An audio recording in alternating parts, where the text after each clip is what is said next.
Namaste, good morning. Welcome to this session where our holistic intention is completing assessment of companies, completing assessment of trust, and looking at assessment of cooperative societies.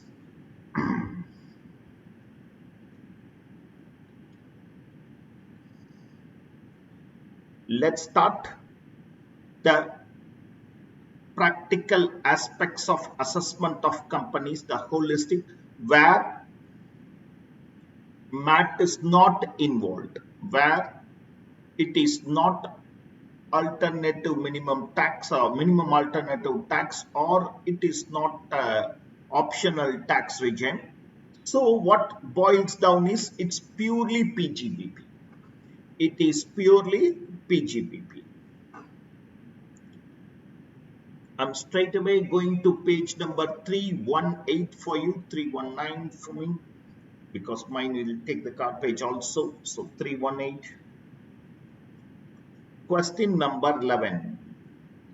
Aditya, Aviroop, Avigyan carried on the business of running hotels in a partnership from 2008 to 31st March 20. In order to increase its scale of operation and meet its funds requirement, they decided to carry on the business through corporate route. For that, a company in the name and style AAA Private Limited was formed, and the business of the firm was wholly succeeded by the company with effect from 1st June 2020.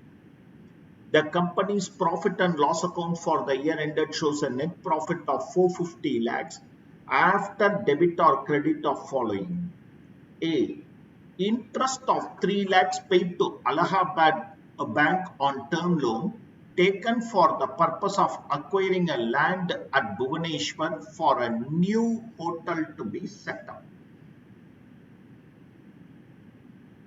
Interest up to putting the asset into use should be capitalized. This is for purchase of land, and the land is purchased for a new hotel. Interest up to the date of putting the asset into use should be capitalized. This is there in section 32. This is there as a case law. This is there as ICDS 8 borrowing cost, where they have mentioned it. Depreciation charged as per books. 2 lakhs credited on account of waiver obtained from a supplier for the erstwhile firm against supply of raw material. Section 41. Even for the successor of the business, waiver is considered as income.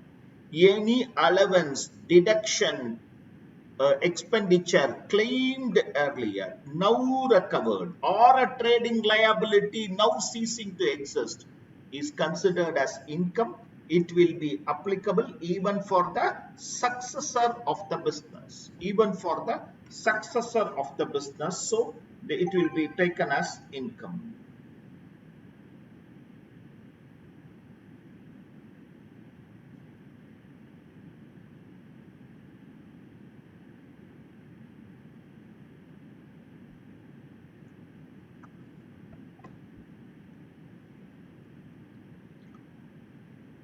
Rupees 1.18 lakhs being the aggregate amounts paid in cash to Rajaram, a resident transport operator. For a resident transport operator, 40A subsection 3 says 35,000 as the limit. Normally 10,000. For a transport operator, 30,000, 35,000. 15, 21, 22, 26, up to this, not problem. This is the problem. This is the problem.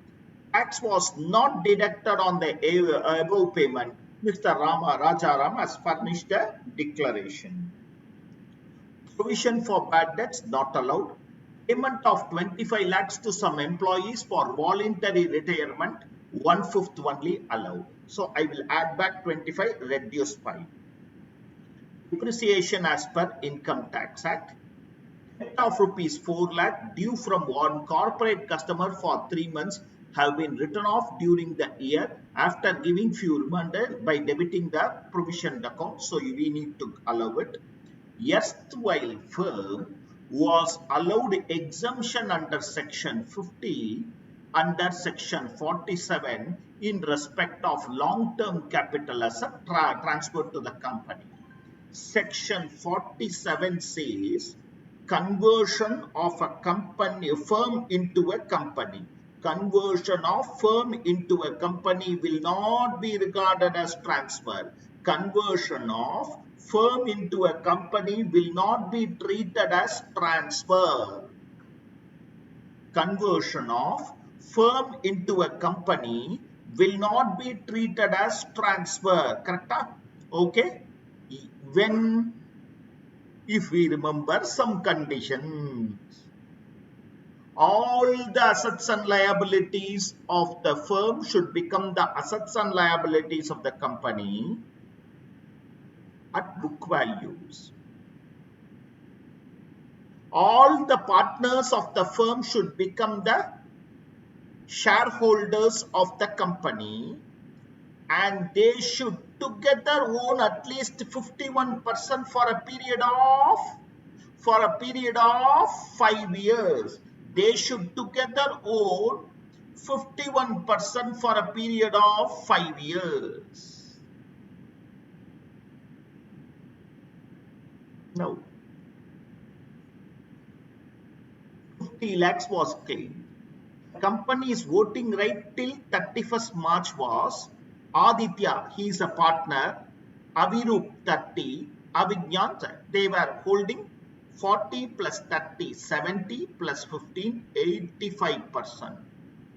During the year, 36% of the shares of Aditya is sold to his son.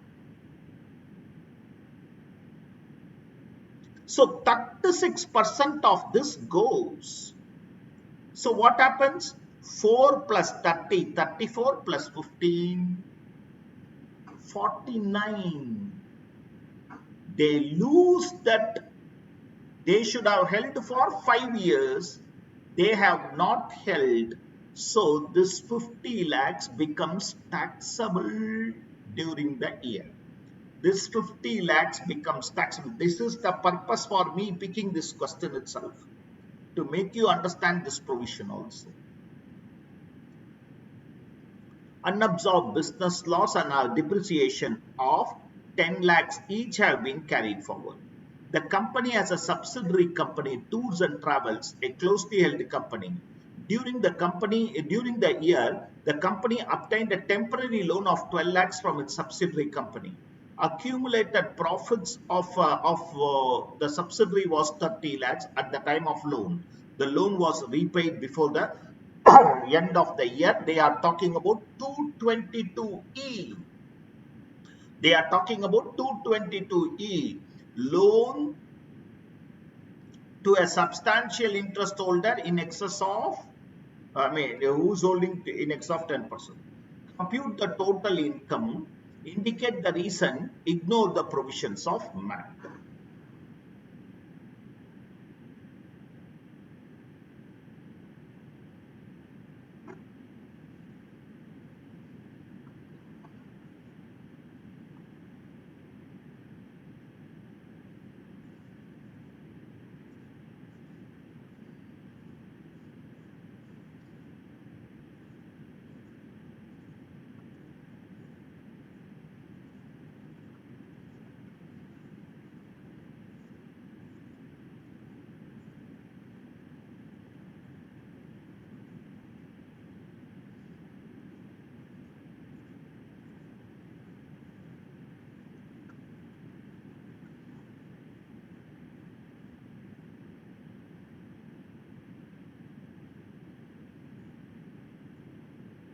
Net profit as per P&L 450 lakhs, doing it in absolute values.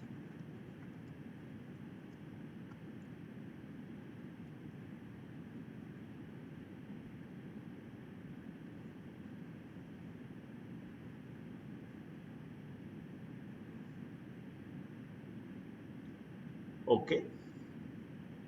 According to ICDS and Section 32,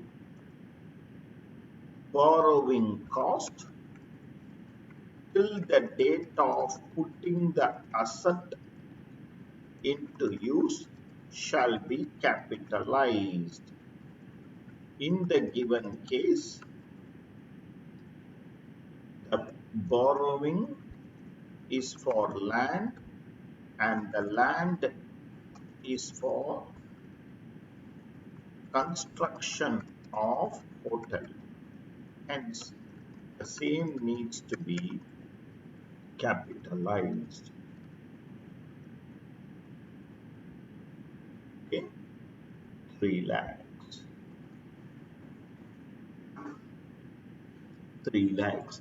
We are understanding PGBP capital gains. We are understanding PGBP and capital gains. To the largest extent, these 4-5 questions, and we put a dot. We are very sure about PGBP and capital gains. Depreciation for 3 lakhs.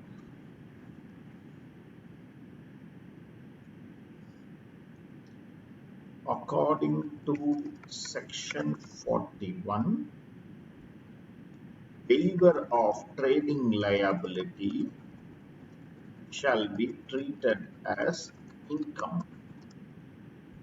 Such a waiver is taxable even if it is by the successor of business.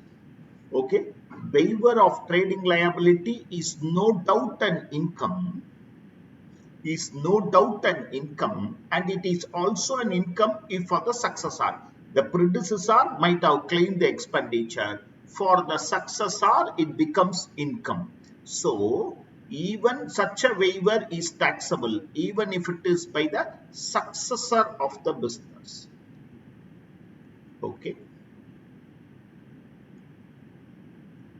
According to section 40A subsection 3, any payment on a single day to a particular person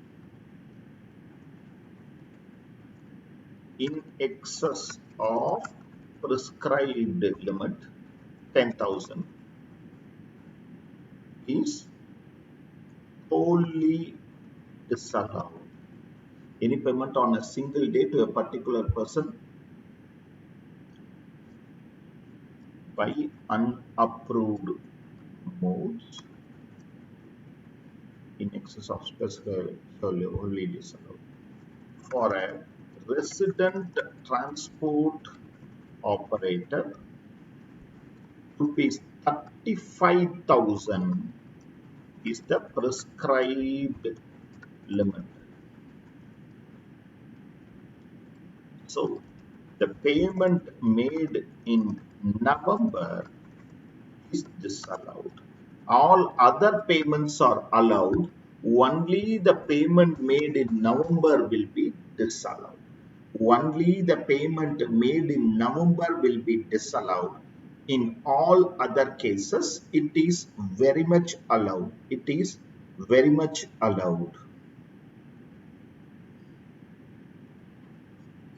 Okay. This also remember, for a resident transport operator who provides PAN and declaration, tax is not liable to be deducted. Section 194C. Section 194C says, if a resident transport operator provides PAN and also provides a declaration that he don't own more than 10 vehicles, provides PAN and also provides a declaration that he don't own more than 10 vehicles. He is going by 44 AE, it means. Okay. So, he provides PAN. He also provides a declaration that I don't own more than 10 vehicles. You need not deduct tax at source for him. You need not deduct tax at source for him. It is this non-deduction will not be, you will not have any disallowance due to that. You will not have any disallowance due to that.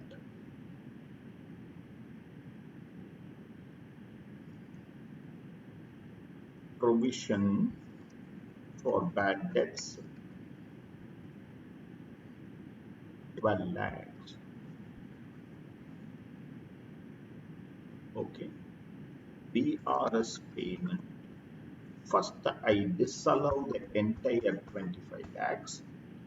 1/5 allowed under section 35 DDA. 1/5 is allowed on such payment. 1/5 is only allowed, remaining disallowed.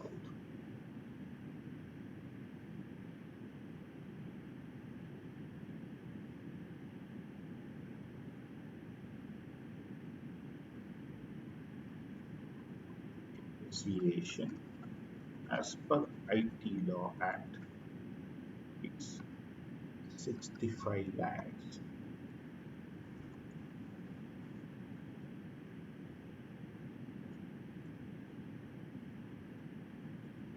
Actual bad debts 4 lakhs because they have adjusted it against provision. We have added back the provision. So the actual bad debt should be allowed. The actual bad debt should be allowed.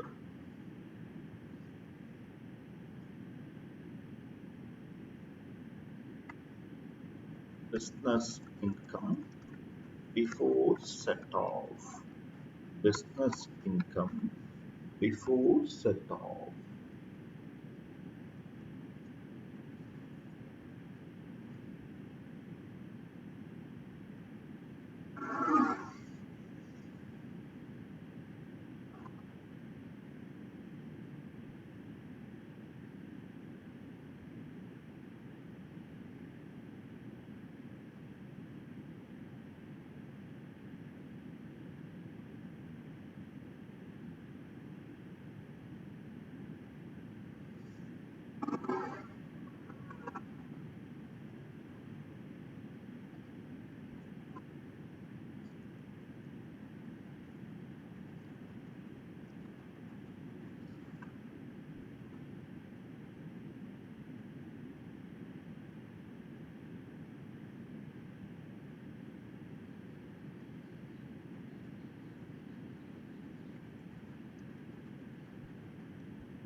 Okay.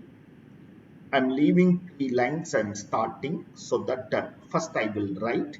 You will understand it, then you will write. Okay. Right. Okay. Please understand it. Capital gains, where a firm is converted into company, it will not be regarded as transfer provided at least 51% of the shares are held by the partners of the erstwhile firm for a period of 5 years. This is the provision. We saw this as the provision, that is, for a period of 5 years, the partner should hold at least 51%. Where there is violation, in the year of violation, the exemption will be withdrawn. In the given case, during the year, shares of 36% was transferred. The partner's holding is now only 49%. Hence, the capital gain becomes taxable. Hence, the capital gain becomes whatever exemption already given, now that becomes taxable. Now that becomes taxable, my dear friends. Whatever exemption I already gave will become taxable because you have violated the condition. The company has 51% should be held. Otherwise, there is a violation of condition. It will become taxable. Having this in our mind, I come here. Let's brought forward business laws cannot be set off as the 51% condition is violated, because in section 78 also they say if you fulfill condition 47. In 78 also they say if 47 conditions are fulfilled, brought forward loss can be adjusted. However, brought forward depreciation can be set off even if conditions are not fulfilled. So, it is not applicable for depreciation, it is only applicable for loss.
Okay, okay, I hope you have understood. Other sources. What is that other sources I'm speaking about? The company has a subsidiary. So I am holding more than 50%. Tours and Travels Private Limited closely. During the year, the company obtained a temporary loan of 12 lakhs from its subsidiary. Accumulated profits of the company, okay, deemed dividend. Loan received as a substantial interest holder. That is, I am holding more than 10% of voting power. Okay, from a closely held company. It's a private limited company which has profits. It has profits shall be taxable in the hands of the receiver. Section 2, subsection 22 clause E. Section 2 subsection 22 clause E. Okay, so that is the section.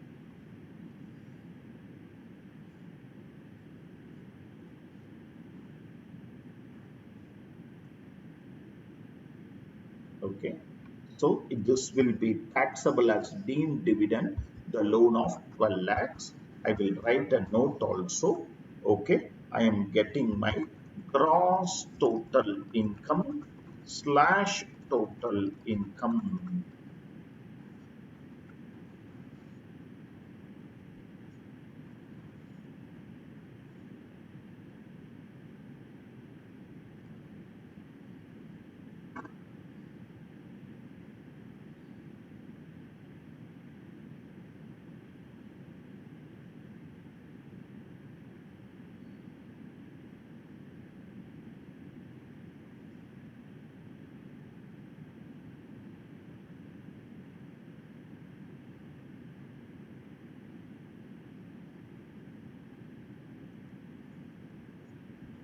Note, note, okay, in ambassador tours and travels case is held if the nature of loan is a trade advance, then deemed dividend provision will not apply. Since the question has specified it as loan, it becomes taxable. So I'm not giving you the benefit, it becomes taxable.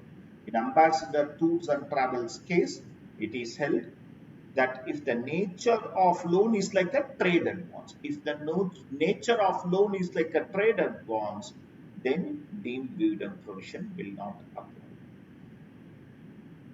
So one of the finest question, PGBP and capital gains only.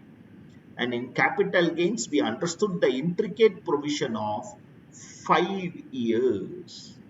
You should hold it. 5 years you should hold it. Okay, okay, okay. Right, right, right, right. Good. Sir, could you Question. please show the total answer?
Sir, thank you, sir.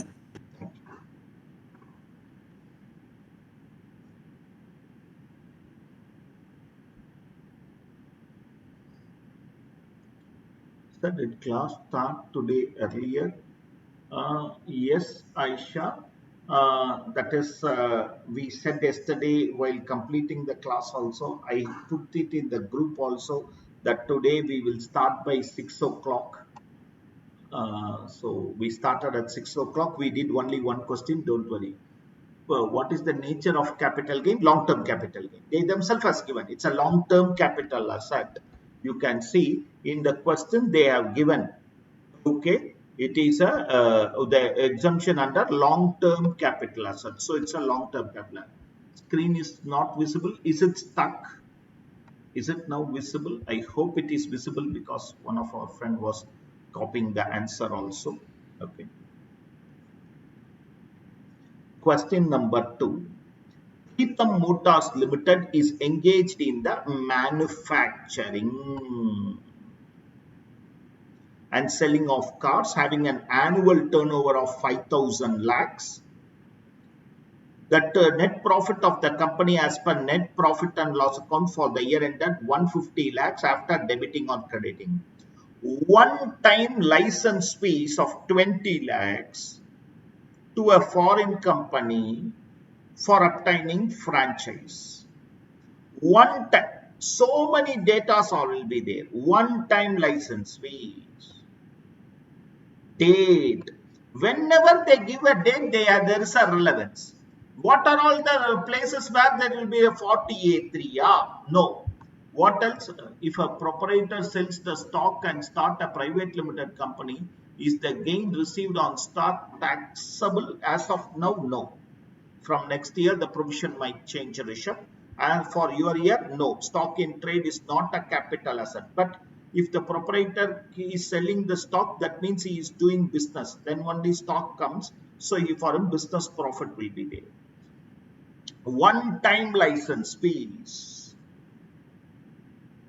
Franchisee agreement. Date. If these are given, date is important for 48.3. 32 depreciation more than 180, less than 180. It is an intangible asset. It is an intangible asset. 25% is the rate of depreciation. 25% is the rate of depreciation. Dividend of 12 lakhs received from a foreign company in which the company holds 32%. Dividend from a specified foreign company. Dividend from a specified foreign company, 50 lakhs has been spent on its earning. 6 lakhs paid to H Limited towards feasibility study conducting for examining the proposal for technological advancement relating to the existing business. Product was abandoned without creating a asset. Priya Village Roadshow. Priya Village Roadshow. Payment due to railways for use of asset for transportation of car. The company is likely to make the payment only in December 2021. 43B disallowance, usage of railway asset.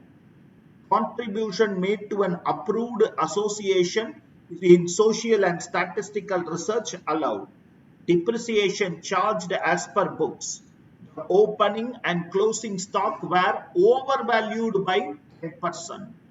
Payment of 18,000 and 12,000 by cash by two separate vouchers to a contractor. Legal fees incurred in defending the title. I told you it is allowed. Defending the title is allowed. Only at the time of purchase it is not allowed. Profit of 3 lakhs from hedging contract entered into for meeting out the loss in foreign currency. Payment towards an imported machinery purchased from Germany for 90 lakhs, which was installed on 2012-2019. On 2012-2019. I'll just check the date alone. I will tell you this adjustment. I'll come back. The company during the year employed 100 new workers, which was 15% more than the existing workforce. Paid 15 lakhs as additional worker. The workers were employed from 1st of May 2020. All conditions of 80 JJAA are fulfilled. Should not be more than 25,000, more than 240 days. The number of employees are more. Profit on sale of land 20 lakhs. Provision for warranty is made for all vehicles on a scientific and reliable basis. The statistical data indicates that such warranty, no customer is prepared to buy a vehicle without. So, ICDS 10, where it is made on past experience, scientific basis, the provision will be allowed. Additional information. Normal depreciation allowed. Additional depreciation on imported plant and machinery and installed during December 2020 has not been considered while calculating depreciation as per IT Act. their company is not eligible for 35 AD. The land sold during the year for 70 lakhs, guideline price as per stamp valuation 60 lakhs, was purchased in 1718. This was the only land available with the company. Compute the total income and the tax payable, ignoring the MAT provision. So only one request is December 20, because I remember it is 20, I remember it should be 20. That's why I ask you to wait. Okay. Okay. I know why this adjustment also. So kindly change it to 20.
We are together working the question. Together work along with me. One of the feedback was, why can't you ask us some questions and remind, check our provisions understanding, and also remind us, or rather we will also get two reasons that I do in the normal regular classroom. I give enormous time for them to work out, etc. Two reasons I don't ask question. One is time is the essence now. Okay, I let us not interacting will go on, and it will be waste of time at this juncture for your examination, keeping in mind your examination. Second, even I always basically I'm a very average student. So from my perspective only, I am always able to think. So if you don't remember the provision, or if anyone in the class doesn't recollect the provision, they will feel little demotivated. Actually, nothing to feel demotivated. Ella provision, you know that probably section numbers, you know, no. But all provision. Last question, if I have given you, probably capital gains you would have thought twice, thrice, etc. Probably without understanding, you might have deducted business loss. Two mistakes maximum you would have done. Otherwise, you would have flowed the answer. Flowed the answer. 8 out of the 10 adjustment doesn't require any. So that's why, for saving time, I'm not giving you the discussing the answer at all. Okay, I am doing it. Okay, majority of you have said that please test us also. I will not be without testing you. First, the learn test will follow the learning. The classes are only over by August 31st, by God's grace or maximum. Not our discussions on taxation. Our discussion on taxation for examination will continue till November. For life, it will continue. We keep on discussing tax. Okay, so don't worry. I have got all your inputs. Okay, I know what you require. Two things, by sheer experience, I know what the examiners also require. Number two, I can understand where you are losing small level confidence. It is my duty. Very soon we will start with the test process, or okay, which I am fully prepared. Okay, with, and I am going to have a long stride with you both for examination and for taxation. Net profit as per profit and loss account. Net profit as per profit and loss account 150 lakhs. So when the question started itself, you can understand what they are asking. The annual turnover of 5,000 lakhs. So if they give you a turnover, they are going to ask somewhere some question about tax rate. Okay, okay, 18, 19. If it exceeds 400, okay, so annual turnover is 5, okay, 150 lakhs. Adjustments. One-time license fees is an intangible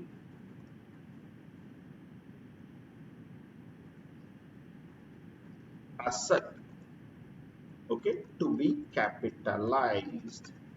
Okay, if you want, it has no relationship, but if you want, you can write Honda scene.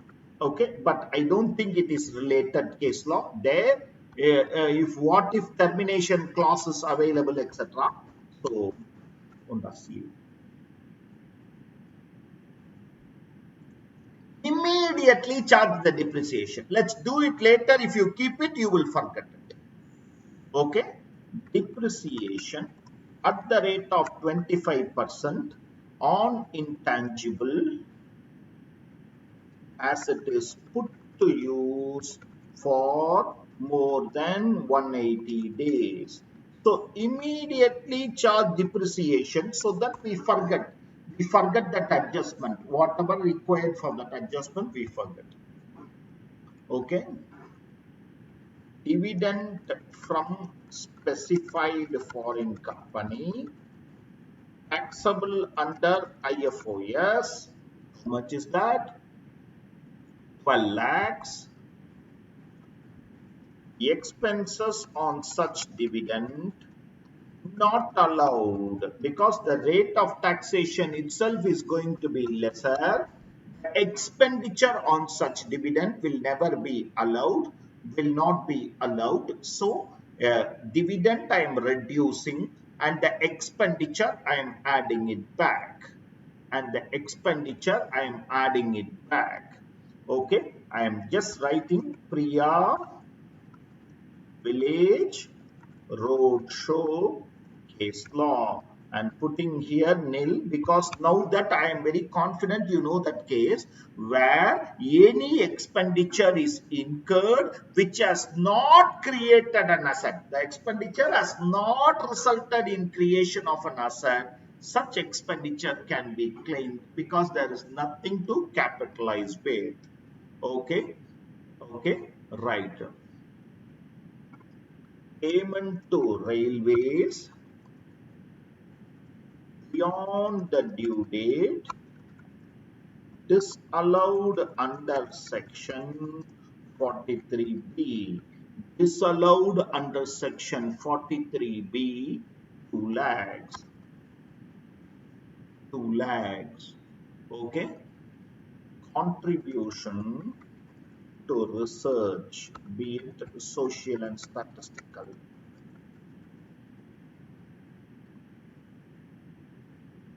100% allowed. So you have claimed correctly 1 lakh and there is nothing to disallow.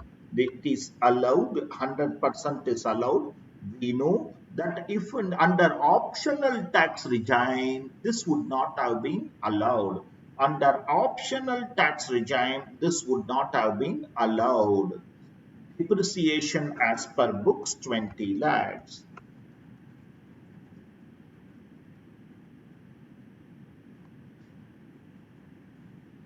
Depreciation as per books 20 lakhs, opening stock of 90 lakhs and closing stock of 68 lakhs were overvalued by 10%.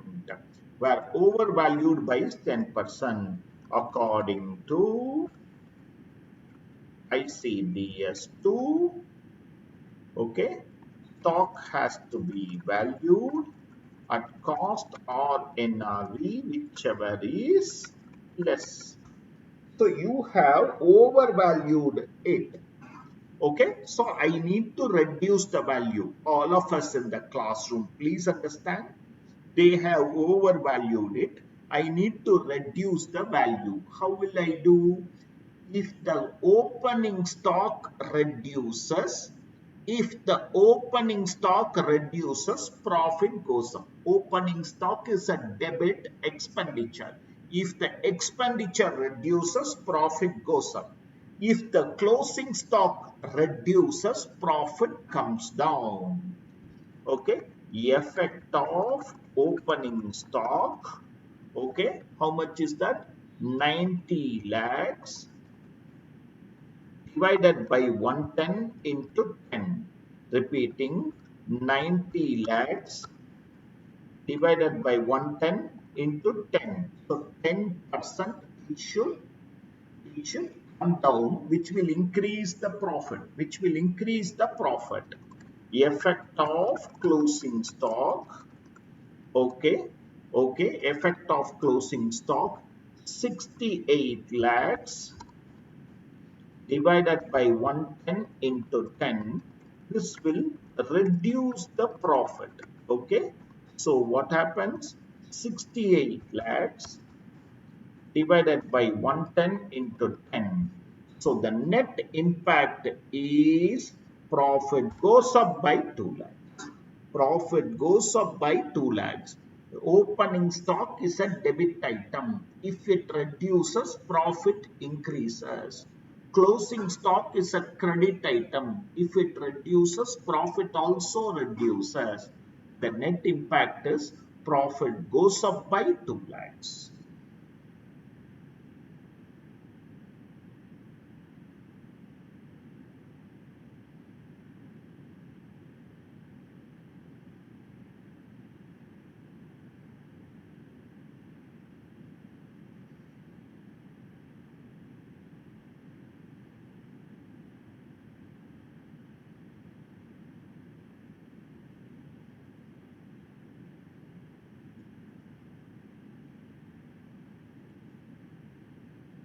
Payment of 18,000. Okay, payment in violation of 40A subsection 3.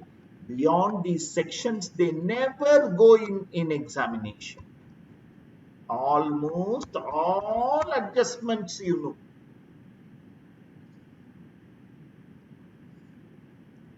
30,000 legal fees for defending the title is an expenditure in the ordinary course of business, hence allowed. It is a normal expenditure. Nothing is there to disallow. It is a normal expenditure. Only if it is at the time of acquisition, you can call it as capital. Otherwise, it is a normal expenditure. It is a normal expenditure.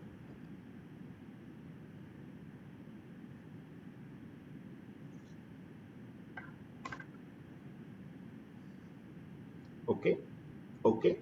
Now, profit of rupees 3 lakhs from hedging contract entered into for meeting out the loss in foreign currency towards an imported machinery purchased from Germany 19 lakhs, which is installed on, please change it to 2012-2020.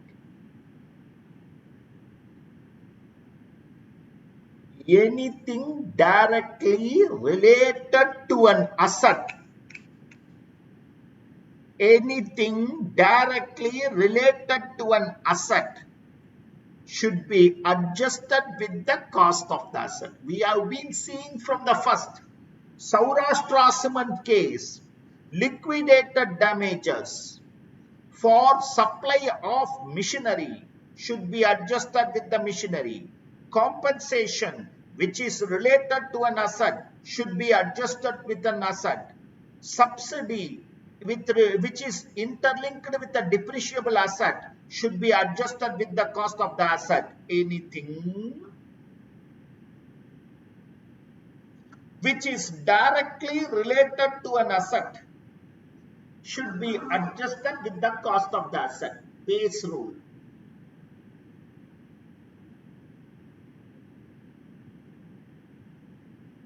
Section 43A,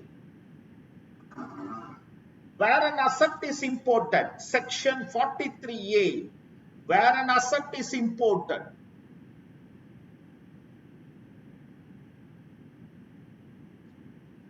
Adjustment will be made at the time of payment.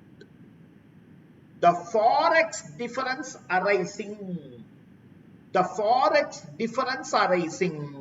should be adjusted with the WDV of the asset. So this profit of 3 lakh should be adjusted with the cost of the asset. This profit of 3 lakh should be, any way you take it, any provision you remember, when you read the line once or twice, you will understand imported machinery. So it is interlinked with an asset. Okay. Profit on settlement of an asset, okay, of an imported asset shall be adjusted with the cost of the asset. Section 43A. So this 3 lakhs is not a business income. It should be adjusted with the cost of the asset. It should be adjusted with the cost of the asset. The cost of the asset is not 90 lakhs. It will become 87 lakhs. I will do it at the right time. This is for 115JAA. I will do GTI and do it. Profit on sale of land, 20 lakhs. Profit on sale of land, taxable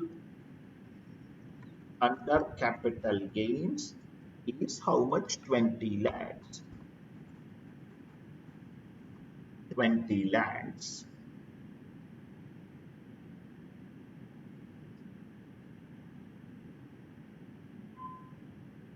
Profit on sale of land, taxable under capital gains, 20 lakhs. Okay, okay, okay. According to ICDS 10, okay, any provision with a reasonable certainty on the basis of past experience and made scientifically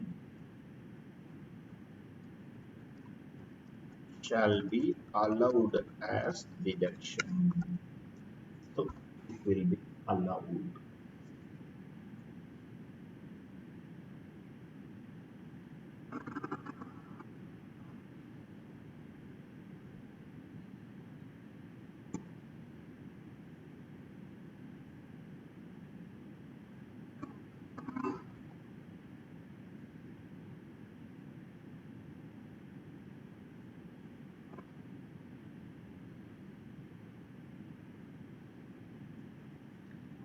I want the class to concentrate now.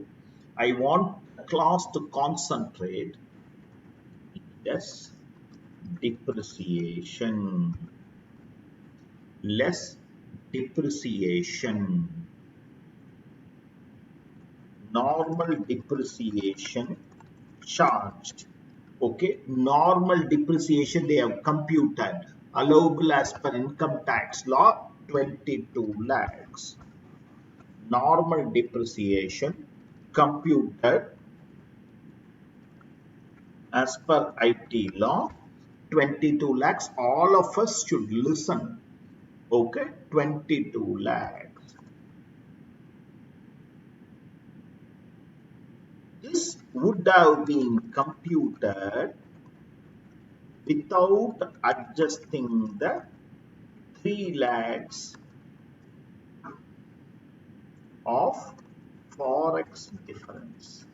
Correct? Because they have taken they have taken the difference in the P&L account. Now we know that this needs to be adjusted. Now we know that this needs to be adjusted with the cost of the machinery. So you cannot have claimed. So normal depreciation which they have computed is 22 lakhs. They have computed without adjusting the 3 lakhs forex difference. Okay. Depreciation on forex difference 3 lakhs into 7.5% put to use only from December. Okay, so 3 lakhs into 7.5%. So from the normal depreciation of 22 lakhs, you should remove 22,500, remaining 21 lakhs 67,500 or 77,500 is only claimable. They have claimed a normal. Why I spent long time on depreciation is, even if it is one adjustment, I want you to be clear. That's why in our regular classroom I spend even 2 days on depreciation. Okay, normal depreciation 22 lakhs. They have taken it without considering 3 lakhs profit on asset. They have not reduced it from the block. Now we are reducing it from the block. So to that extent, depreciation should be reversed because it reduces the value of depreciation. Additional depreciation for imported machine, because they have not claimed additional depreciation. They have given additional depreciation on imported machine 87 lakhs, because after adjusting forex, okay, into 10% put to use for less than 180 days. So the total of the depreciation is 30 lakh 47,500. 30 lakh 47,500. Very interesting computation. Normal depreciation, I need to reduce it because they have not done something known as this 3 lakh adjustment. Additional depreciation, I need to claim it. I know that the machine imported value is 90 lakhs, but 3 lakhs needs to be forex adjustment. So 87 lakh is the net price on which I can claim 10%. 30 lakh 47,500. 30 lakh 47,500. Business income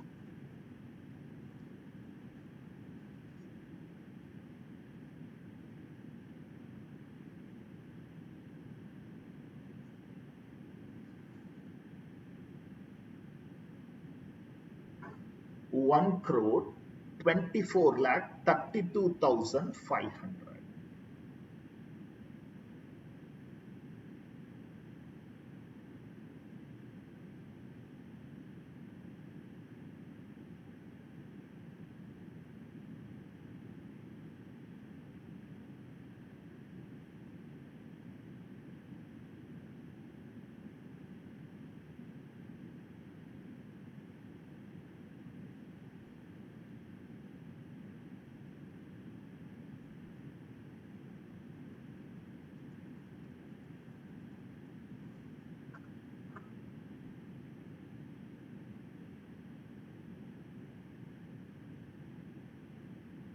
Before that, shall I do one more thing?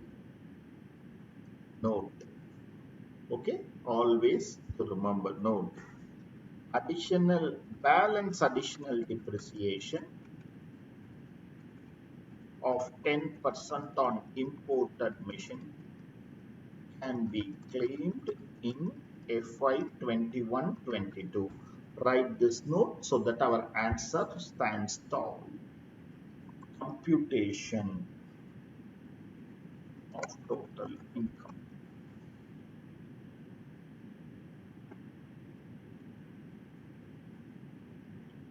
Business or profession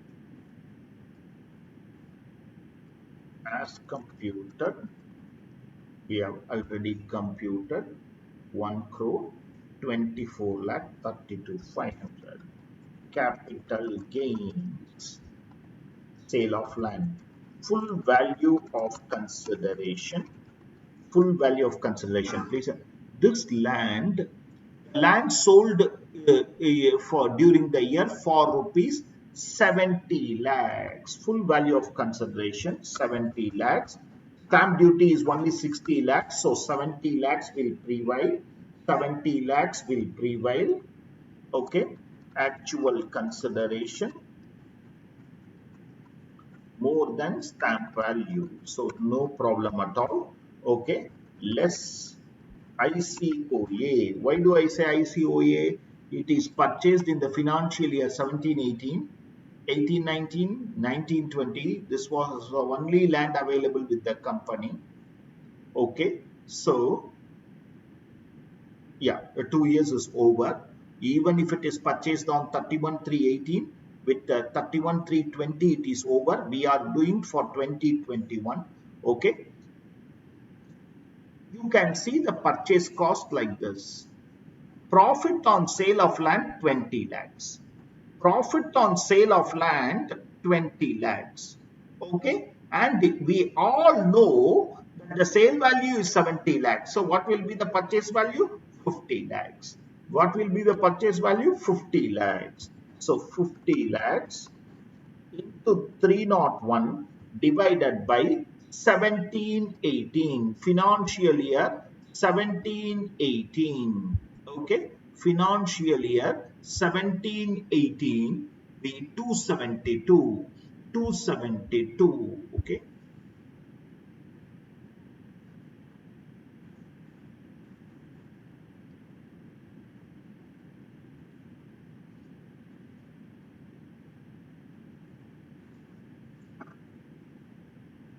This is my actually gross LTCG. Gross LTCG is 14,66,912. Other sources. Dividend from specified foreign company. Dividend from specified foreign company. The first adjustment says dividend from specified foreign company as, means again, 12 lakhs. 12 lakhs. Okay. Expenses cannot be claimed. Okay. So I get a total income, gross total income. I get a gross total income. I get a gross total income of 1 crore 50 lakh 99,412. 1 crore 50 lakh 99,412. Deduction under section 80 JJAA. Okay. Total salary for new employees who have worked for more than 40 days. Okay. Is, my dear friends, total salary is the existing, the company employed 100 new workers, which is more. It paid 15 lakhs. So 80 JJ is 15 lakhs into 30%. Okay. Total income.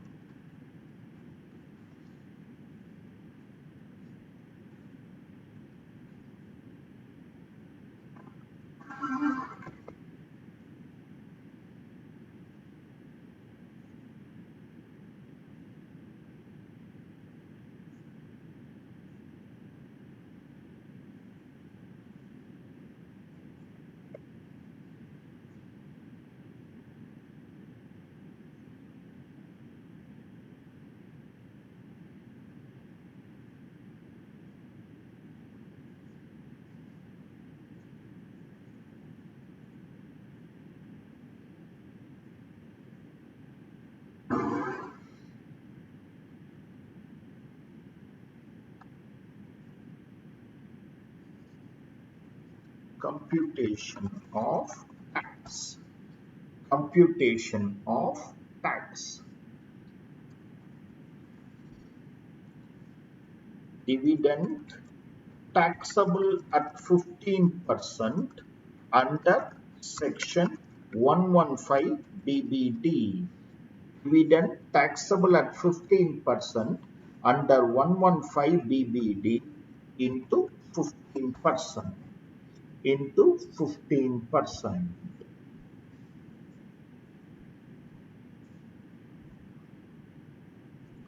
LTCG taxable at 20% under section 112. LTCG taxable at okay 14 lakh 66,910. I'm rounding it off. 14 lakh 66,910. I'm rounding it off. That's what I did. Into 20%. Into 20%.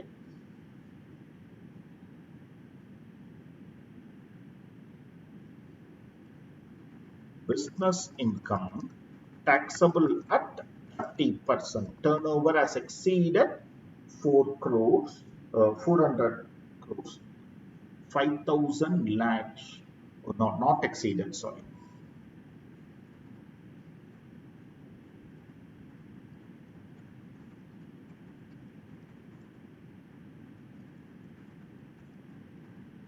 Okay, so it will be this minus this minus this, okay, into 25%.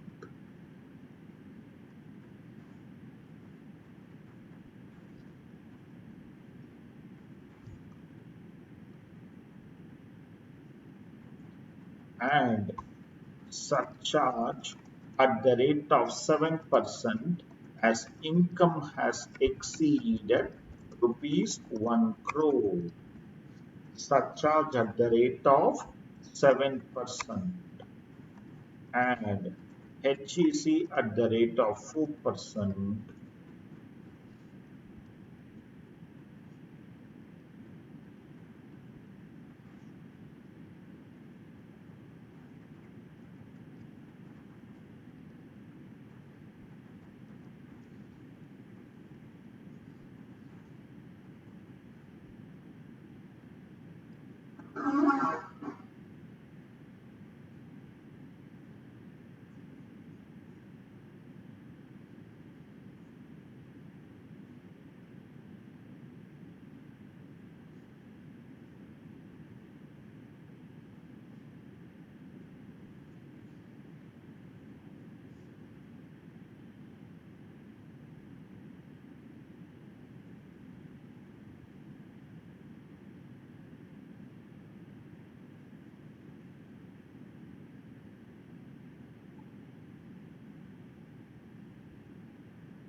Okay, what not we are touching? We are touching upon anything and everything. We are touching upon anything and everything. Okay, so that by working out this notes once before in this 3 months anytime, you will become again stronger in these areas. You need not have anything else. These notes are enough to recollect all the provisions. Okay, if you sit and work, it will be 50 hours of working. That's what I feel. 50 hours of reading and working, you will be able to complete the whole material. 50 to 60 hours, which you can definitely spare. Jupiter Constructions Limited, an Indian company, is engaged in the business of executing civil contracts avoided by various companies, central government and state government in respect of infrastructure. Statement of P&L reveals net profit before tax 85 lakhs after debiting or crediting the following. Interest of 3 lakhs due to a public financial institution for the last quarter. Okay. Of 2021 of the financial year 2021 paid in 20th April disallowed paid after due date. It is 2021. Okay,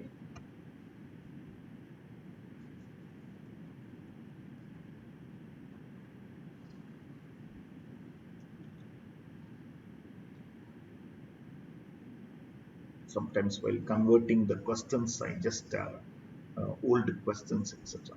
6 lakh paid to Mr. Philip, a non-resident, towards technical service without deducting tax at source. However, TDS was however paid later. Damages amounting to 15 lakhs paid to the government of West Bengal as per the terms of contract for defect found in construction of flyover. Depreciation charged. Mark to market loss 6 lakhs in respect of an unsettled derivative. The contract was settled in May with a gain of 1 lakh. Profit of 10 lakhs on sale of land to Neptune Incorporation USA, which is a wholly owned subsidiary company. Retention money amounting to 10 lakhs paid to a public sector undertaking, which can be released after expiry of 2 years on satisfactory performance. 3 lakhs being interest on fixed deposit made with a bank as margin money for obtaining guarantee. Dividend of 10 lakhs was received from REIT, the breakup being STCG on sale of development properties 6 lakhs, rental income 4 lakhs. Other information, income tax depreciation as per IT law. Land sold to Neptune Incorporation was acquired on 30 lakhs. Value of the land, value on the date of sale by the stamp authority is 50 lakhs. The company informs you till assessment year 2021, it did not include the retention money in the total income in the absence of right to receive the money, which has also been accepted by the AO. During the year, 20 employees were recruited. All these employees contribute to recognized provident fund. 15 out of the 20 employees joined on 1st May and the other 5 only joined in November.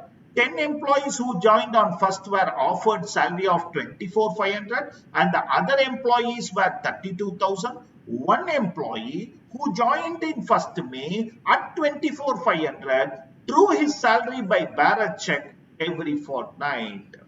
Okay, the company accounts were required to be audited under 44 AB. Okay, compute the total income indicating reasons for each treatment assuming the due date of filing returns.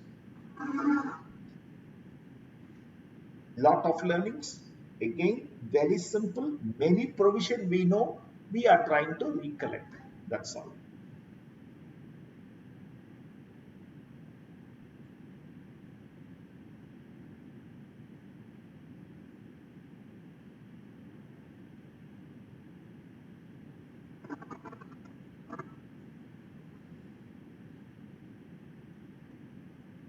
The company is in civil contracts, executing civil contracts.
Interest which is not paid within the due date disallowed under section 43B 3 lakhs. Disallowed under section 43B 3 lakhs. Okay. Payment to a non-resident. Here also I can write this. However, the same is allowed in FY 21-22. Similarly, payment to a non-resident without deducting tax at source, 100% disallowance. However, the same is allowed in 21-22 as the default is rectified.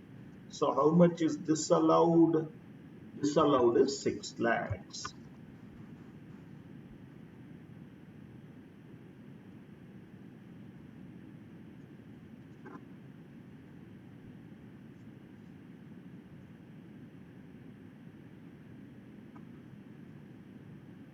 So 43B, TDS, disallowance, repeated things.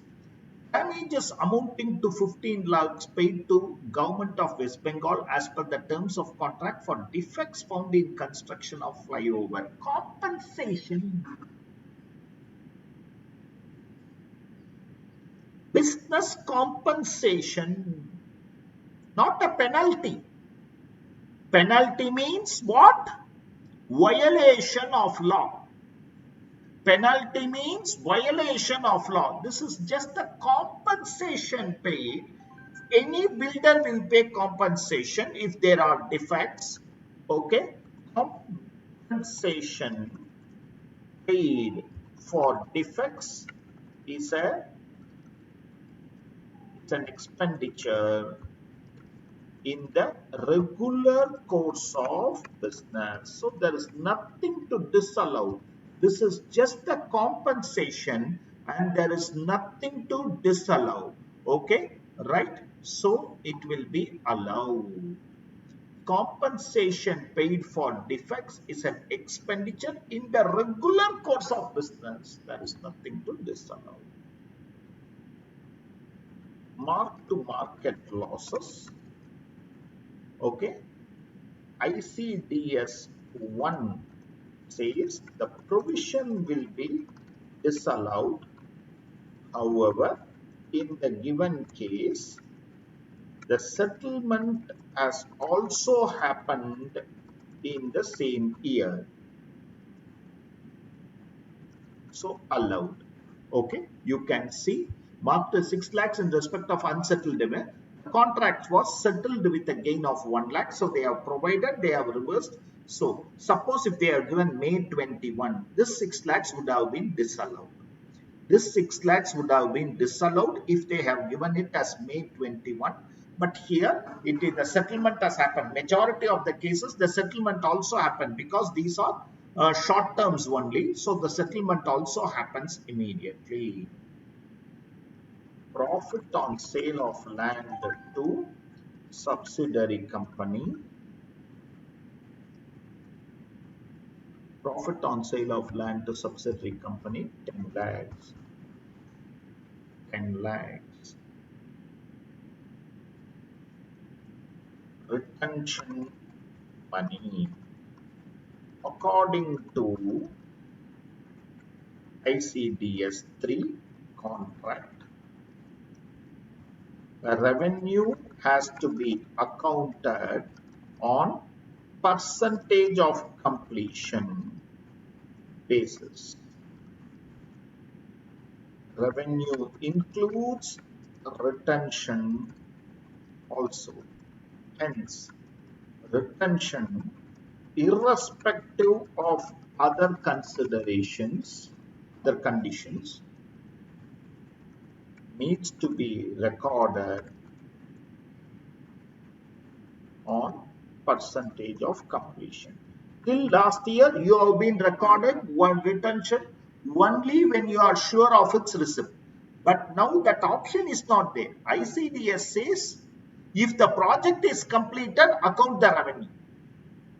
Sir, some retention money is there. That is not my problem. If the money is not received, you claim it as bad debts later. But if the project is completed, account the revenue on percentage of completion method. So no question of deferring the retention. ICDS has already said no question of deferring the retention. So this should be accounted. No question of deferring the retention. It should be accounted.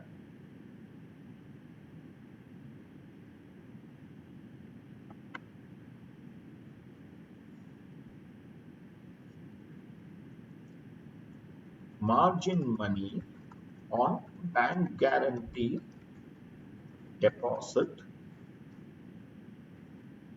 shall be treated as business income. Okay. K and Co judgment. That judgment, they have treated it as business income. Okay.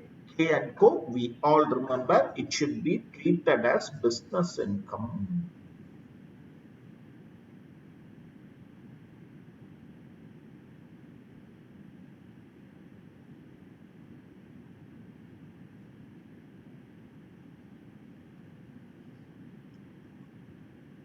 Dividend of 10 lakhs was received from REIT.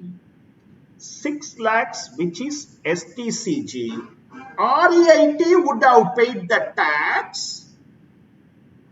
Only 3 things are passed through, which is taxable in the hands of the unit holder. The company is the unit holder here. Only 3 things are passed through. What are all? Dividend from an SPV which has opted for optional tax regime. Interest, rental income. Only 3 things: dividend, interest, rental income, pass through and taxable in the hands of ultimate unit holder. All other things are taxable in the hands of REIT and exempt in our hands. Okay, and exempt in our hands. STCG on development property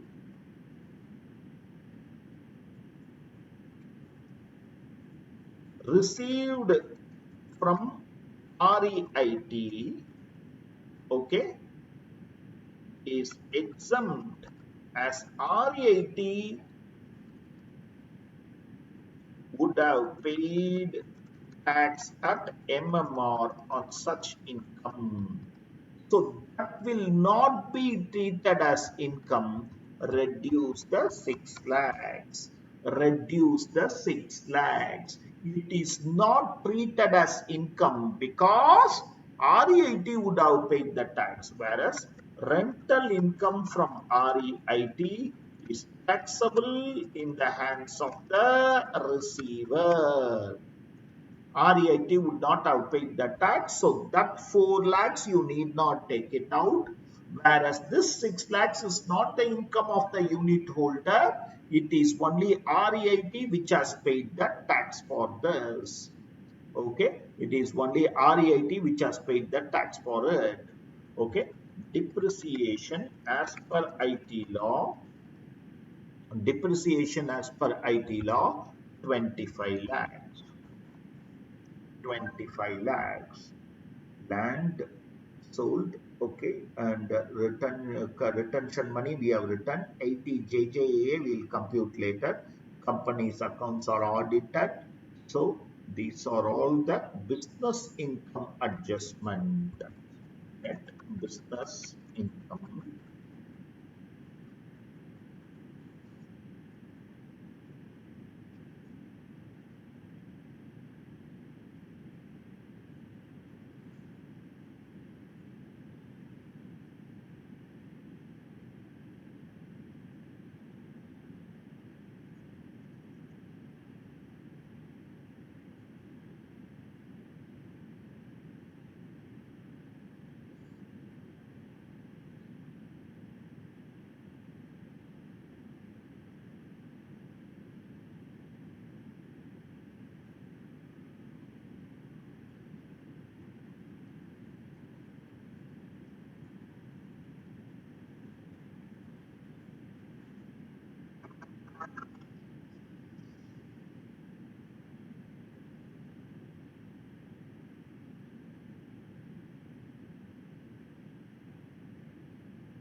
business or profession. Okay, net business income. We have already computed that as 53 lakhs. Capital gains. Capital gains, all of us concentrate. Capital gains, all of us concentrate. Normally, transfer of asset to subsidiary company, 100% 100% subsidiary company is not regarded as transfer, okay, is not regarded as transfer provided the transferee is an Indian company. In the given case, it is transferred to wholly owned foreign subsidiary, hence taxable.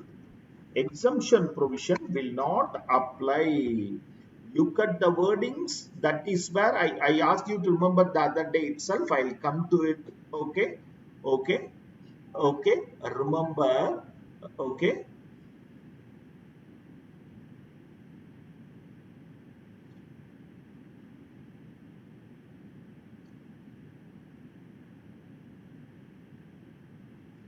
Profit of 10 lakhs on sold of land to Neptune Incorporation USA. It is no doubt a wholly owned subsidiary, but it will be taxable. Some doubts, I will just answer income. Whether they are relatives, who foreign subsidiary? Yes, it is a relative, but it is not coming under business or profession 40A2. It is a depreciation as per books 20 lakhs considered. Yeah, I will. Which question? Depreciation on intangibles not required. I think you are talking about last question. I immediately adjusted. I added back the license and immediately adjusted. Depreciation as per books. Depreciation as per books. Which question? I don't understand. Same question. Then I will. Okay. 25 lakhs. I have reduced 25 lakhs. I have reduced 25 lakhs. Adjustment D, not added. Oh, sorry.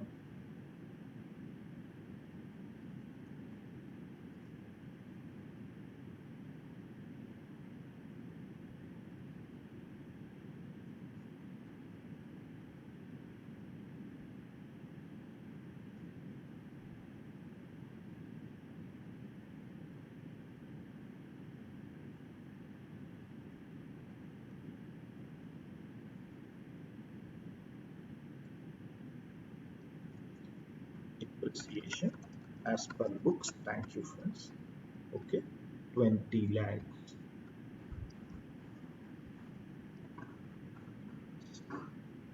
Thanks for correcting. Okay, so normally, if it is transferred to a 100% subsidiary company, provided it is an Indian company, here it is a foreign company, so it becomes taxable. Full value of consideration, actual consideration, okay, okay, the question says actual consideration. The land was, Neptune was acquired for 30 lakhs in financial year. Value on the date of sale by stamp authority 50 lakhs. So the value of land is 30 lakhs. A cost of acquisition is 30 lakhs. And the profit made on sale is 10 lakhs. The profit made on sale is 10 lakhs. So actual sale price is 40 lakhs. Because the land was acquired for 30 lakhs, profit made is 10 lakhs. Okay, so 30 lakhs plus Profit of 10 lakhs makes it 40 lakhs. Stamp value on the date of sale, stamp value on the date of sale 50 lakhs.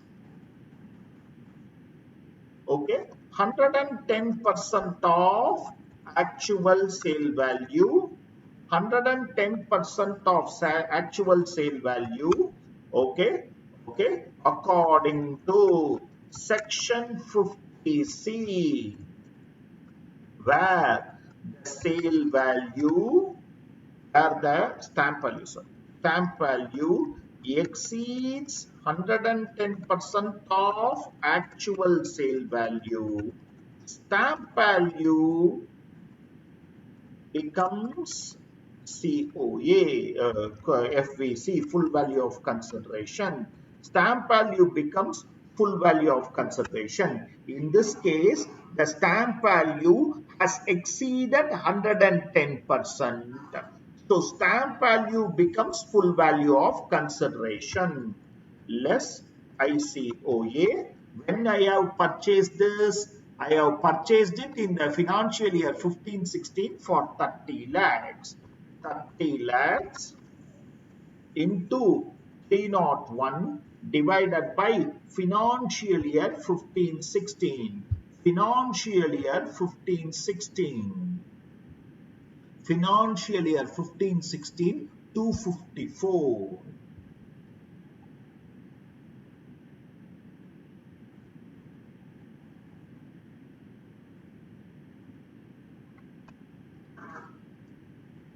Cross LTCG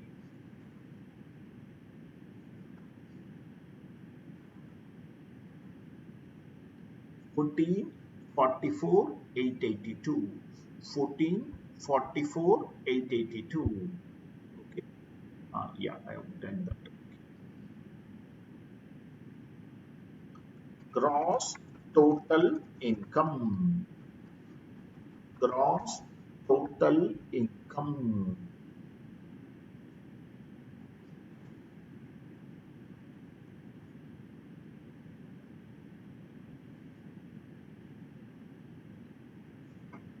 So remember, capital gains 50C, and it is not a domestic subsidiary, foreign subsidiary, so it will become taxable.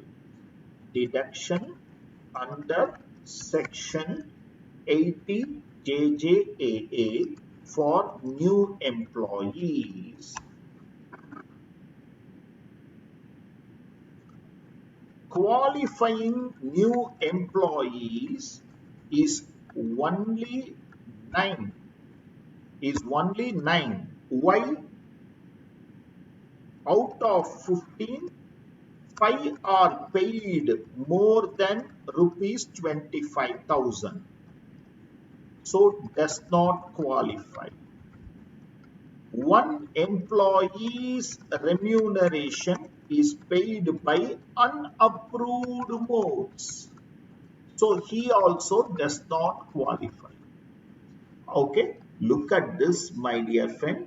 Out of 20, okay, qualifying workmen, all these new employees contribute to recognized provider. 15 out of the 20 joined on 1st May and other 5 joined on November. So 15 only is qualifying employees. 10 employees were paid 24,500, other 5 32,000. So only 24,500. On that also one employee has made by bearer check. By bearer check, so not allowed. So not allowed. Now what happens? 9 employees into 24,500 per month into, okay, they joined from 1st May, 11 months from 1st May, okay, into 30%. 9 employees, 24,500 is the wages for 11 months only into 30%. 9 employees into 24,500 into 11 months into 30%. 727,650. So the total income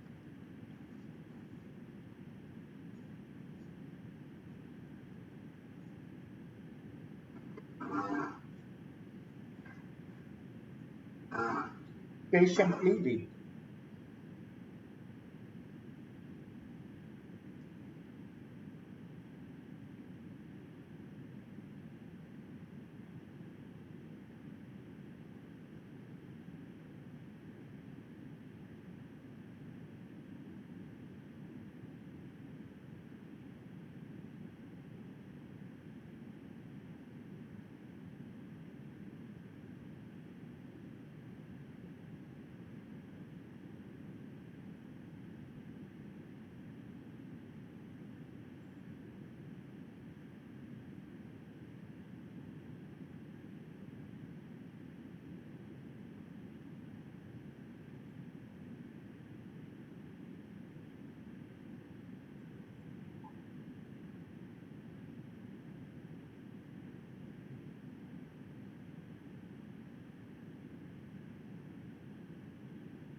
Some provisions of 40A3, will it be attracted in case of payment to bearer check?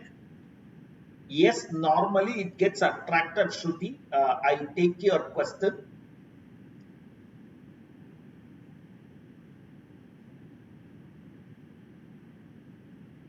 It's a nice question. She's asking, should I also disallow this 24,500 into 11?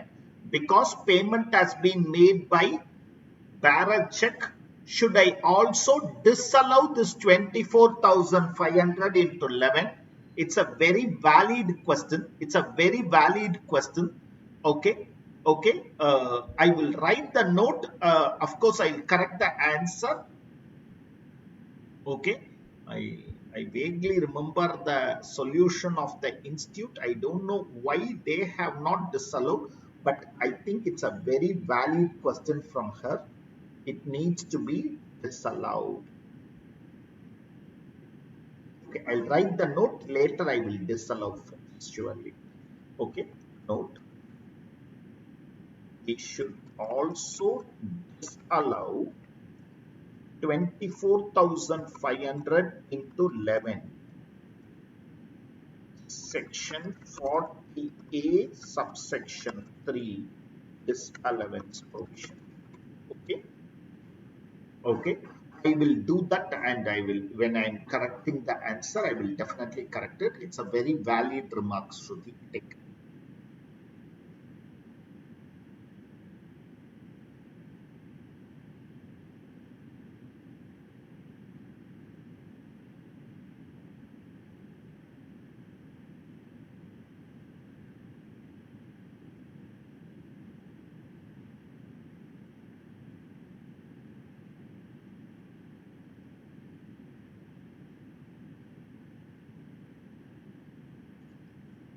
Question number 14. BG Private Limited engaged in multiple businesses. The net profit is 52 lakhs. Scrutiny of the statement of P&L revealed the following. Share income from a partnership firm exempt. Paid 1 lakh as service charges to a call center for attending the call. Tax deducted at source 2%. Section 194J says for call centers 2% only correctly deducted. Expenditure incurred 8 lakhs for digging wells near the factory for use by public under CSR disallowed. During the limit might be, yeah, I got your point, Varshi. I know what you are saying. I know what you are saying. You have a valid point. I will check whether it is due to that. Okay. Yeah, you have valid point, Varshi. I also thought about that point. I appreciate your answer. Okay. Expenditure incurred rupees 8 lakhs for digging of wells near factory for use by public for CSR disallowed. CBDT circular says CSR will not be allowed. Grant subsidy received from state government for acquisition of generator. The generator was acquired. A sum of 5 lakhs was paid as advance by cash to the supplier. The grant amount received is credited to P&L.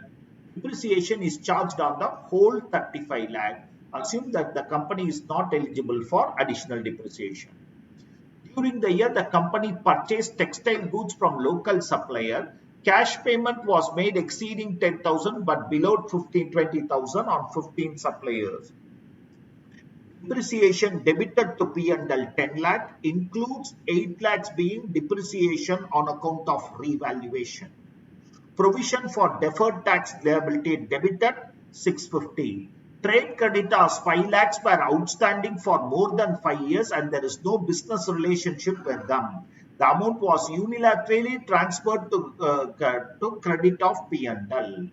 Royalty income in respect of patent under 115 BBF 12 lakh. Depreciation eligible under 32 before considering adjustment of any of the items above is 1225. Additional information. Assessee executed only one civil construction contract for 15 lakh. The contractee withheld, that is retention money 20%, which would be only received after 2 years. The amount withheld has not been credited to P&L. During the year, 1 lakh equity shares of 10 was issued for rupees 25. The fair market value was rupees 17. During the year, the company advanced 5 lakh 50,000 to one of its director who is having 22% voting interest to meet his personal expenses. The company has a profit of 25. You are required to compute the total income, stating clearly the reason for each adjustment. Again, a wonderful question, lot of learnings. Read through.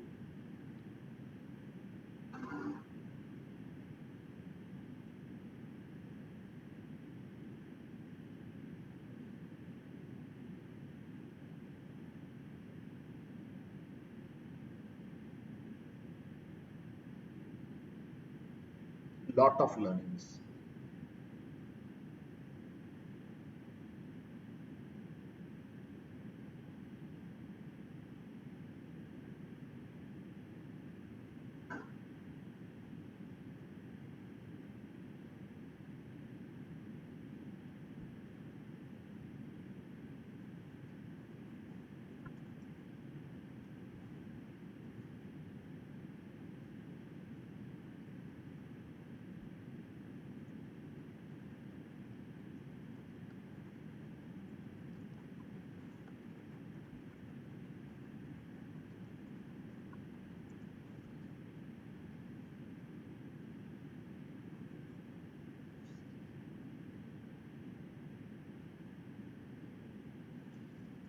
The purpose of me uh, not recording classes, I always go for live classes only. After that, people can see the recording is because of these reasons. Sometimes I miss this depreciation. It's like this type of adjustment. Suddenly, out of the hat, I go without. Okay, so that's the only reason I don't record the classes at all because I'm prone to do some uh, silly errors or mistakes, etc. while computing. Yesterday, you told me instead of 20 divided by 5, instead of divided by 5, I put divided by 2. Okay, that's the simple reason I at least wants one or two in the classroom to just correct me the core errors. So I'm very thankful to all of you for correcting it. Very thankful. Right. EG Private Limited. It's a closely held company. because later one provision is going to come under IFOS and say they cannot issue shares at a price higher than the fair market value. If they issue, it will be treated as income. So the net profit is 52 lakhs.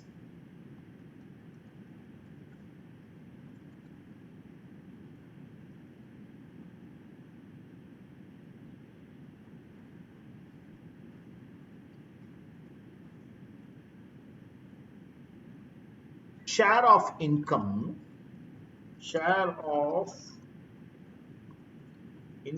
of a firm exempt under section in subsection 2. Exempt under section 10, subsection 2, 9,50,000. Share of profit is exempt under section 10, subsection 2, 9,50,000. Okay, next. Payment to a call center according to section 194J, 2% is the rate of deduction. That is the year of amendment. That's why that question came. Okay, that adjustment came. It has been correctly deducted and remitted. Hence, no disallowance. That is the year of amendment case law came. That's why.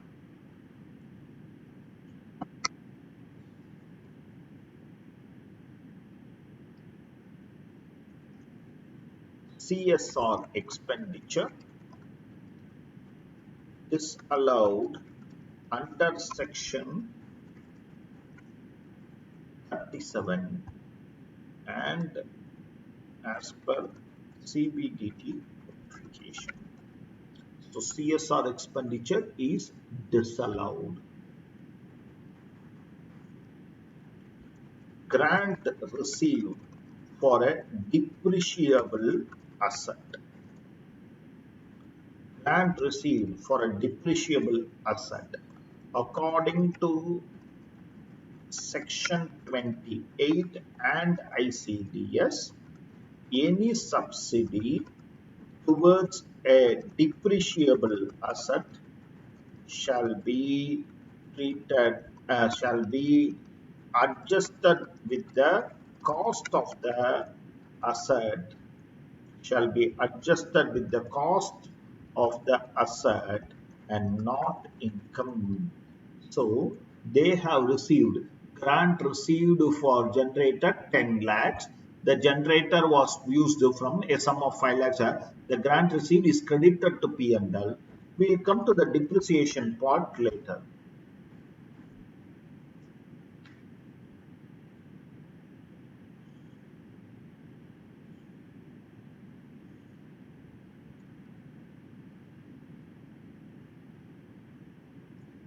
During the year, company purchased the textile payment in violation of section 40A subsection 3 in excess of rupees 10,000 on a single day. Okay, in excess of rupees 10,000 on a single day. Mat working not required? No, not required. Okay. If only if the question asks you to compute tax, mat working is required. Total income, mat working is not required. Okay. In worker, okay, it 10th, okay. How much? Cash payment was made exceeding the, okay, 2 lakhs. 2 lakhs. What I will do, Matt, and show you. Depreciation debited to P&L 10 lakhs.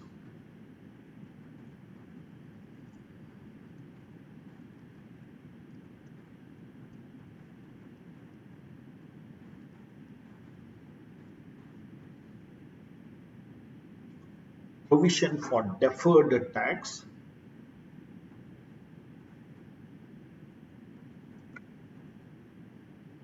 Debited to P&L 6,50,000.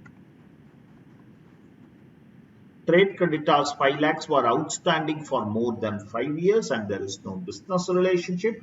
The amount was unilaterally transferred to credit of, okay, right back of trading liability is considered as income under section 41. Okay, so it is rightly credited to P&L. You don't make any adjustment. Unilaterally you can do. Not that you should inform the creditor, etc. 5 years there is no business relationship. Obviously you can do.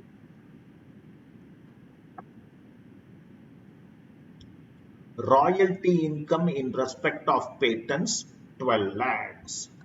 Okay. Royalty income taxable under 115 BBF considered as business income. So nothing is disallowed. Nothing is disallowed. Okay. Nothing is disallowed. Depreciation eligible under section 32 before considering the without considering the generator. I will come to depreciation little later after making all adjustment. Okay, after making all adjustment, this one more adjustment I will make and then come to depreciation. Okay, retention money to be considered as income as per ICDS 3 on contract. Only percentage of completion basis and the revenue will include retention money. Okay, so this retention money, the assessee executed a contract for value of 15 lakhs, withheld 20%. The amount withheld has not been credited, so I need to credit it. I need to consider it as income.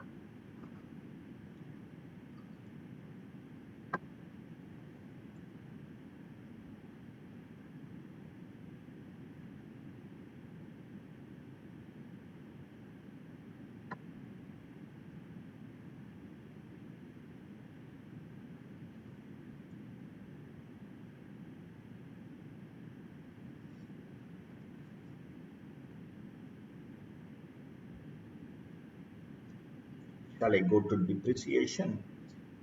Less depreciation for other assets they themselves has given. Okay, 12 lakh 25,000 depreciation eligible under say before considering anything above 12 lakh 25,000 for generator. For generator, subsidy received from government should be reduced under section 32 if payment is made on a single day in excess of rupees 10,000 through unapproved modes, then such amount shall not be considered as part of asset. You cannot consider it as part of asset. Repeating, payment on a single day exceeding 10,000, but it is through unapproved modes, then it will not form part of asset value at all. Then it will not form part of asset value at all. So what happens? Out of 35 lakhs, minus 10 lakhs subsidy received, minus 5 lakhs paid on cash. Grant received from state government 10 lakhs, for a generator which is used for more than 180 days. Sum of 5 lakhs was paid in cash. The grant received amount is credited to statement. Depreciation charged, though they have said charged, here they have said depreciation debited to P and depreciation eligible under section 32 before considering any adjustment above. So though they have said charged, okay, we assume that it is there in this 10 lakhs, okay, and we have already disallowed this, but now considering, okay, I cannot charge 35 lakh into 15%. 35 minus 15, 20 lakhs, 20 lakhs into 15%. So my total depreciation will be 15 lakhs 25,000. 15 lakhs 25,000.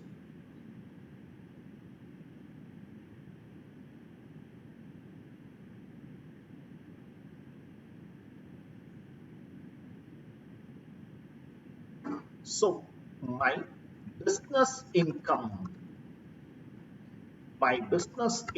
will be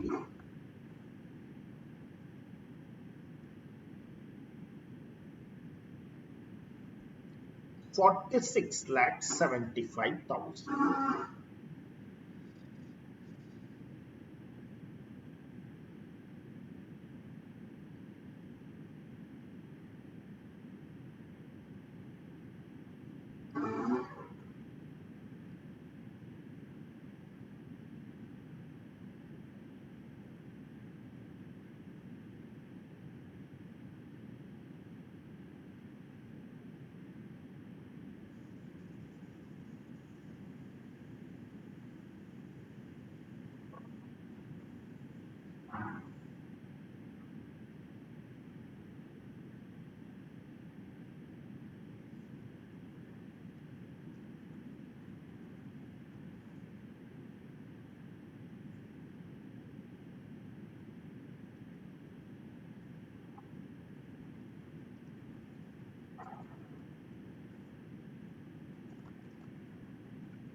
Forty-six lakh 75,000. I hope there is nothing else. Okay. Profit share is not taxable, etc. 115 BBF, I have already considered it. Okay. So only this adjustment. Okay. Second, IFOS. Okay. Issue of shares by a closely held company at a price in excess of fair market value. Issue of shares by a closely held company in excess of fair market value. Okay, issue of shares by a closely held company, okay, in excess of fair market value, taxable as income provided it is issued at a premium. Okay, provided. So it is section 56 which is going to tax it. Issue price. Issue price. During the year, 1 lakh shares of 10 each was issued at 25. Issued at a premium only. Okay, 1 lakh into 25. Okay, 1 lakh into 25 lakhs. Yes, fair market value on the date of issue, 1 lakh into 17. Okay, less 1 lakh into 17. Okay, so the income is 8 lakhs. Income is 8 lakhs under section 56.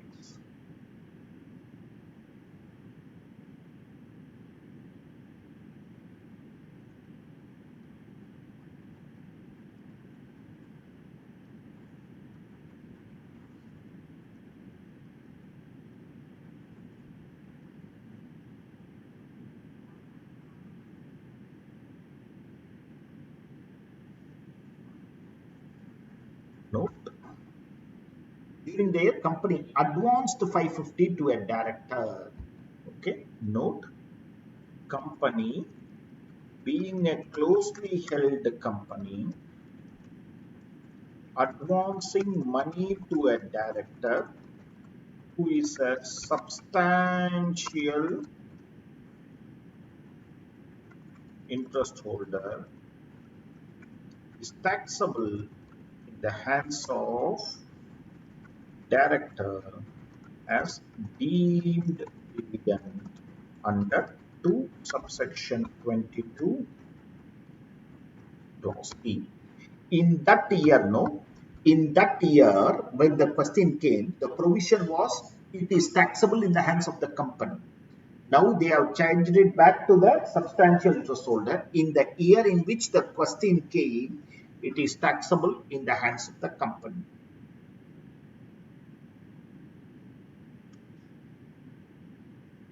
Friends, if they had asked for taxing, BBF is taxable at 10%. 115 BBF income is taxable at 10%. Okay. One of our friend has said that this question is more for the design of the question is such that even it can work out under math. So quickly can we complete? Anyhow, we are doing the last question.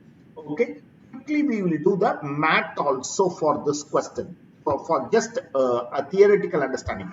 The exam is compute total income means stop there. Okay, computation of book profit under 115 JB. Because as our friend was saying, the question is designed in such a manner that it is math friendly. Net profit as per P&L account, so that we'll also once recollect math and put the chapter with a good note. 52 lakhs.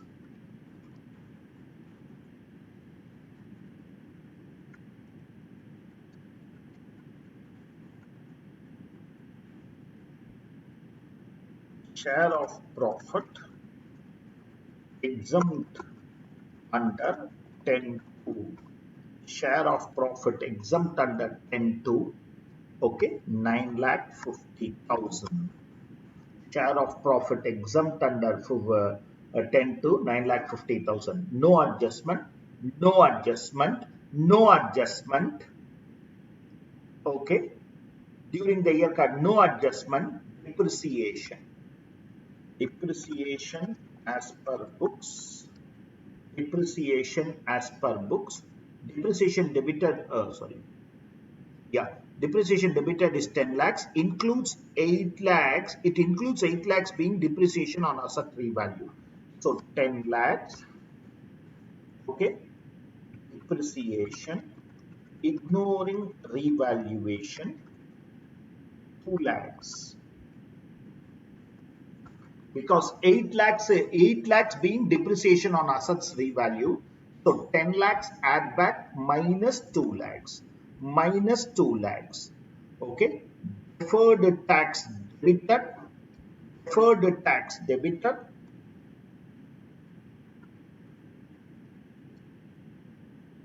6,50,000. 6,50,000. Deferred tax debited 650. No adjustment. Okay. Royalty income taxable at 115 BBF. Okay. Okay. 12 lakhs. 12 lakhs. 12 lakhs. No adjustment for this depreciation. No adjustment for retention money. No adjustment here. No adjustment here. Book profit as per 115 JB.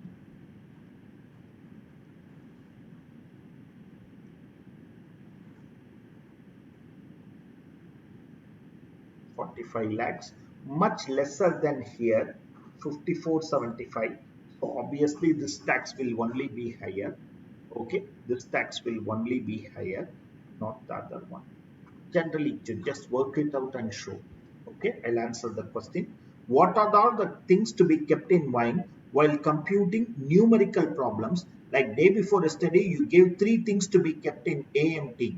Okay, right. Yeah, I can. Any other question? I have mat working not required. No. Okay.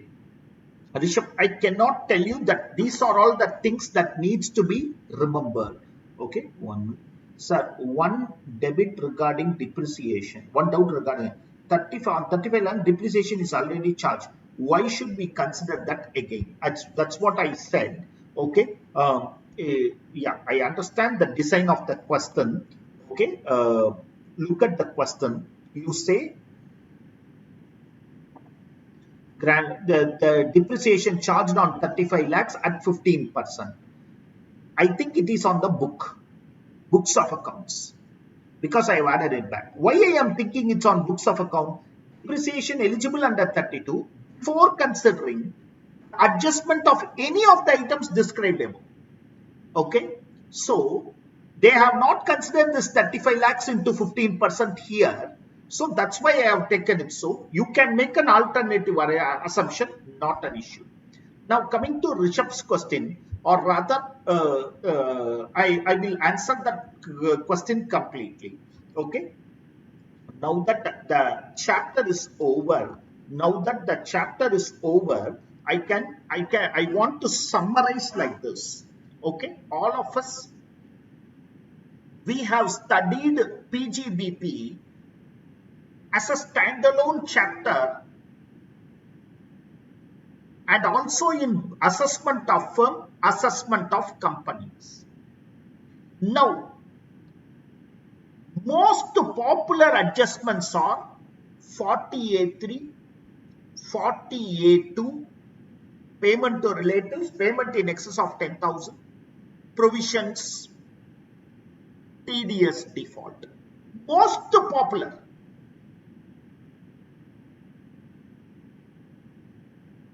These things will not challenge you. 43B will also not challenge you because dates will be very clear. Dates will be very clear. Apart from this, if they say company, then they will try to test you this CSR, amortization, 1/5 for 3 things: preliminary, amalgamation, demerger, and VRS compensation. Rarely family planning, but I don't think that's being tested even. Okay. One challenging factor can be section 32 depreciation. That's why we did so many things. Depreciation, why we did standalone? Because depreciation we need to understand. When we read the top of the question itself, if it is saying manufacturing, please be clear. Please be clear, they are coming to some manufacturing provision. Please be clear. They are coming for some manufacturing provisions. Accordingly, start answering that. So, depreciation and adjustment relating to depreciation. Now I can tell you what can all be the adjustments that you should be clear. First, let me start with the other ICDS. What type of adjustments can come from there? Inventory, cost or NRV, whichever is less. For a firm which is under dissolution, always NRV. Contracts, retention money will be taken as income, percentage of completion method.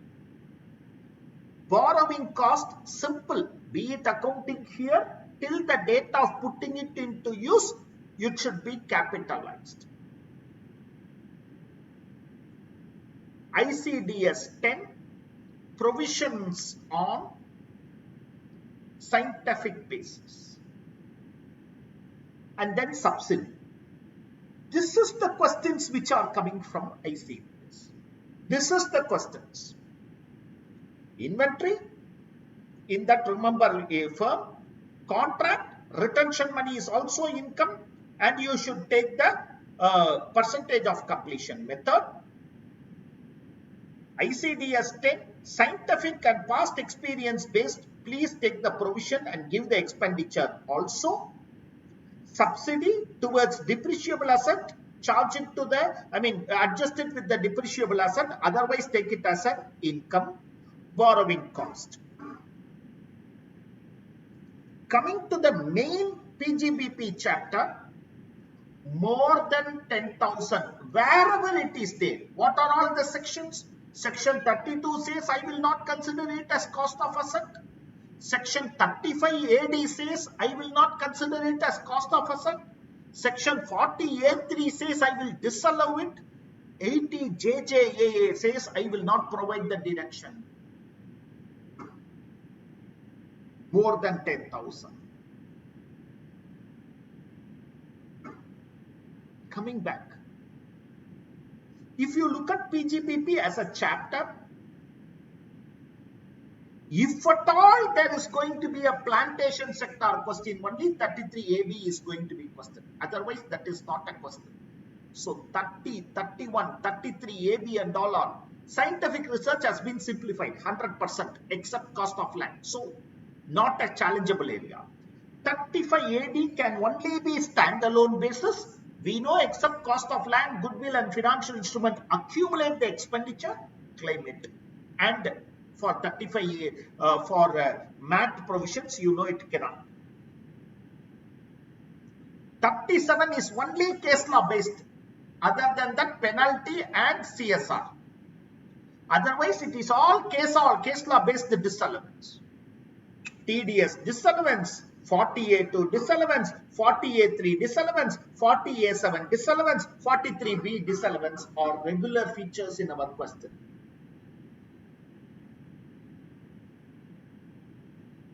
By working out these questions again, you will become very, very popular, familiar with all these things. Then boil down to capital gains. 50C, this 110% is very popular. Other than that, it will be a simple computation. Nuances can be there. In the first question, we saw 51% not held. In one other question, Neptune Incorporation, USA. Because we always think transfer by holding company to 100% subsidiary company is not regarded as transfer, provided that last line is important. The transferee entity is an Indian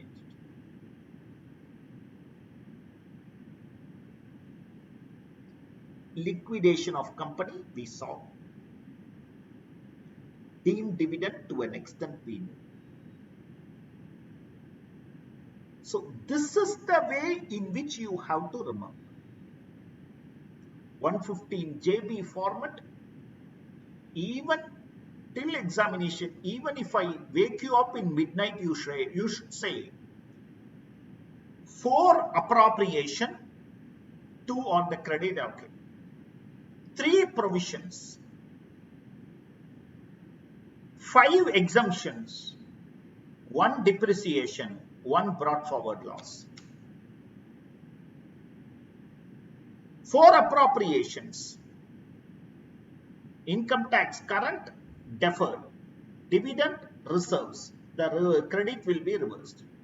3 provision, loss of subsidiary company, diminution in the value of investment, contingent, according to XJ forgings, provision for gratuity is not contingent for 150 JB. Normal working, it is a contingent. 5 exemptions, 10, the expenses will be added. Share of profit of AOP, expenses will be added. Notional gain on RIT, notional loss will be added. 115 BBF, expenses will be added. Income of a foreign company which is taxable at a rate less than 15%. Depreciation add back, depreciation ignoring revaluation reduce. Brought forward loss or unabsorbed depreciation, whichever is less, as per books finally reduce. Go to the Ind AS format, it will have OCI not reclassified except revaluation of tangible, intangible and financial instrument, credit add, debit rent. 1/5 of transition reserve other than securities premium, capital reserve, forex reserve, revaluation reserve, credit and debit reduce, you will get it. Doing all these questions will maximum take to complete this material. In the classroom I am teaching, you are doing. Together we are making some adjustment. Okay, if in classroom this takes 80 hours, it will take 40 to 50 hours. In this 3 months, you can very easily find it once or twice. If you do it over, you will be thorough with the topic. It is your, at the end of it, I will always tell you this. I am not just addressing the creamy layer of students. I am addressing like me. Sir, in 10 adjustments, if you don't, maximum you will not know 2 or 3, sir. Maximum, sir. One only might be very challenging. I am taking the uppermost limit. 3 also you don't know. 70% of the question you already know, sir. It will not go wrong. You have to go as a, that 3 we should not affect your confidence of that 7. That 3 somehow you will make an adjustment out of the 3. 1 can be right, 2 can be right. You don't, okay, don't worry. Go and approach the first question of whatever it is. With confidence, you will definitely come out well. Okay? Never lose your confidence. Never ever lose your confidence. With this, I am putting a dot for your capital gains to your PGBP assessment of firm, and I am going to a sure short area of 5 to 6 marks question. That is assessment of trust. Okay, assessment of trust. We will do the theory and then take the break. We will do the theory part of it and then take the break, but just give me 5 minutes.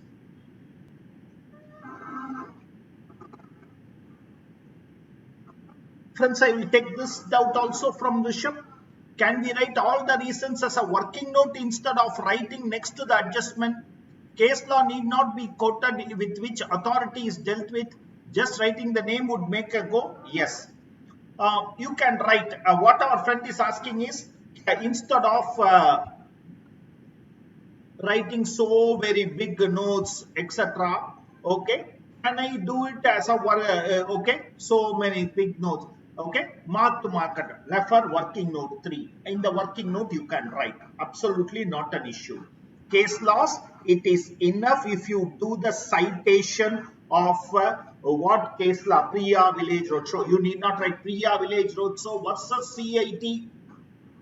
Okay, if wherever you are unable to, you know how to adjust it, manage it, etc. Don't worry about it. Have confidence. Those are all very small things. Okay.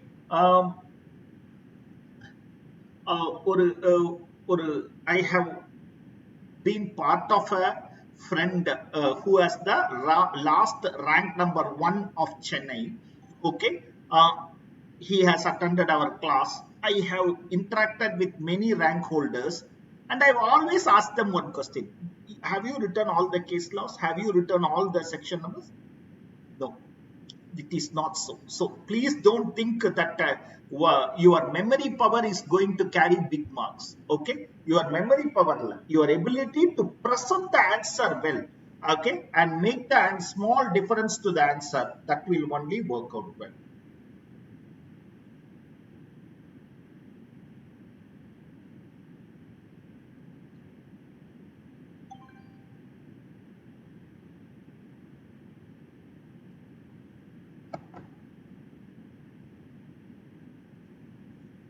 I am going to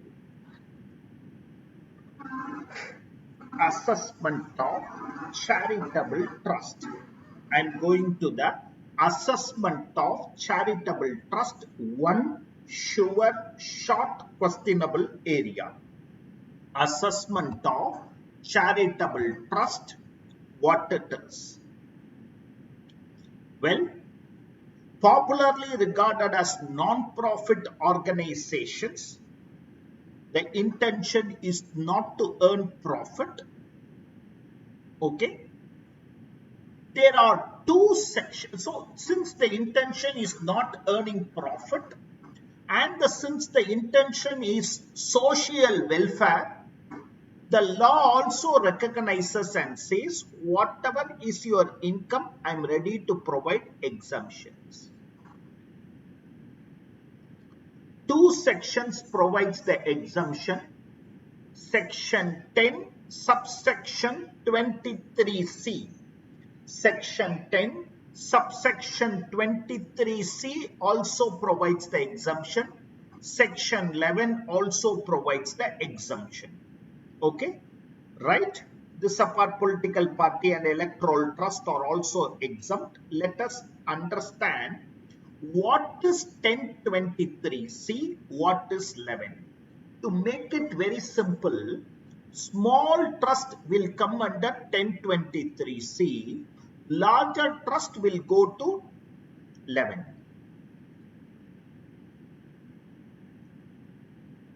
Okay, what is a small trust?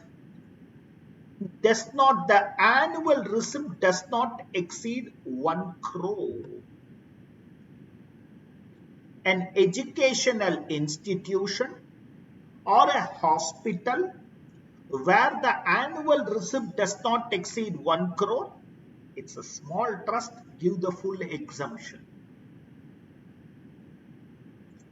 All government funded institution, any university, educational institution, substantially financed by the government. Substantially financed. What will you remember if I tell you the word substantially?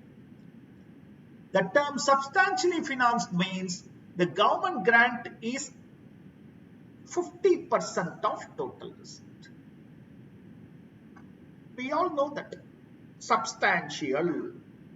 Now we are understanding income tax. When they use a term, what they mean, we are trying to understand. So substantially.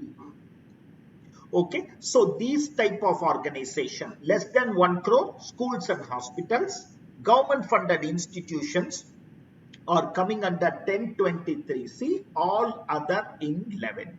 Okay, shall I repeat? Schools, colleges, schools, educational institutions, hospitals, private means public trust means less than 1 crore. Government funded are all coming under 1023C, where the provisions are simple, straightforward, you can get the exemption. That leads us to section 11. Section 11 starts from section 2, subsection 15. What is charitable purpose? It includes relief for the poor, education, yoga, medical relief, preservation of environment, preservation of monument, or advancement of objects of general public utility. Charitable trust or charitable purpose means relief for poor, medical, educational, yoga, preservation of environment, preservation of monument, objects of general public utility.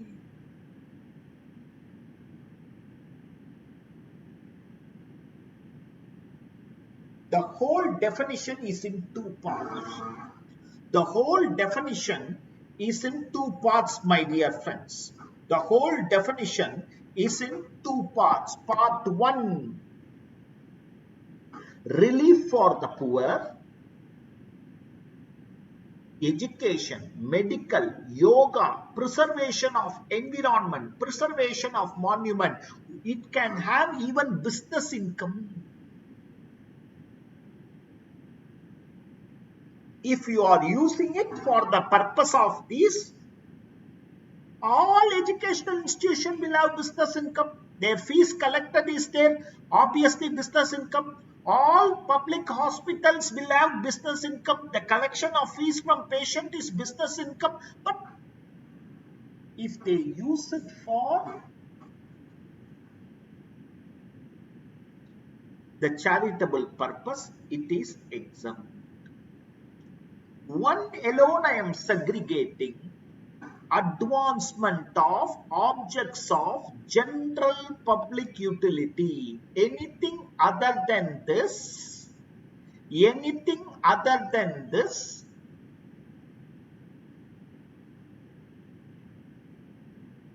is falling under advancement of any other object of general public utility. In this, business receipt should not be more than 20% of gross receipts. If an entity is falling under advancement of any other public, general public utility, if a trust is falling under this, business income should not exceed 20% of gross receipts.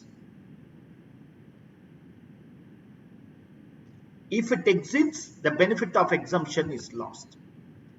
If it exceeds, benefit of exemption is lost.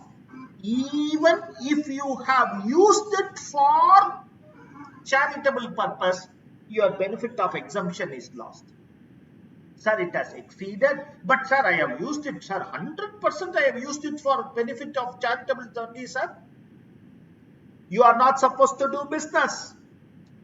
A old age home is there, which is registered as a charitable trust.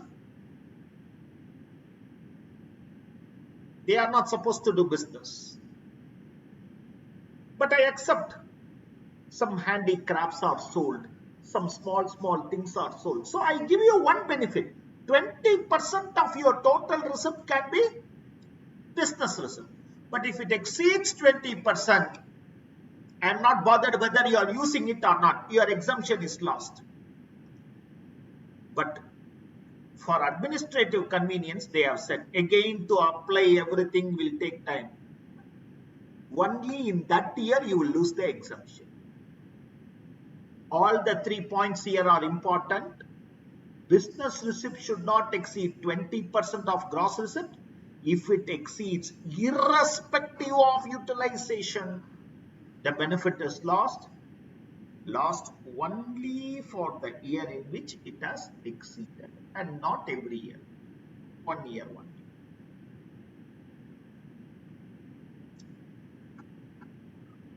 What is charitable purpose? Education, medical, yoga, preservation of monument, preservation of environment, relief for the poor. Main items where all incomes are exempt if you utilize. Objects of general public utility. Okay, I understand. You are also coming under charitable, but don't do business. Small business accepted. 20%. If it exceeds 20%, you are a main businessman. I will not allow exemption. You are losing the exemption only for 1 year. Okay, sir. What are all the receipts of charitable institution? What can be the receipts? My dear friends, let us understand this. Nature of income. First main type of income for a charitable trust is donation that I am receiving. Donations that I am receiving. There can be 3 types of donation. Donation for a capital activity or corpus. I go and donate saying 1 lakh, take it towards your corpus. That is not income. Corpus donation is not income. It is like receiving share capital. Is share capital an income? No. Corpus donations are not income. All other donations are income. I received a donation, but I am not maintaining the details of the donor. I received a donation, but I am not maintaining the details of the donor. Anonymous donation. We'll deal with it. Three types of donations. Corporate donation not treated as income. Anonymous donation, let's deal it separately. Other donations are income, are considered as income. Okay, right.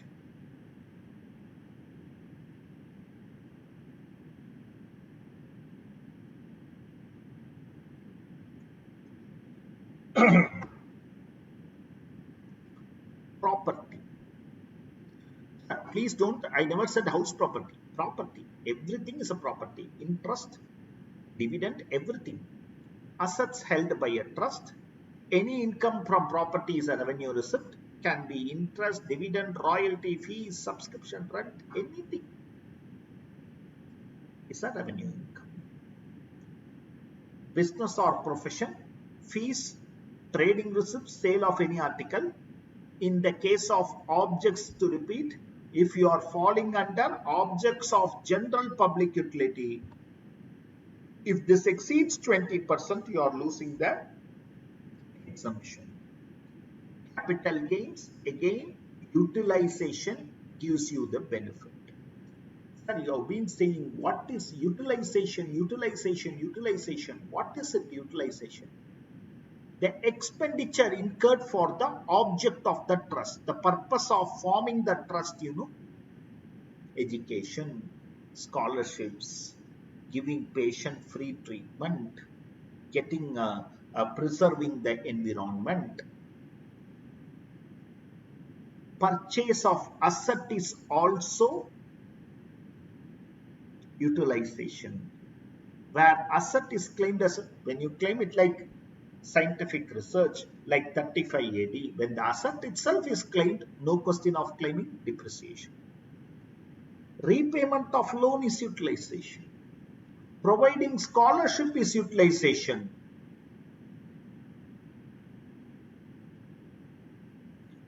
Giving donation to another charitable trust is also utilization. Giving donation to another charitable trust is also utilization. You know people who are running 20 engineering colleges. Apart from that, they run 20 trusts. I'm not joking, really. There are people who are managing 30, 35 trusts. One trust having surplus, they are not utilized.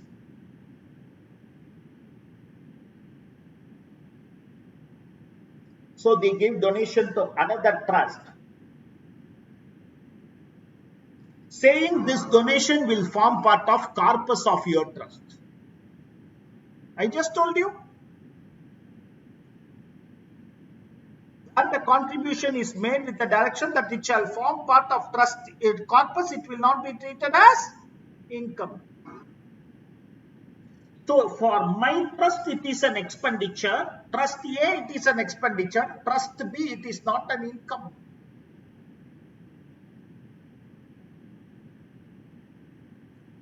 To cut down on such practices, law has said, however, this is a part amendment, so I thought I can put it in blue. It's a part amendment only, but I thought I can. Where the contribution is made with the direction that it shall form part of the corpus of the other trust, then I will not treat it as expenditure, that I will not treat it as utilization. Okay? Okay? So, purchase of asset, utilization, repayment of loan, utilization, expenses, utilization, giving scholarship, utilization, donation or contribution to another trust is also utilization, provided you don't donate and say that it is forming part of corpus. Let them account it as income. Then comes the elimination methodology, what is not considered as utilization. This is important to remember. Depreciation, provided that the asset is claimed as utilization. Donation to another charitable trust which will form part of corpus. And then our 40 TDS disallowance, 30% of amount paid without utilization of, without deducting tax at source, 40A3. These are not considered as utilization. These are not considered as utilization. These are not considered as utilization.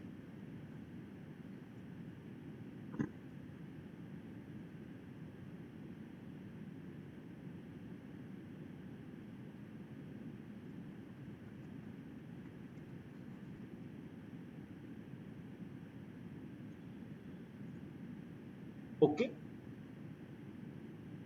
Suppose I am running a trust. Let me call it as Bharatwaj Trust. Donation received will be exempt if at least 85% is utilized for educational purpose.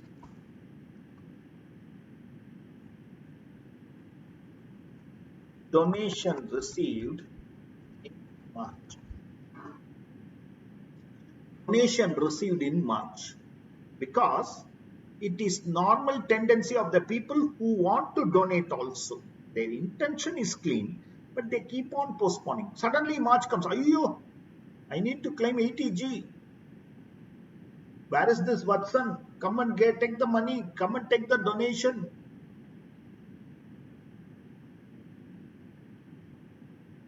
And they give me a donation of 10 lakhs in March. And you want me to spend 8,50,000 before March 31st?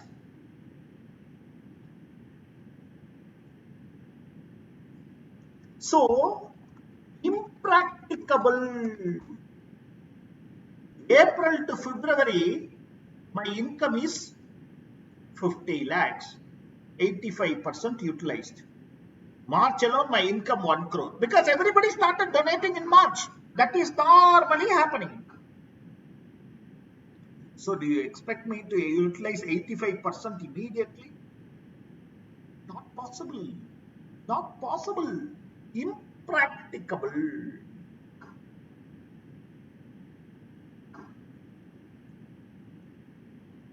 Trust keeps money deposited in bank.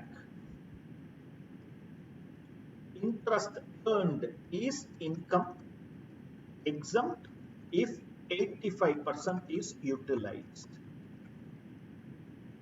What about interest accrued but not received? Sir, only if I receive I can utilize it, sir. Only if I receive I can utilize it. What can I do if income is accruing but not utilizing, and you say 85% use? What to use? I have not got the money to use it.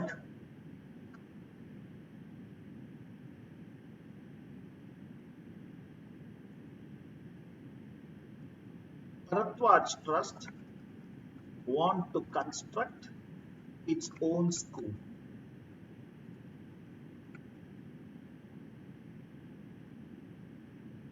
One year profit is not sufficient, sir. I need huge money.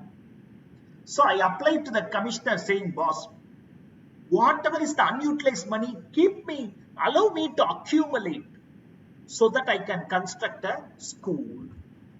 Conditional accumulation. Okay? Understand when utilization can be deferred.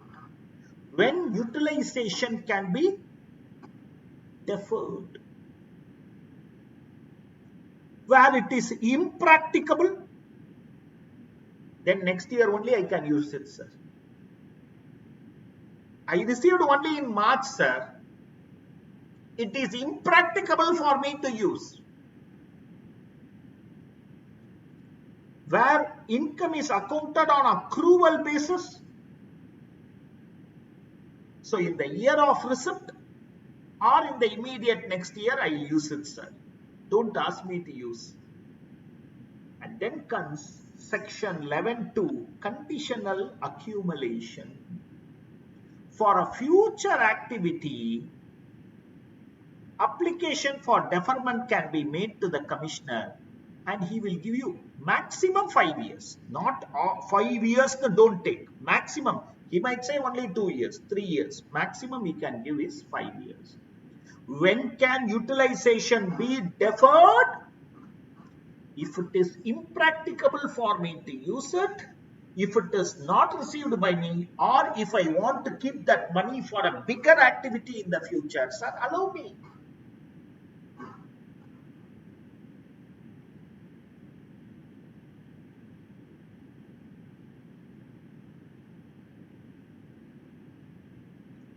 Then comes this concept called anonymous donation, where the details of the donor is not available. I am going to tax them at 30%. 115 nale, it is taxable at special rates. Taxable at 30%. But not that all anonymous donations, small donations are allowed.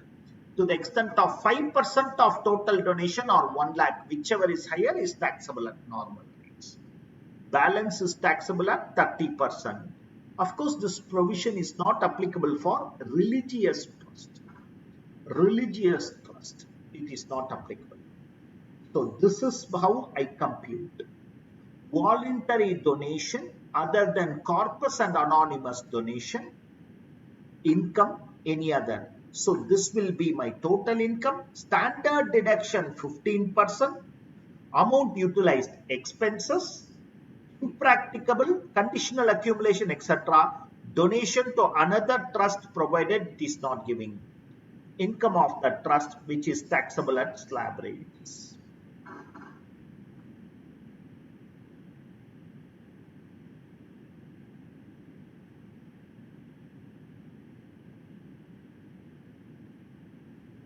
I don't see a point in this year questioning on the administrative provisions because next year the entire administrative provision has changed. Next year the whole administrative provision has been changed, but a quick look at it. Make an application according to section 12A. For claiming exemption, every trust has to make an application. Exemption will be applicable from the assessment year immediately following the financial year in which the application is made. According to section 12AA, the commissioner on receipt of application for registration can call for documents, information, and getting satisfied with the object and genuineness. It can also check with compliance with other laws. Today, if you don't comply with other laws also, you will be, for example, foreign contributions you are receiving, but you are not complying with FCRA regulation. Your trust will be deregistered. After satisfying, he can either pass an order registering or refusing. No order can be passed without giving assessee an option. The order granting should be passed within 6 months from the end of the month in which application is received. If you have not passed it, deemed to be registered. When can you cancel the registration of a trust? If the income does not result in general public, if it is for any particular religion, community or caste, if it is for the benefit of the authors, etc. You can. Rare question, very, very rare question. Okay, right. I have something to speak on exit tax later. Okay, as I told you, let us take the break and come back. Okay, so that we are clear. Our friend has told me that 25 minutes is required because he is traveling to, it will take some time to travel. Time in my watch is 8:15. I am meeting you back at 9:15, 9.15, and we are going to answer trust related question. As you eat the breakfast, just look into it. We'll meet soon. Let's look into some of the case laws pertaining to a trust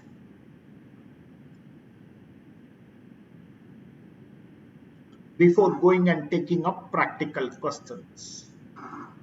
The first case law is Queen's Educational Society. Does that mean the trust should not make profit?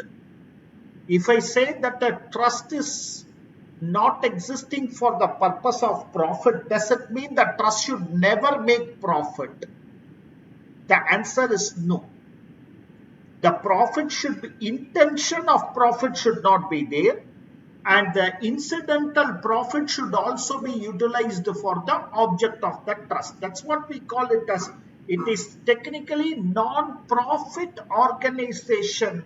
Is not the word, non-profit seeking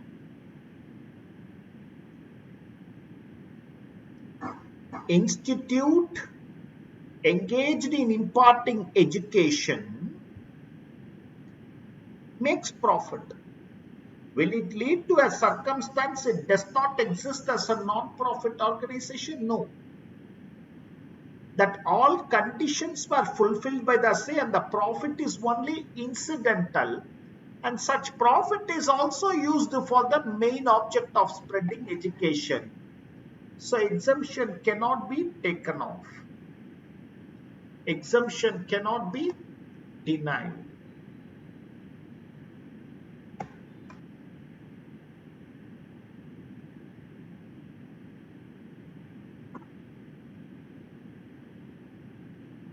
When I say an educational trust, does it also include vocation? The answer is yes.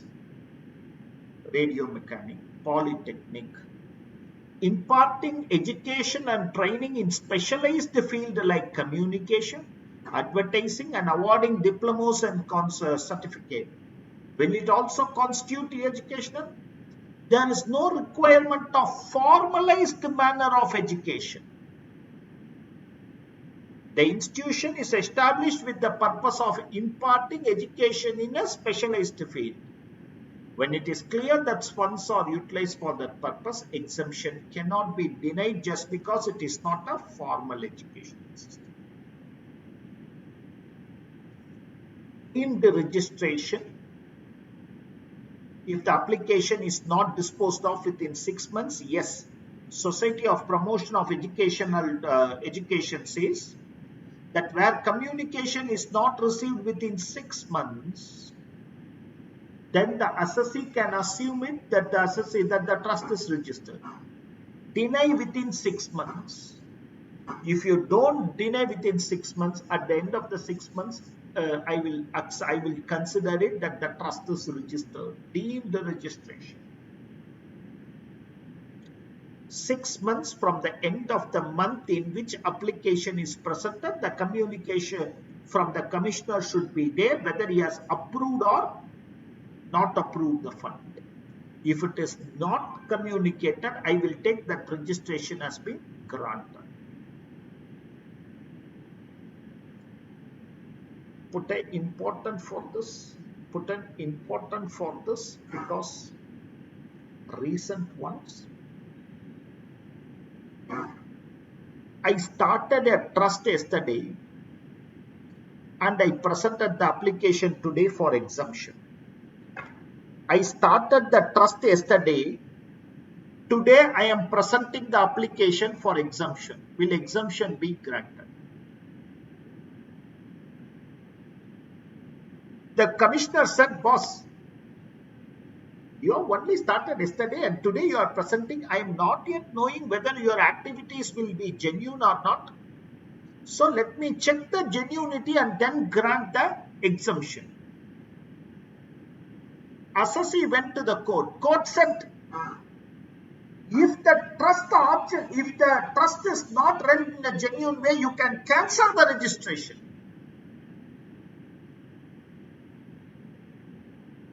You already have the powers under 12 AB and various sections to cancel the registration if the trust is not running. in a proper manner. For granting registration, what you see is the trust deed, whether it is proper.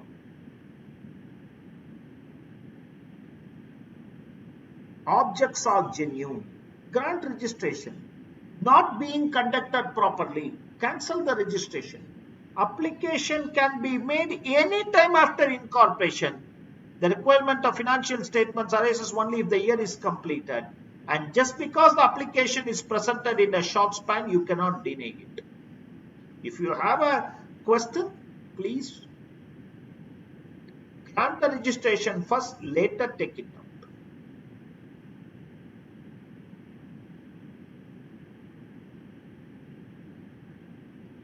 The trust has not fulfilled that 85% utilization criteria. Can 80G also be denied? No. 80G is different, 11 is different. Govind Bhai, Jeeta Bhai, Jeetalai Nandavani Trust. The purpose of 80G and Section 11 are different. 80G does not relate to assessment. Non-fulfillment of condition by the donee trust cannot be ascertained at the time the donor making the donation. Hence, the ground of rejection is not applicable.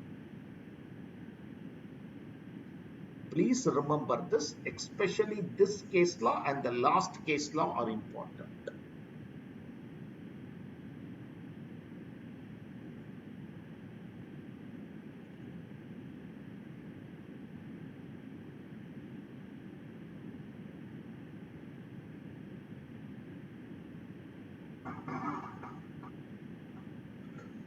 Let's understand trust from the practical perspective. Remember, there will be questions on trust, 5 or 6 marks. We should sweep it out. A charitable trust derives its income from the business of providing mineral water to various companies situated in a technological park in Hyderabad. A sum of 30 lakhs has been derived as net income from the business activity, which is utilized for the object of the trust. Examine the taxability of application of income if the income is so derived in the financial year 2021.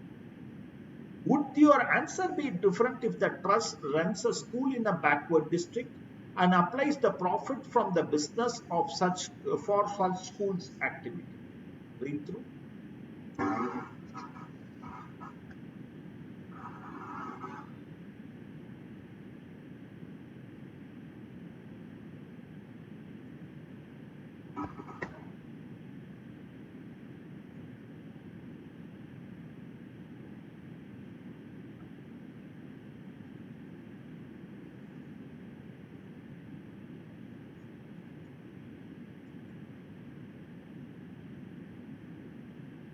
If the trust falls under objects of general public utility,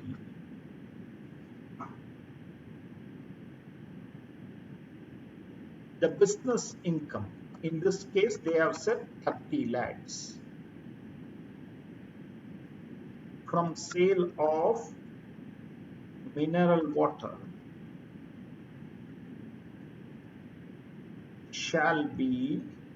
should not exceed 20% of total receipts. Where it exceeds, then irrespective of its utilization, then irrespective of its utilization, it becomes taxable. Exemption will not be granted. In other words, exemption will not be granted.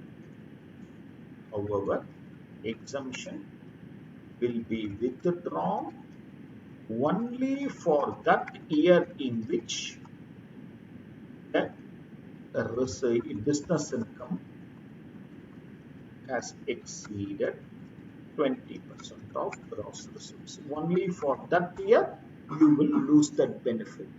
Otherwise, it will still continue. if the trust runs a school in a backward area. If the trust, the second part of the question says, would your answer be different if research runs a school? Okay. School falls under education where there is no restriction on business income. The only condition is at least 85% should have been utilized. In the given case, the amount is utilized for the for educational purpose, hence exemption will be provided. This is the difference between trust falling under the terminology objects of general public utility, where it should not exceed 20% of total receipt. If it exceeds, then I don't mind, even if you have used 100%, I will not grant you exemption for that year. Whereas if it is a trust falling under that first category, education, medical relief, yoga, preservation of environment, monument, relief for poor, if you are falling under this, then business income can be any sum. Only thing is you should have used 85%.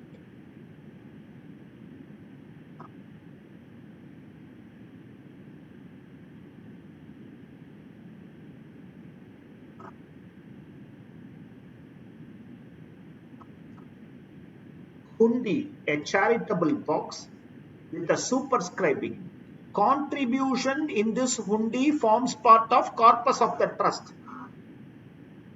When you next time visit Srivari Hundi in Tirupati, you just lift your head and see in the iron plate they have written contribution to this hundi will form part of corpus of the trust.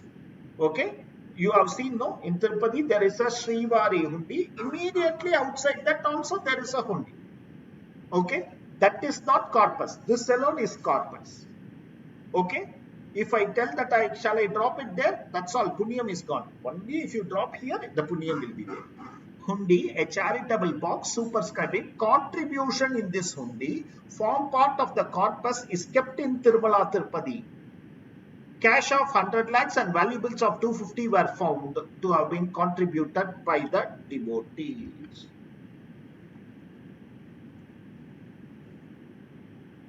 Where donations are made with a specific mention that it should form part of corpus, then such donations shall not be treated as income. Then such donations will not be treated as income. In the given case, there is a clear marking that offerings in this hundi will be treated as corpus. The offerer is deemed to have read and accepted. Hence, such offerings shall not form part of income. So such offerings will not be treated as income because there is a superscription that anything in this hundi will be only. Corpus funds will not be treated as income. Donation to corpus fund will not be treated as income. Question number 3. A charitable trust whose income can be exempt under section 11 of the income tax was formed on 1st March 2016. For the year ended, it earned 3,66,000. It filed with the Commissioner of Income Tax application for registration on 30th March 21, explaining due and sufficient cost why it has not filed earlier. State by which date the application and for registration should have been filed.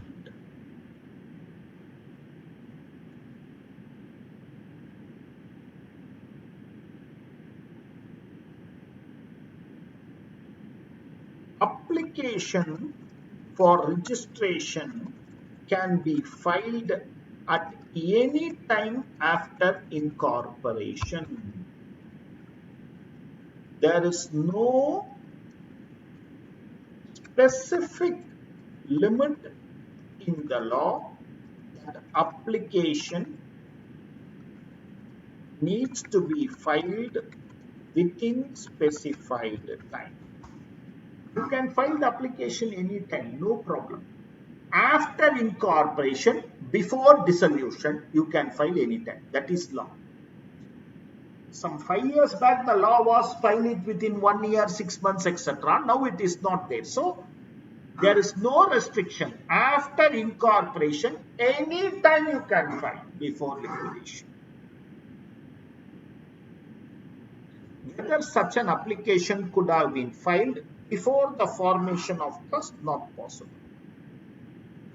Application can be made only after incorporation, nothing but registration of trust. So application filed before formation is not acceptable.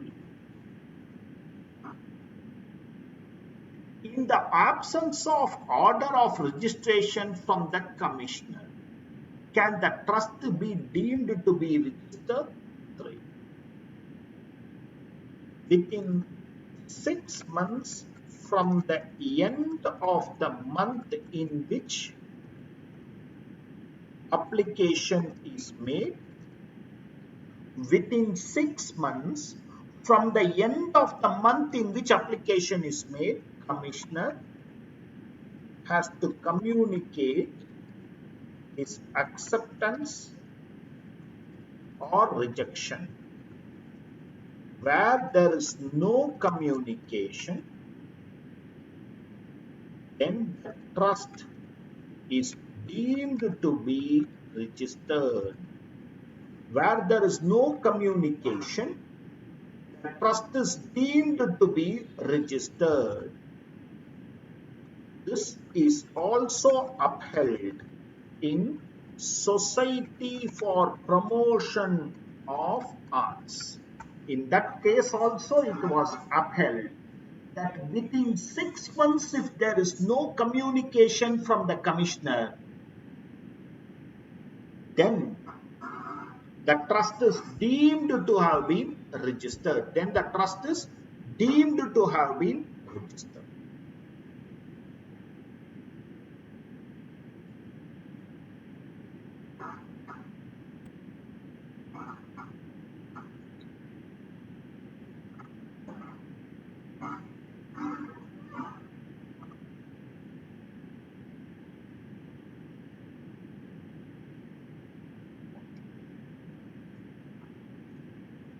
Steps to be taken by the trust to ensure exemption. This question will not be because the steps have changed. Make an application to the commissioner. Explain the objects and the reason for grant of exemption. You should say why I am asking for exemption, because I can use the funds for betterment of social welfare, etc.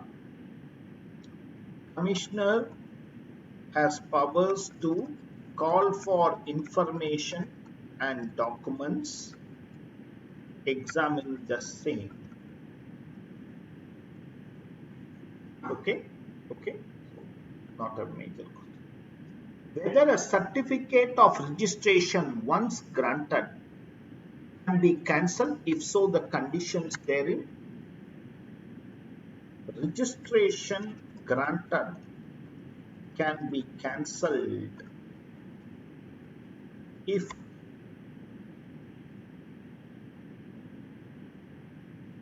funds are not properly utilized,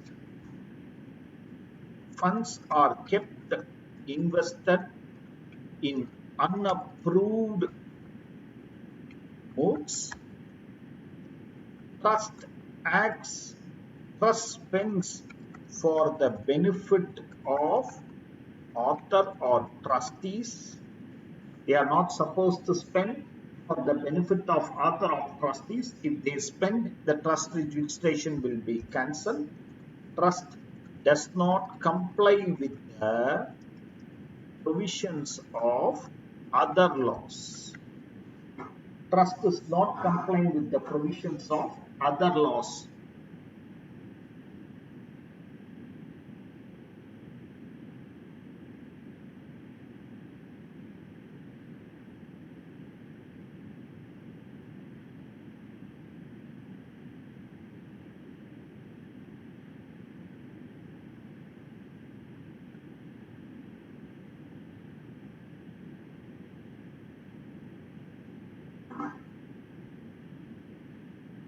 I will take this opportunity to answer few other questions. Date of presenting the application,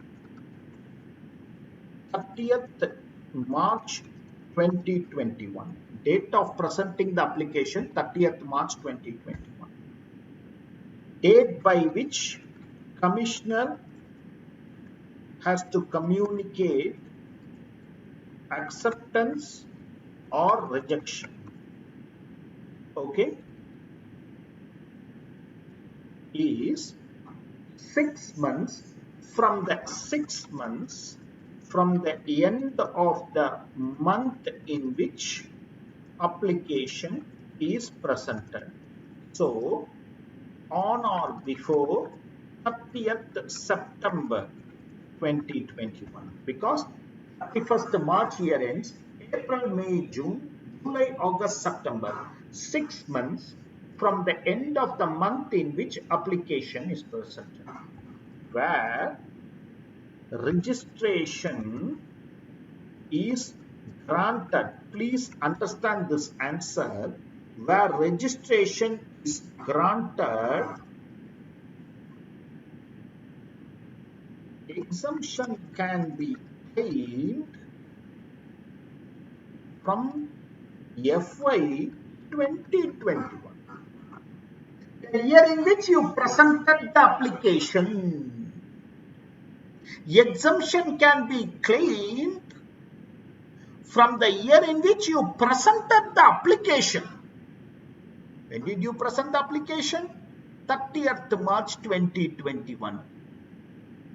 Law will say for the assessment year relevant to the previous year in which application is presented. Very simply, financial year in which application is presented. So exemption can be claimed from the financial year 2021 itself.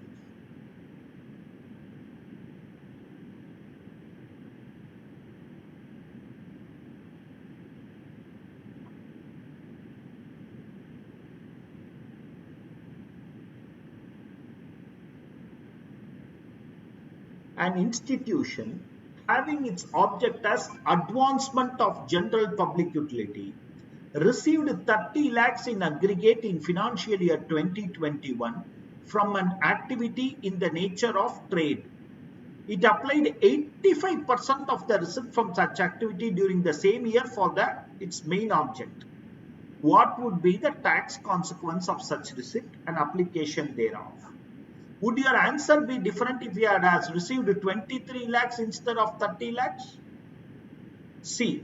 Would your answer be different if the main object is relief for the poor and receives 30 lakhs and applies 85%? Definitely answers will be different, right?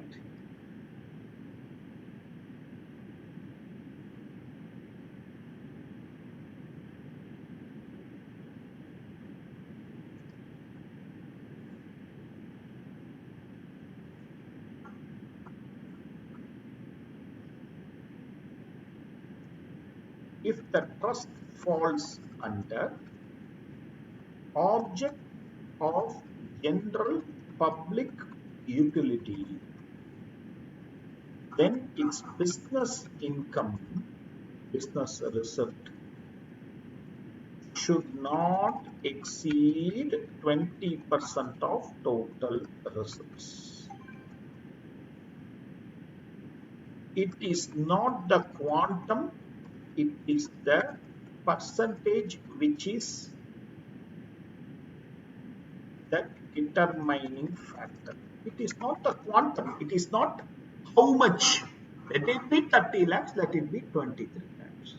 It is not how much, it is what percentage that is going to be the determining factor.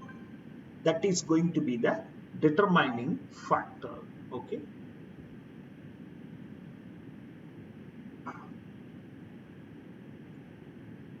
Similarly, it is not utilization also. Where it exceeds 20%, exemption granted will be withdrawn for that particular year, even though it is utilized. This is for both 1 and 2. 2 says 23 lakhs. I'm not bothered about the quantum. It is the percentage. Let it be even 1 lakh or even 50,000. Has it exceeded 20%? Quantum only determines. Quantum only determines. Where it exceeds, then you cannot.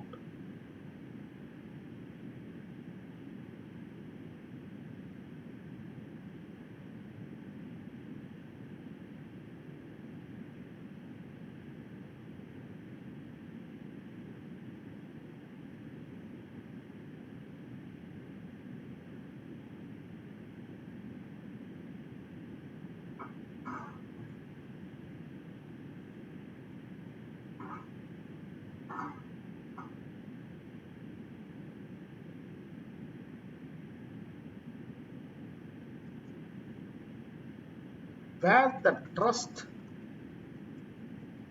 falls under relief for poor,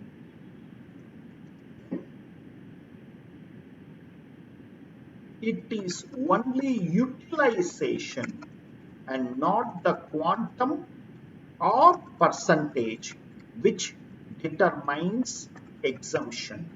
So if I am falling under relief for poor, whatever may be the quantum, 100% let it be.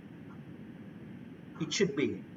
If 85% of the income is utilized for the object of the trust, then exemption can be claimed.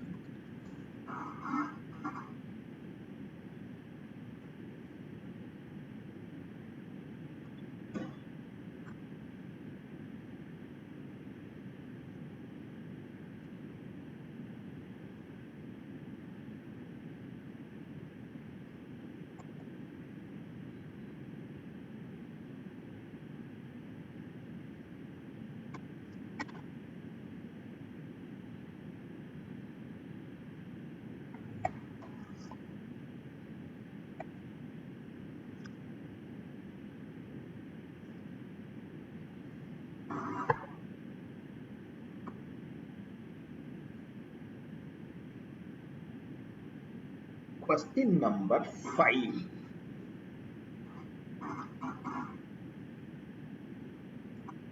Jyoti Educational Center, a charitable institution registered under 12AA of the Income Tax Act, runs a primary and secondary educational institution. The following particulars are given. Gross receipts from the students 151 crore 52 lakh 75,000. Not a small institution. What is a small institution? If it is less than 1 crore. This is a larger institution, so normal working. Revenue expenditure of the above. A sum of 3.5 lakhs has been applied for the benefit of the founder of the institution. Purchase of computers and lab equipments, out of which 1.40 is paid in cash. You cannot. Donation received. Grant received from government for acquisition of capital asset. Dividend received from mutual fund.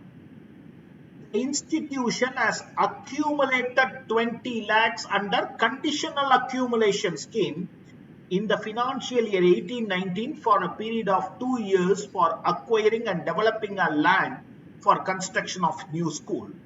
Land was purchased for 15 lakhs, development has taken place for 2 lakhs. Excess of expenditure over income, loss of 19-20, 35 lakhs.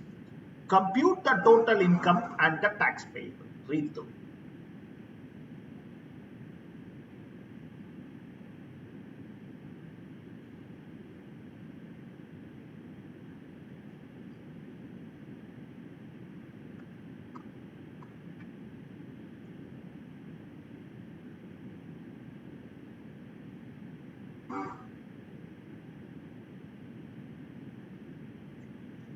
Very important question. Lot of nuances are there in the question. By understanding this question, you will be able to understand the answer in a better manner.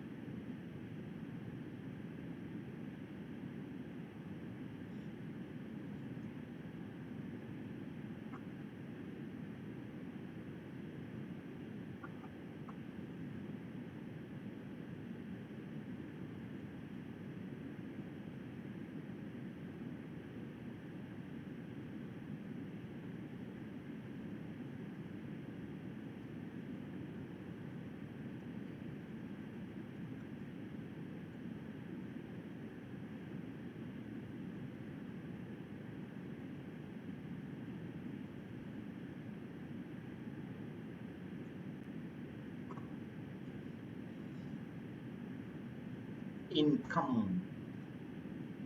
Gross receipts from students.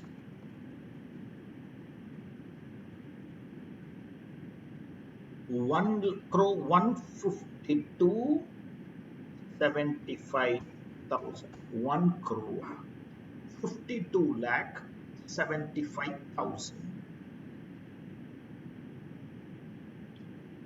Donations other than anonymous donation.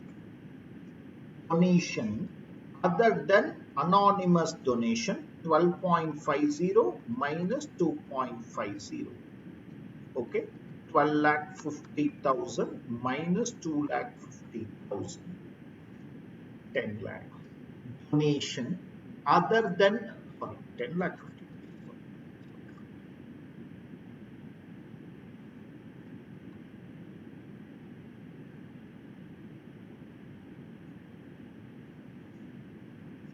Donations other than anonymous donation, 1050. Dividend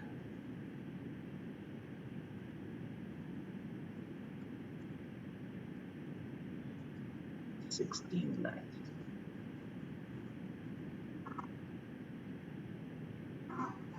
These are all the incomes. These are all the incomes. Do you understand? This is an income. This is an income minus this. This is, I'll tell you what to do. This is an income.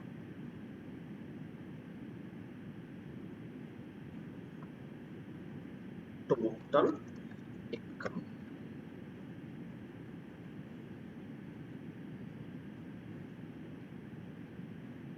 Yes. 15% set apart.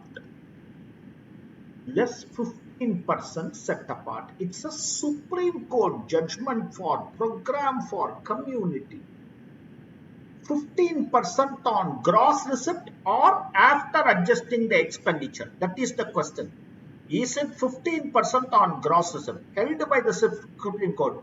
That 15% of the gross receipt is standard deduction. It's like a standard deduction. So this is, sorry, gross receipts. 15% of this directly you can set apart. That gives me amount to be utilized. This gives me amount to be utilized. This is the amount I need to utilize.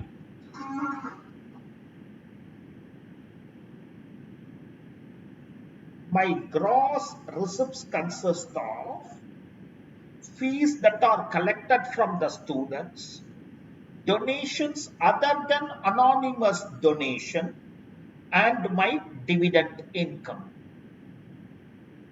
15, any income from property, it can be dividend, interest, rent, royalty, anything is an income. 15% is like my standard deduction. The balance should be utilized by me. Amount utilized. Let us go for this.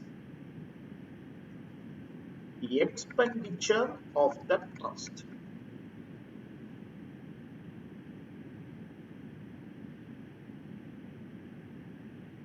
How much is that? Revenue expenditure 87 lakh 10,000. Expenditure benefiting trustees or founders not allowed. A sum of 3.5 lakh has been applied for the benefit of the founder of the institution, not allowed. Purchase of asset, that is computers, etc. However, where payment is made in excess of rupees 10,000 on a single day to a particular person, otherwise than by approved modes, then such payment will not be considered as utilization. So 48, they did not say 48.3, but we know 32, 35 AD. If you buy an asset using cash, I will not consider the cost of the asset. Here, 21.4 minus 1.4. 21.4 minus 1.4, something else also I need to tell you.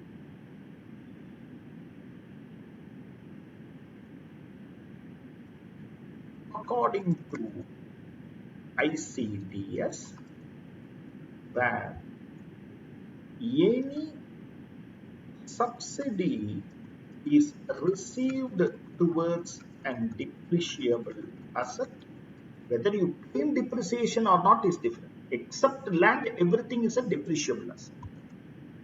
And any subsidy is received towards it, the quantum of subsidy should be adjusted with the cost of the asset. So what happens is, this computer which I purchased for 21 lakh 40,000, 1,40,000 is paid by cash, 1,40,000 is paid by cash, and government grant received is 7,25,000. Government grant received 7,25,000. Repeating. So computer cost is 21,40,000 minus paid in cash is 1,40,000. minus subsidy received. Subsidy received is 7,25,000. So only the net cost can be taken. With regard to asset, don't pay in by cash in excess of 10,000. If you pay, I will not take that cost. Similarly, if any subsidy is received, don't take it as an income. Grant for running the school, it is an income. Grant for land, it is an income. Grant for depreciable assets, whether depreciation is claimed or not is different, but it should be adjusted with the cost of the asset.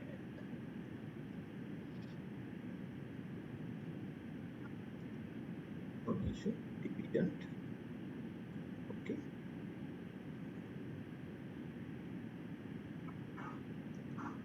2 years back, that is in the previous year 1890, which ends on 31/3/19, I had accumulated 20 lakhs under 11.2. 11.2 is conditional accumulation, saying I am going to do a capital activity.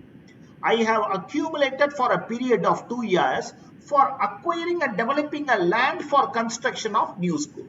So what I did, I presented an application to the commissioner, sir, please allow me to continue for 2 years. Within 2 years, I will buy the land and construct. So this 20 lakhs, please conditionally accumulate. The commissioner said, okay, boss, within 2 years, do it. So 31/3/21, before that date, you should have done. You purchased the land for 15 lakhs, you developed it for 2 lakhs. The remaining 3 lakhs became unutilized. The remaining 3 lakhs became unutilized. So this is utilization.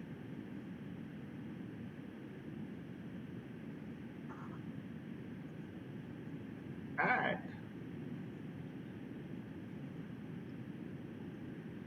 unutilized portion of conditional accumulation. Unutilized portion for the year ending 31/3/19, 20 lakhs were allowed to be accumulated to be used within 2 years. Only 15 plus 2, 17 lakhs were utilized. Only 17 lakhs were utilized. So 20 lakhs was allowed, only 17 lakhs was utilized. So 3 lakhs is taxable. 3 lakhs is taxable because you have not utilized and the time is over. And the time is over. So that is over. Less brought forward loss 35 lakhs. Income of the trust for FY 2021.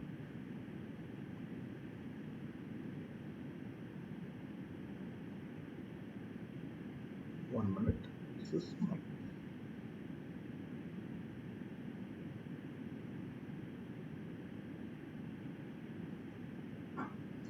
18,38,750. Repeating how I have worked out. I took the gross receipts. I took anonymous donation other than anonymous donation. I took income from property. I got the gross receipt. 15% standard deduction. Balance should have been used. You have used only 99 lakhs. You should have used 1 crore 50 lakhs. You have used 99 lakhs and another 35 lakhs you have brought forward loss. But 2 years back, I gave you a conditional accumulation for 2 years only for 20 lakhs, saying use this 20 lakhs. You have used only 17 lakhs, so that 3 lakhs also added up. You have the income of the trust as 18 lakh 38,750.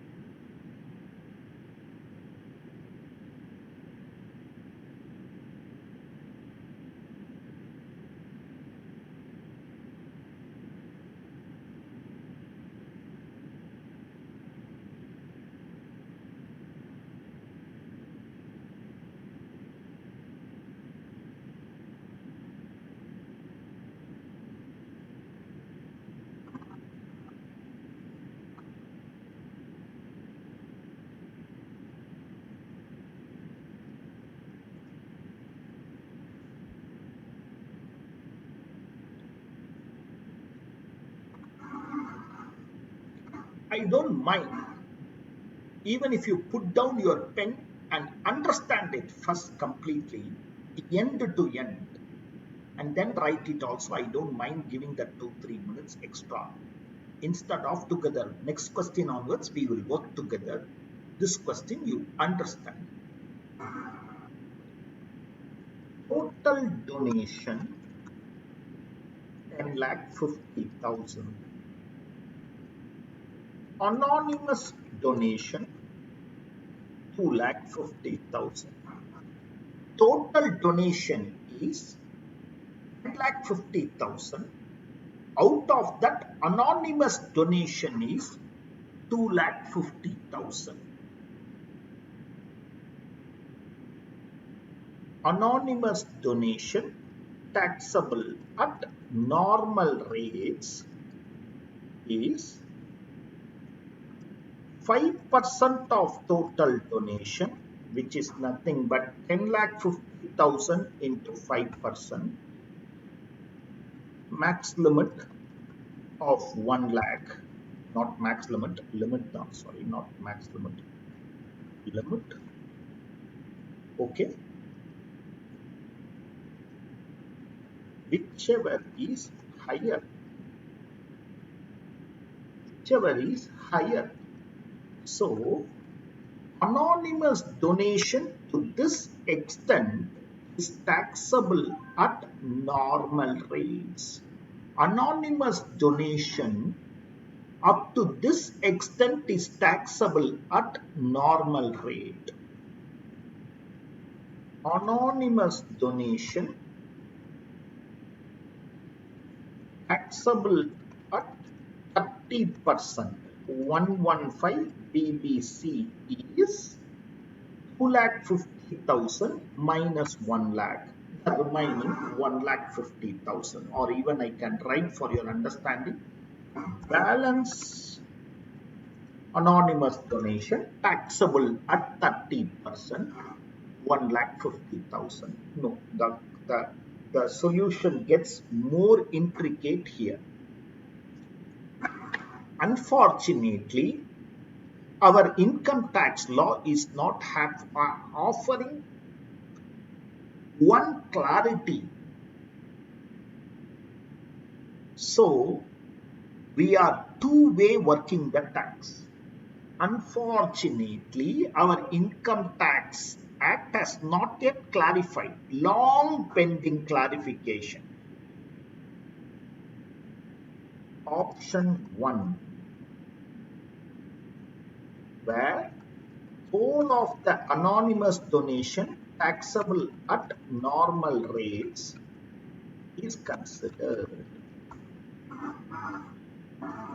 Income taxable at normal rates. Normal means slab rates only for them. How much is that? 18 lakh 38,750 plus this 1 lakh. This 1 lakh is taxable at normal rates. That 18 lakh 38,750 is taxable at normal rates. We all know this minus 10 lakhs into 30% plus 1,12,500.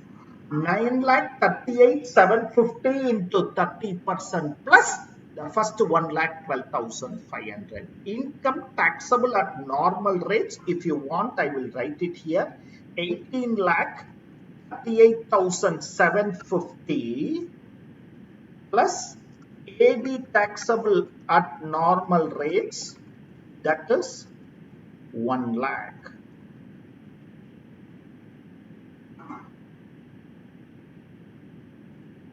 Anonymous donation taxable at 30%.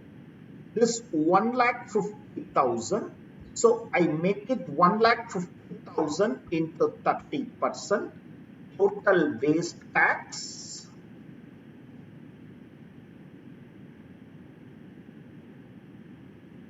Add HEC. Total tax.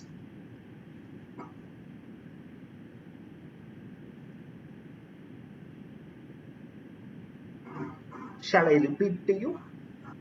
My total donation is 1050.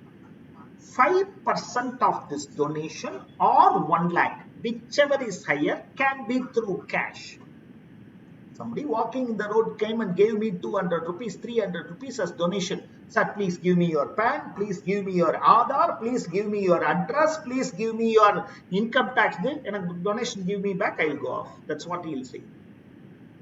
So, anonymous donation can be 5% of the total donation or 1 lakh, whichever is higher.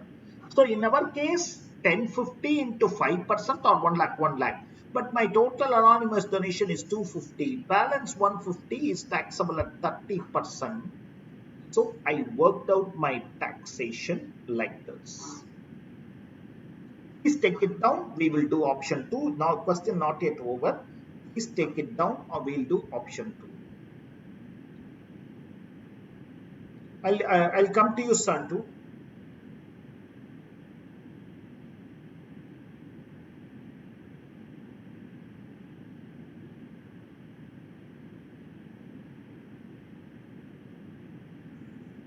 Why we add to T, sir? Man, Purila. Don't understand your questionation. I'll come to you, Santu.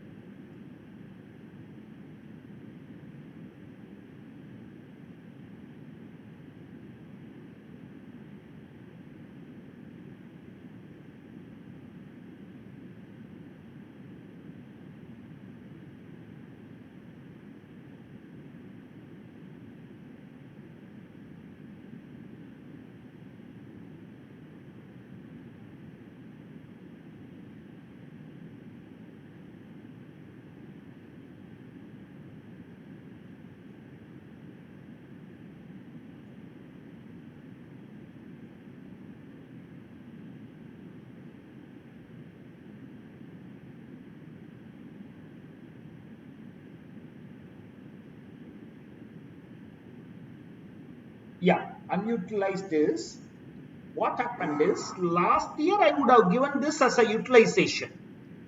Here, 2 years back, I would have given it as a 3 lakh utilization. That is a 20 lakh utilization. Saying you will utilize. Now you did not utilize, so I am adding back. Don't allow it as a disallowance. It's a reversal of income. Reversal of utilization because you have not utilized.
The second school of thought. The second school of thought says, boss, you should not tax this entire 1 lakh. In this also, I will get 15% standard deduction. No doubt this 150 is fully taxable. No question there. This anonymous donation taxable at normal rates. You should not tax me fully. In this also, I will get a standard deduction of 15% is the second school of thought. Where, okay, 85% of anonymous donation taxable at normal rates will only be considered. So here it will be only 85%. Okay, here it will be only 85%. That is this 18,38,750 plus this 1 lakh is not fully taxed. It is 85% because balance goes towards standard deduction. So they say that you should not tax it fully. The second school of thought says anonymous donation cannot be taxed. Anonymous donation taxable at standard rates, normal rates, will also enjoy the standard deduction of 15%. So if you say anonymous donation taxable at normal rates, you arrive at 1 lakh, not the entire 1 lakh that is taxable, only 85% of that 1 lakh is taxable. So that school of thought says provide 15% standard.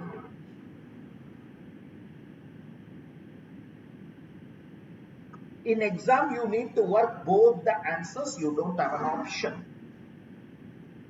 You don't have an option. Like this, you have to work out both the answers.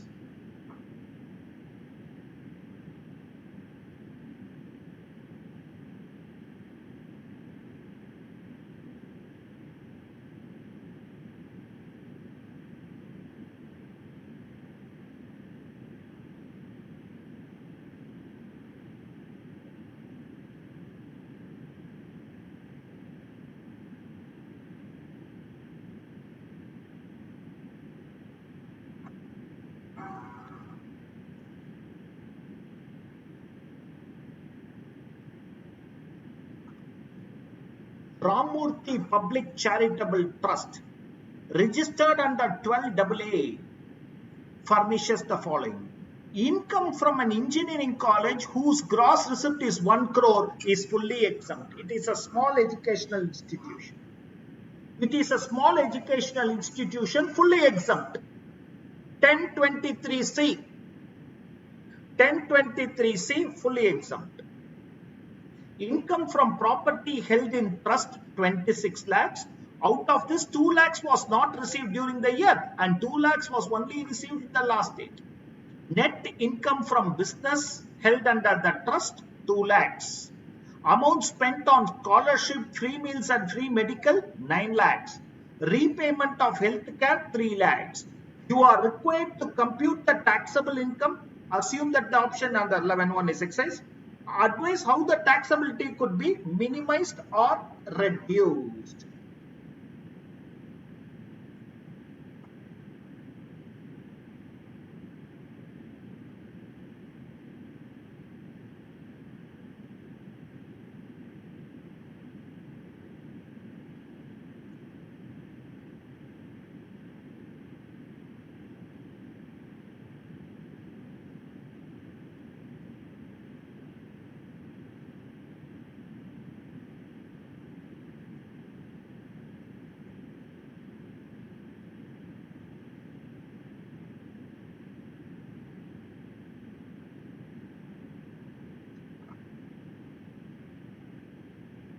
Income from engineering college only exempted under 1023C as the gross receipt does not exceed 1 crore. Exactly 1 crore also exempt. So you will not take it as an income at all. 10 exemption under 10. It will not form part of income and all. So benefit.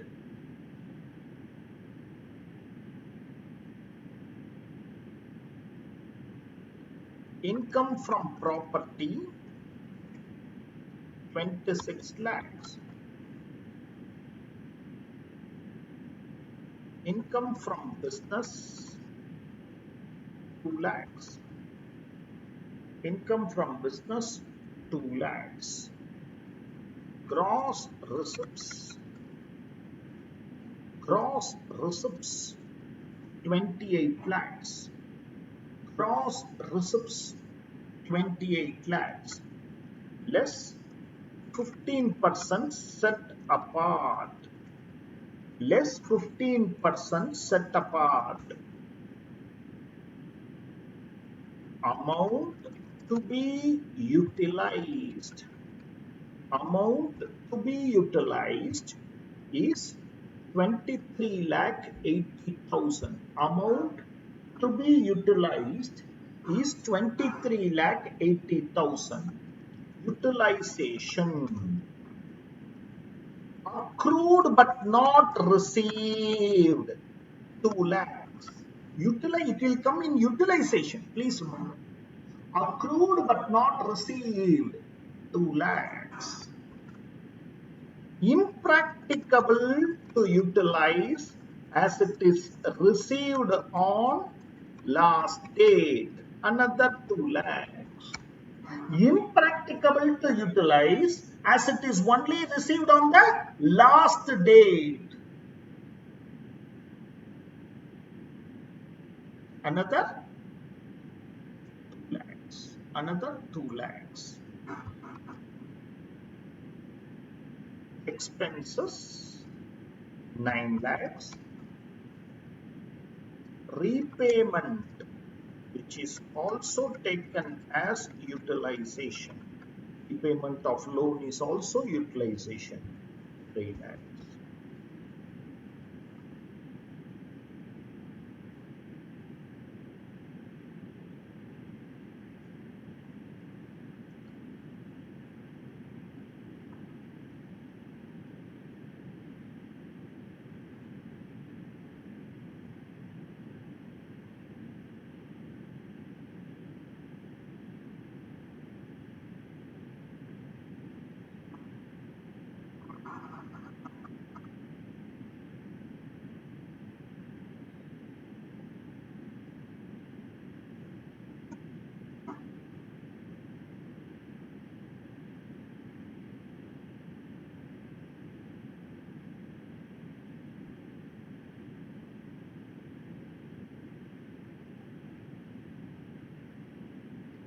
It is not clear whether it is included in the revenue expenses.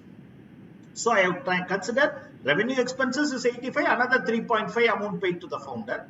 If it is so, then you should allow only 81.5. That is just an interpretation. If it is in 85, then take out 3.5 and claim them. 7,80,000.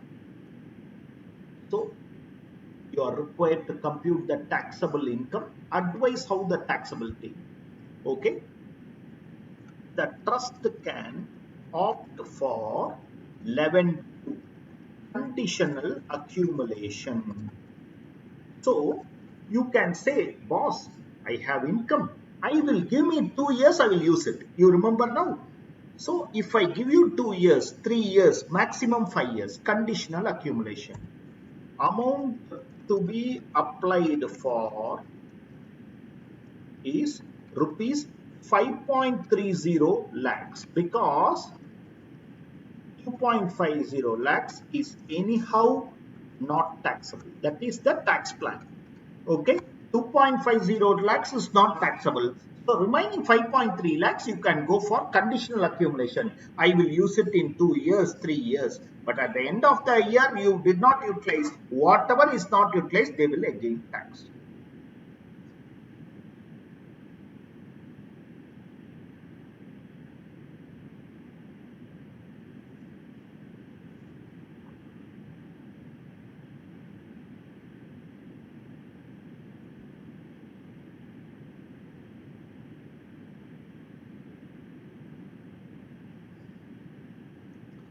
Mati Charitable Trust following cash system of accounting. So, if there is any accrued, they would not have accounted as income. Income accrued will not be accounted. Why? Because cash system of accounting. Gross receipts from hospital, 4 crores. Gross receipt from college, 180 lakhs, 1 crore 80 lakhs. Corpus donation, 30 lakhs. And cash, 5 lakhs. Cash donations are not anonymous. Anonymous, they have themselves given. This is corpus donation, which can be in any form. Somebody giving cash gives you pen, why do you worry? He will not get ATG, that you don't worry. Anonymous donation, administrative expenses, fees not realized from patients and from students. This is not income. This will not be in this 400 and 180. Why? Because I am accounting it in cash basis. In examination tension, if I don't read it, I will say less accrued but not utilized, but not received. That will not come here. That will not come here. That will not come here because it is not at all considered as income.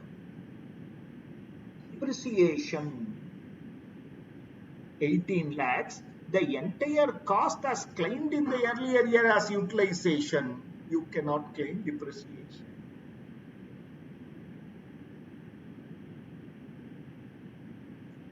Acquired a building for 120 lakhs for expansion of hospital.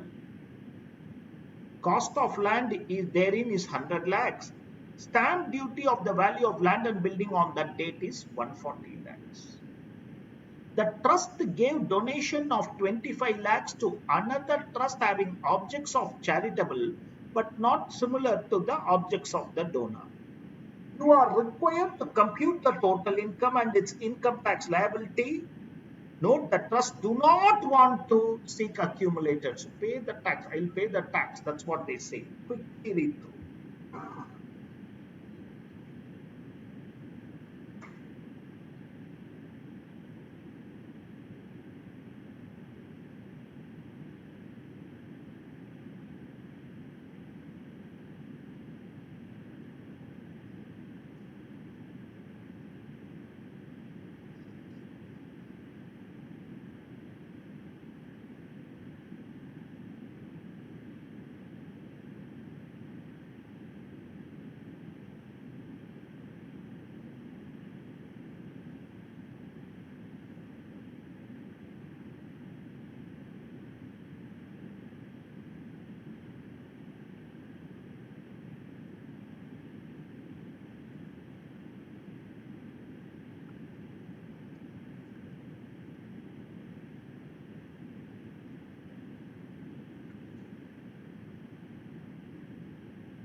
From hospital, I am getting 4 crores. From college, I am getting 1 crore 80 lakhs. Corpus donation not to be treated as income. Corpus donation can also be in cash. anonymous donation to be treated separately. We are not taxing it now. So that's all. Okay. Cross receipts.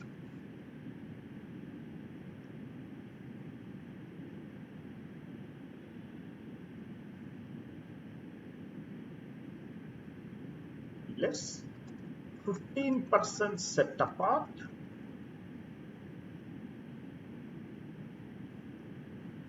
Amount to be utilized. Amount to be utilized is 4 crores 93 lakhs.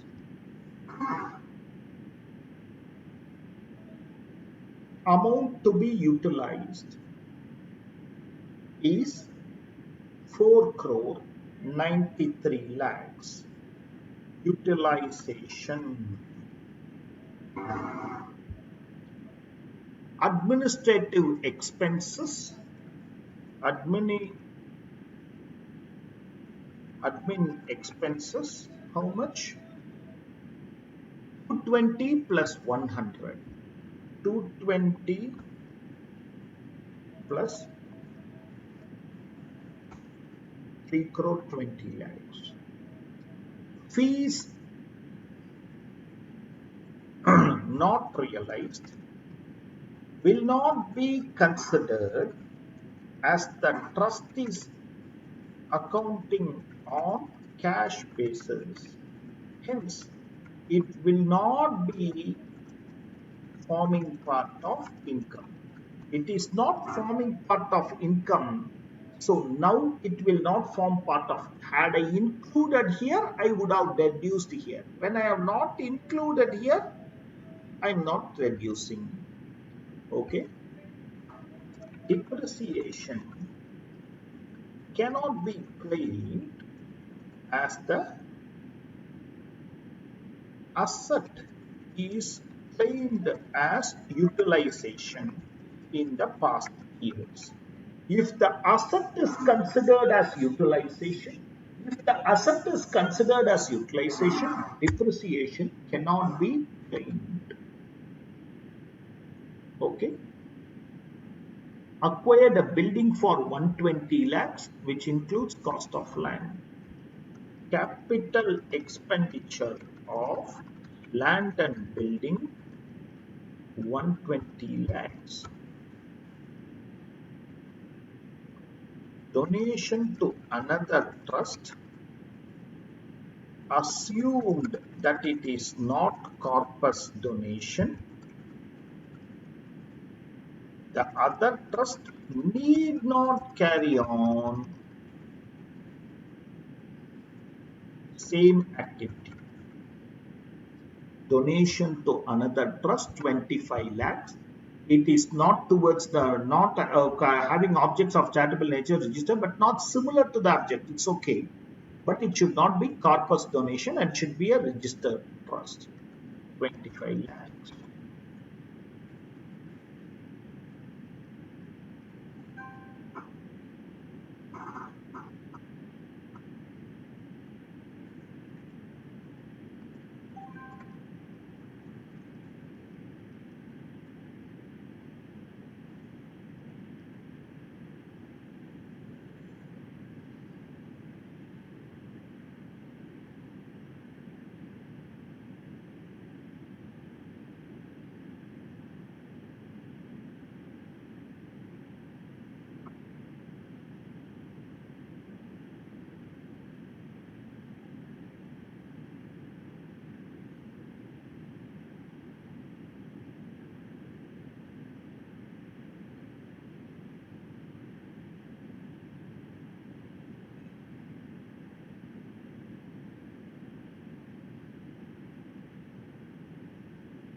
$28 lakhs. Simple working.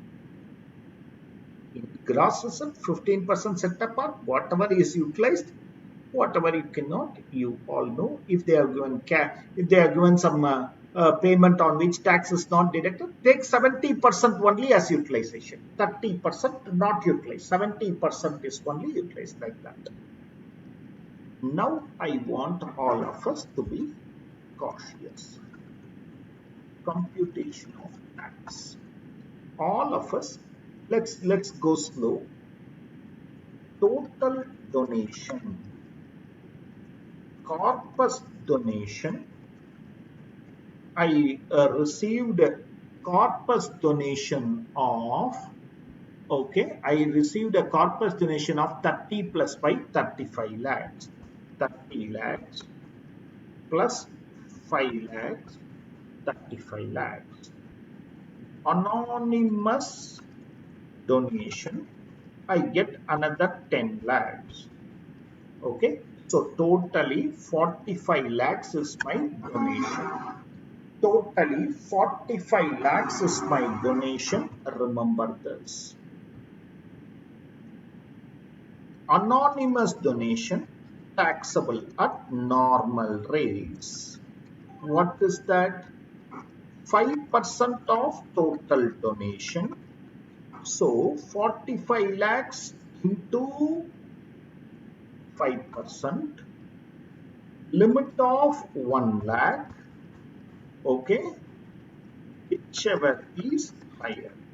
So, anonymous donation taxable at normal rates will be 2,25,000. Anonymous donation taxable at normal rates will be 2,25,000. Okay, right?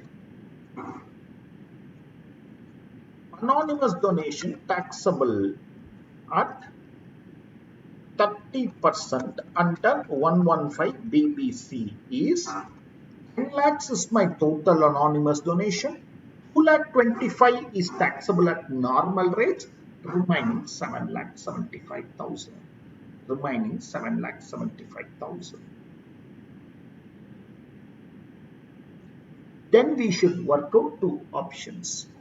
Option 1, entire 225. Option 2, 85% of 225. In order to save time, but at the same time without compromising on the explanation. Okay.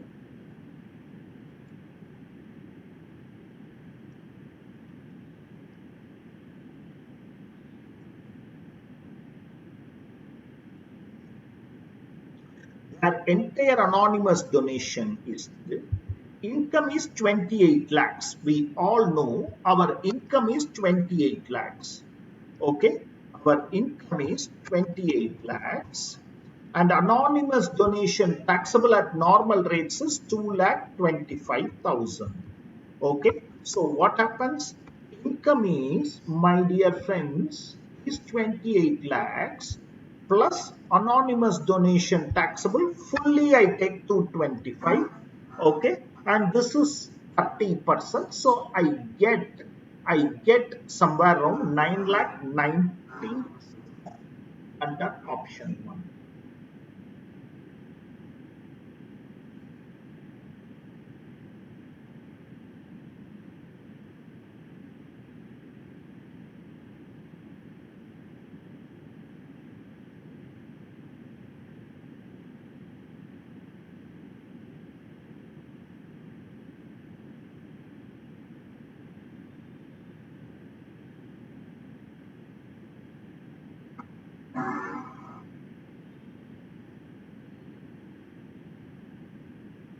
Here it will be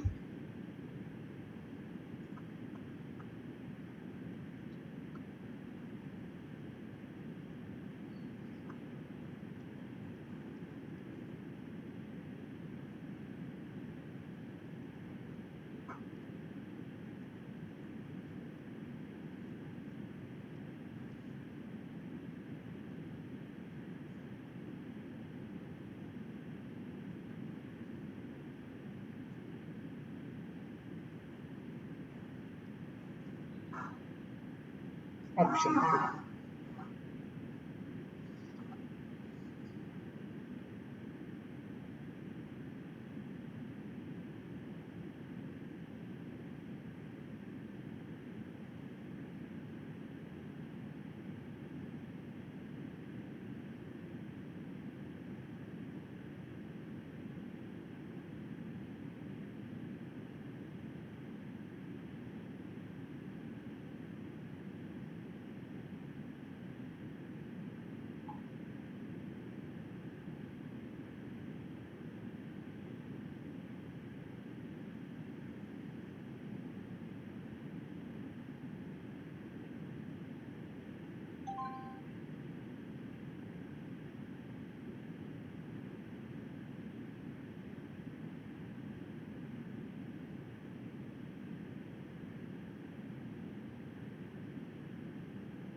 Okay.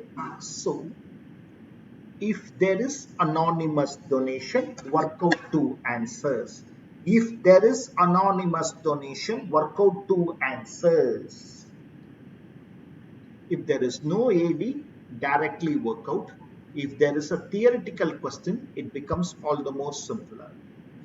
Surcharge not applicable if it exceeds 1 crore. 1 crore if it exceeds, it's a 50 lakhs, 1 crore. Same. Surcharge is also same rates of, that is not rates of individuals, that is rates of individual, HUF, trust, AOP, BOI, everything that is the.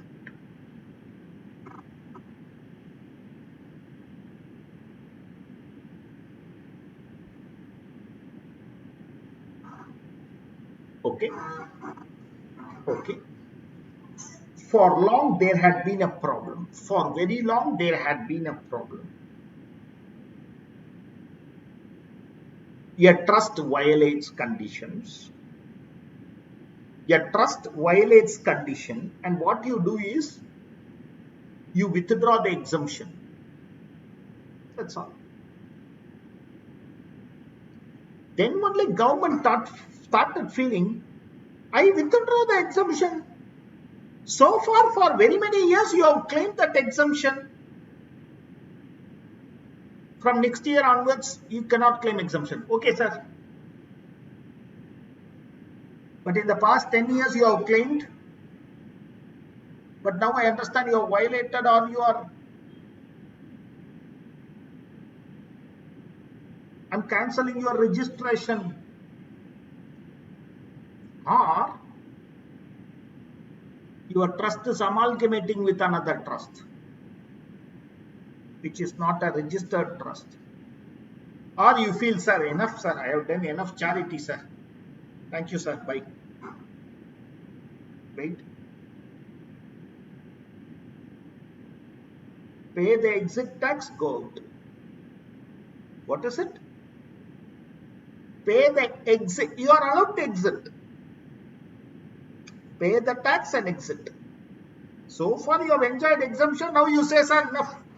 I have done all charities which I thought I should do in my life. Bye.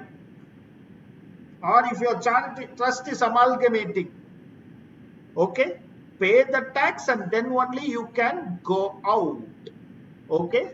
Okay. So came the concept called exit tax.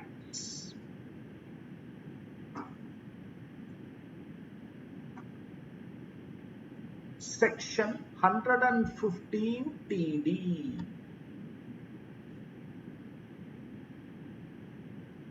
What is exit tax? This provision covers three circumstances where trust's activities are wound up and dissolved. Sir, thank you, sir. Where trust amalgamates with another charitable or non-charitable institution. Conversion of a trust into non-charitable, that is modification of a trust deed where you are cancelling the tax as per MMR. MMR here is 34.944. I feel the law is wrong, but nothing can be done. Exams questions are worked out like this. MMR means 30 plus 37 plus 4. But here it is 30 plus 12. I feel it's wrong, but CA Institute follows 34.944.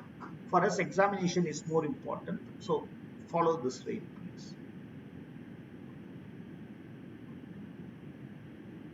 MMR 34.944%.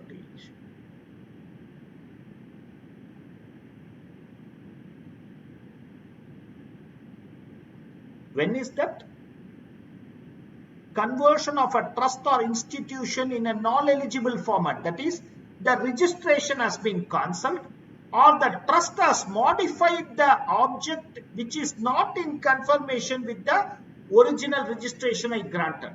Originally, I thought you are an educational institution and granted registration. Then only I understand you are a coaching center. Then only I understand you are a tuition center.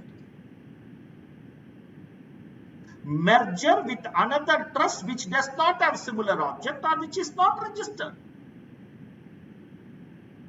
You are dissolving your trust. No, okay, fine.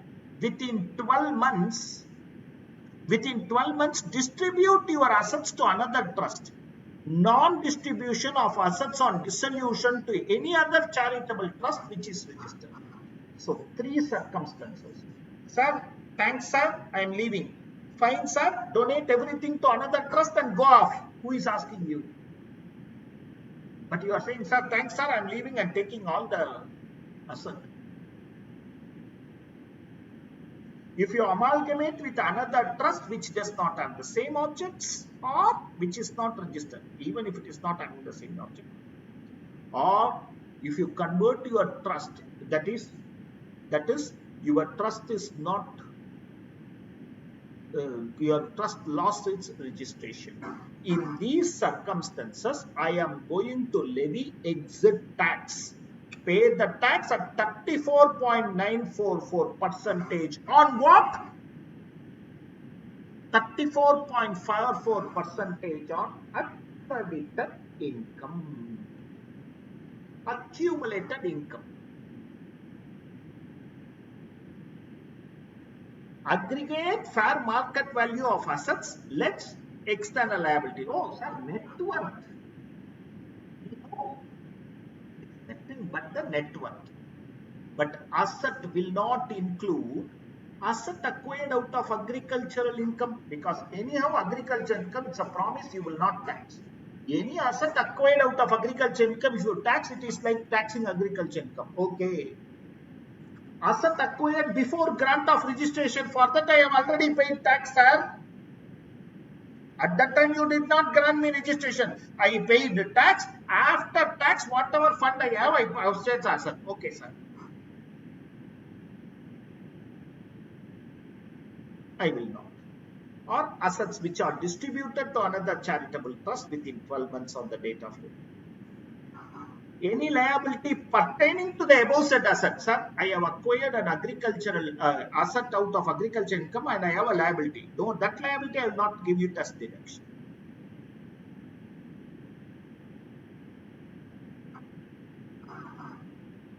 Once more, the computation. The important table. Asset acquired out of agriculture income, not applicable because that is not at all an asset to be taxed. Asset before grant of registration, not applicable. Other assets, land or building, fair market value or stamp value, whichever is higher. 1/4/2001, fair market value should not exceed stamp value, because that is for the assessing. This is for the department. So they will have revenue law.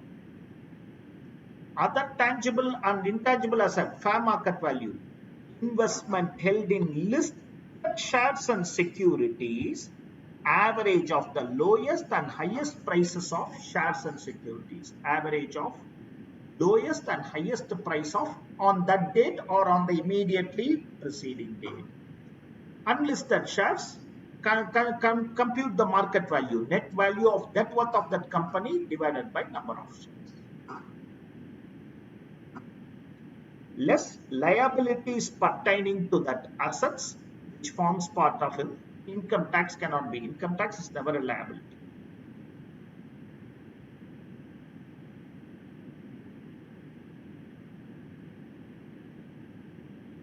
Read through once. Read through once. Recent times, this is a questionable area.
In your page number 336, I'm going to the first question.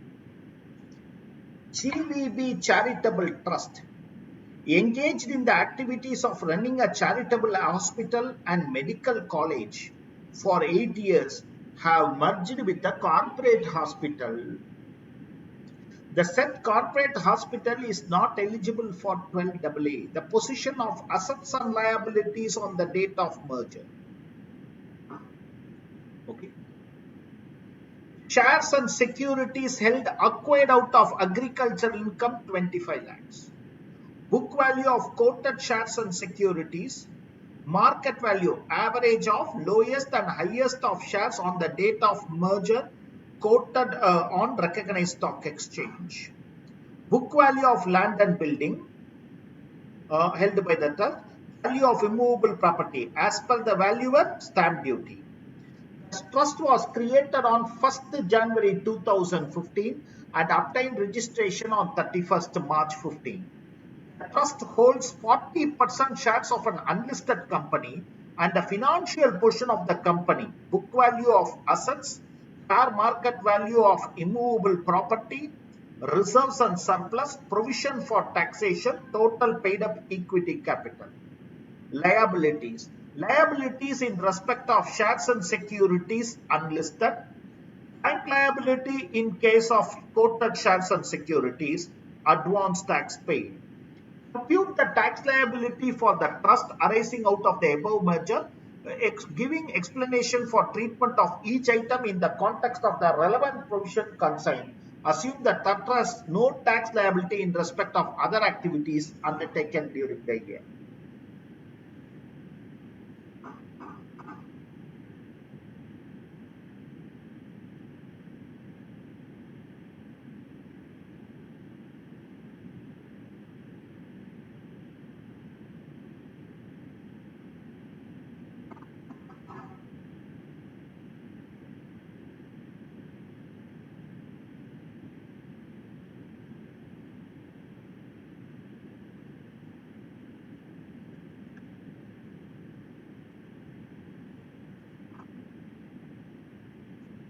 Theoretically, I will write. The trust has merged with another institution which is not registered. Hence, according to section 115 ED, the trust is liable to pay exit tax at accredited income, that is accumulated income.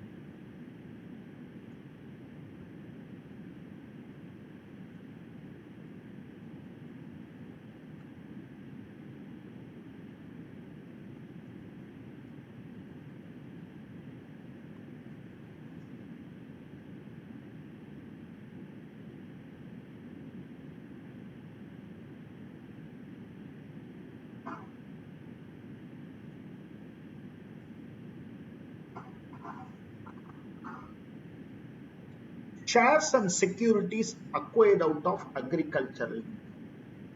Shares and securities out of agri income, not an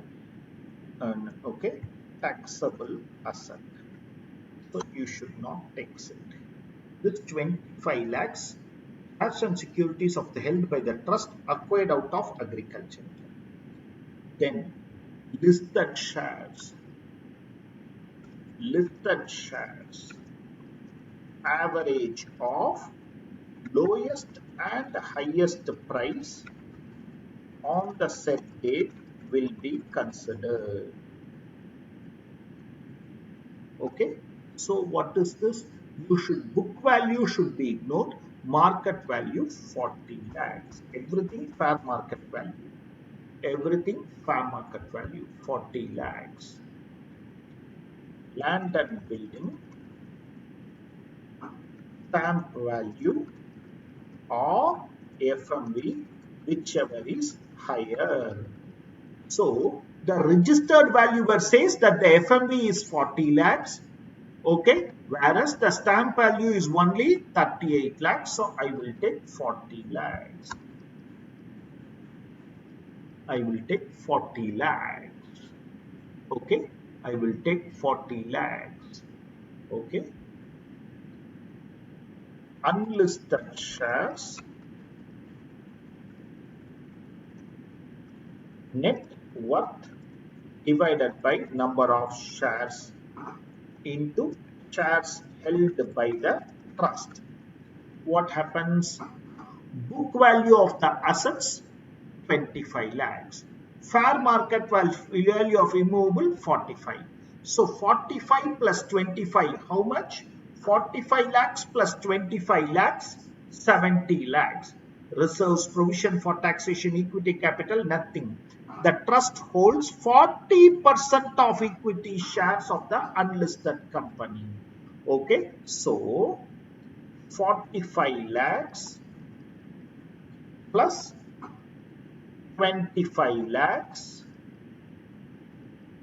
okay, into 40%, into 40%, okay, repeating, 45 lakhs is the immovable property, 25 lakhs book value of movable property. If they have given the market value, I will take it into 40%.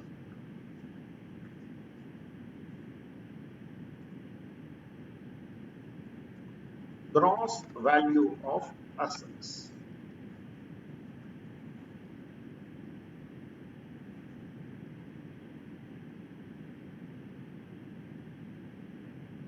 Gross value of assets 1 crore 8 lakhs less liabilities pertaining to the above taxable assets.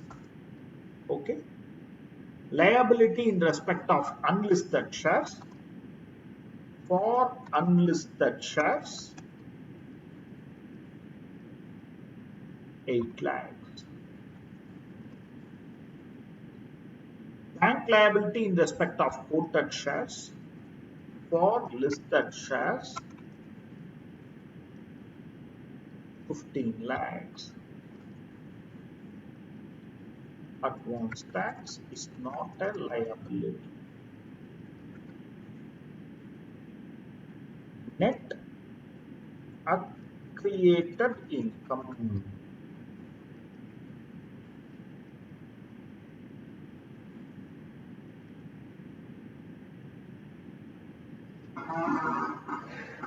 Net accreted income is nothing but net accumulated income.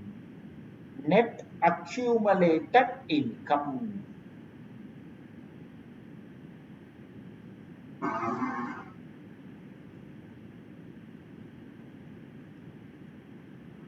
Computation of exit tax. Computation of exit tax. Base tax at 30%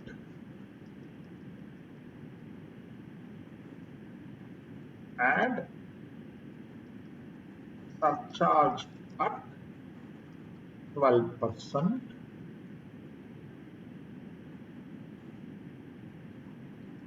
and HTC at 4%.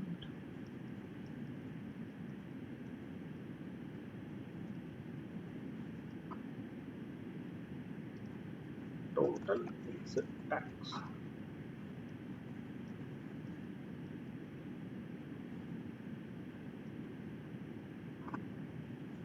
This is what they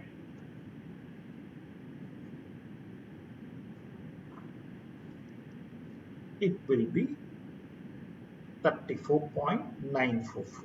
That's why this working of that you can directly put also, but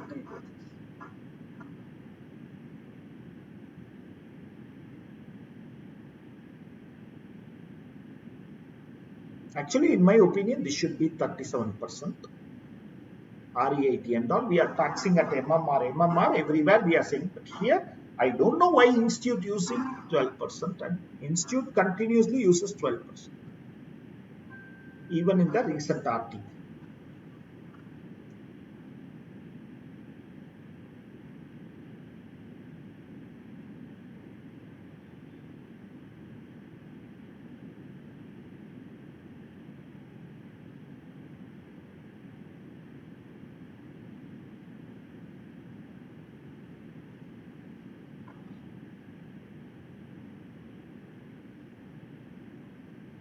A similar question in article.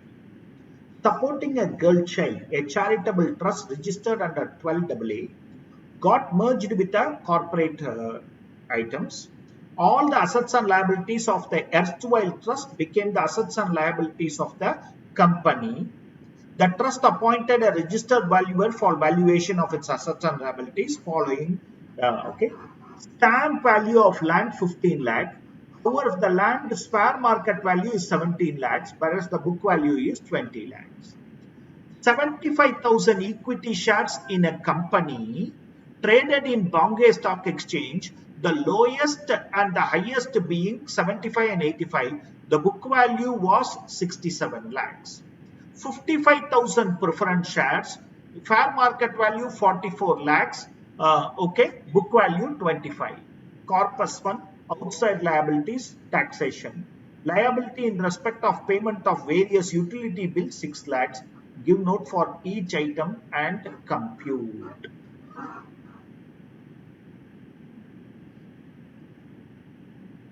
I'm not writing the front note, directly going to the answers.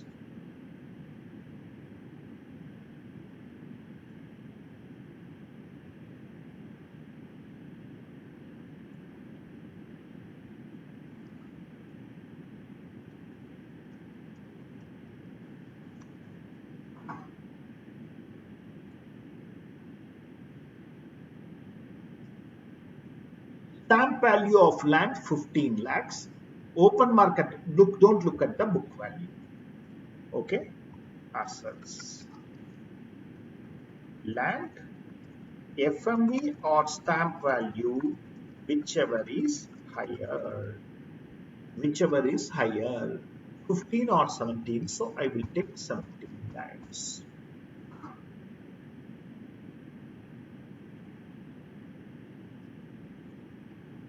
Listed shares, 75,000 shares into lowest plus highest divided by 2. The lowest is 75, highest is 85. 75 plus 85 divided by 2. Okay, divided by 2. Okay, that is the value you should consider. Okay, 75,000 shares into 80. 75,000 shares into 80. Ignore the book value and all. Okay, preference shares, not a listed, so fair market value. For others, fair market value. Preference shares, this will fetch 44 lakhs if sold in the market. 44 lakhs. 44 lakhs. Okay. Gross value of assets. Gross value of assets 1 crore 21 lakhs. 1 crore 21 lakhs.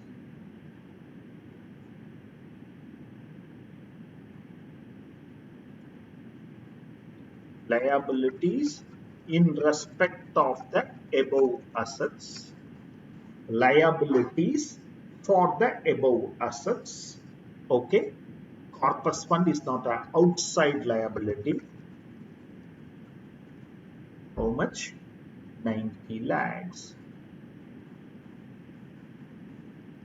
Income tax is not a liability. Okay, I'm not writing. I hope you know. Okay, liability for utility bills 6 lakhs.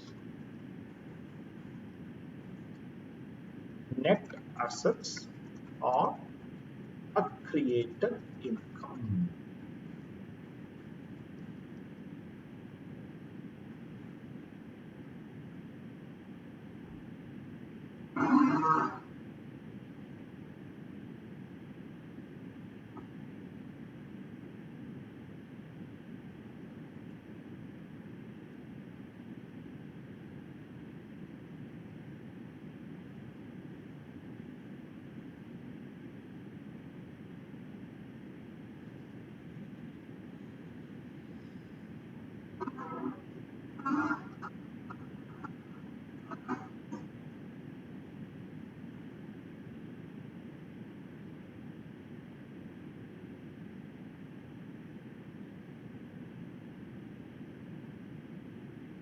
Yeah.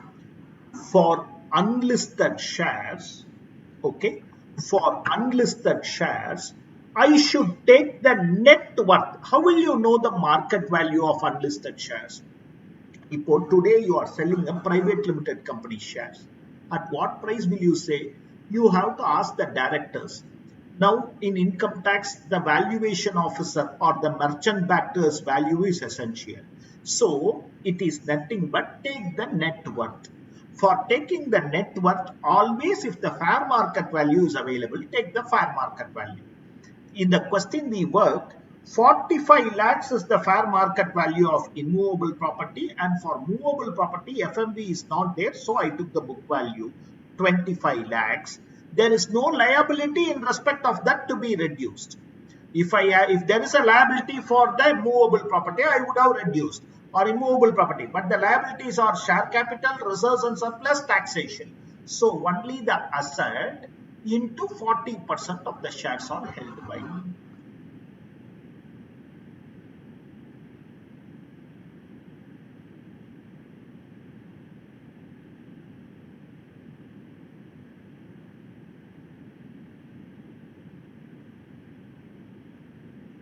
Thanks a lot, wonderful. Happy somebody is there.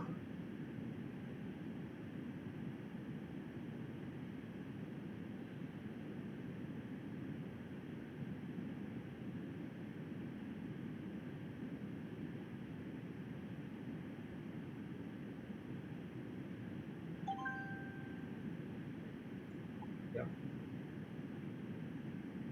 So 40A3 only applies for trust, or 43(1) also, sir. Payment exceeding 10,000 for capital expenditure can be considered as application if 40A3 only applies for a trust. Slightly difficult question. I will answer it in the fashion I will understand.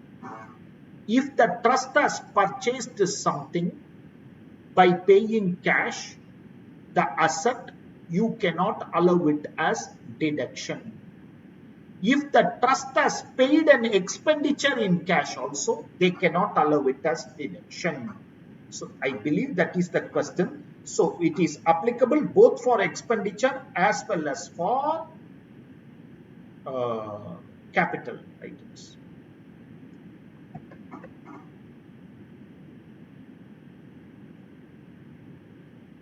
Is the yes, friend? Yes, Rishabh. Recently, very much a questionable area. Recently, a very much a questionable area. Okay, so the exit tax twice, I think. The GVB is a question. Okay, it's an examination question. Okay, last question. EduAid is a charitable trust with an object of providing relief for the poor. Later, it changed the object for providing education to underprivileged. It appealed for registration for the first time on the basis of new object and was granted the registration on 15/3/2014. There is a reason. On 1/4/2014, it got merged with EduCare Private Limited, a company not entitled for registration. All the assets and liabilities of the erstwhile trust became the assets and liabilities of the private limited company. The trust appointed a registered valuer for the valuation, the following: land in Surat, date of purchase. Why I am highlighting this is, if the asset is purchased before registration, before grant of registration, then it will not be taken. If the asset is purchased before grant of registration, it will not be taken. So the Surat land, ignore. Whereas the Baroda land, stamp value or fair market value, whichever is higher.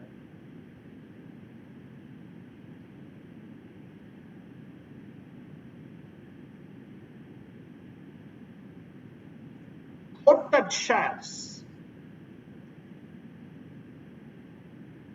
highest, lowest, average into number of shares held, 3,000 shares. Unquoted shares, fair market value, fair market value.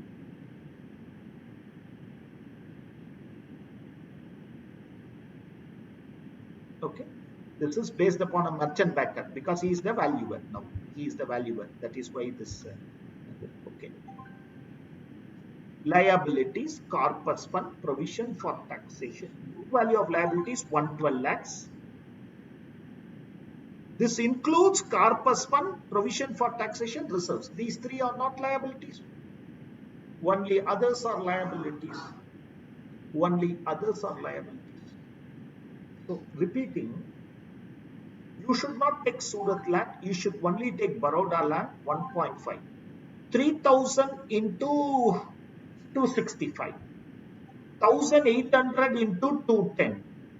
Liabilities is 112 minus 14, 10, 21. So remaining liabilities you can reduce. I hope you can look into, you can work out the answer.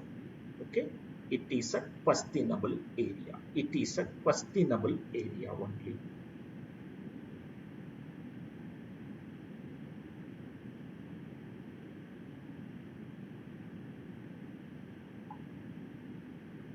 Thanks. 1 minute. Just freezing 1 minute.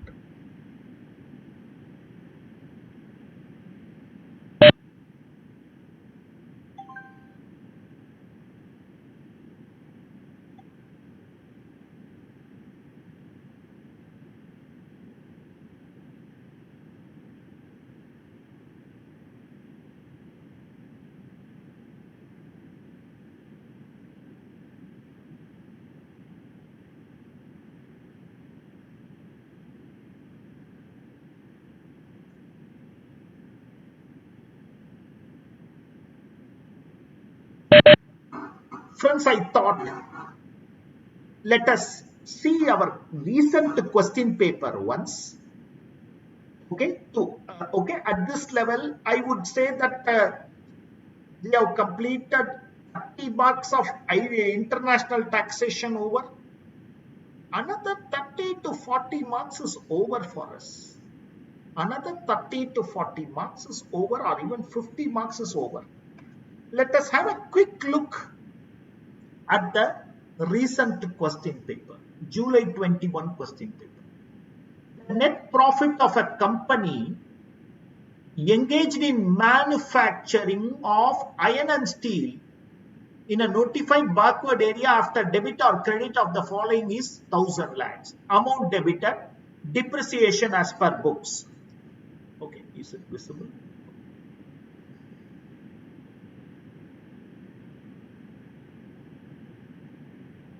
Depreciation as per books. Company has paid 50 lakhs to a research institution for scientific research, allowed.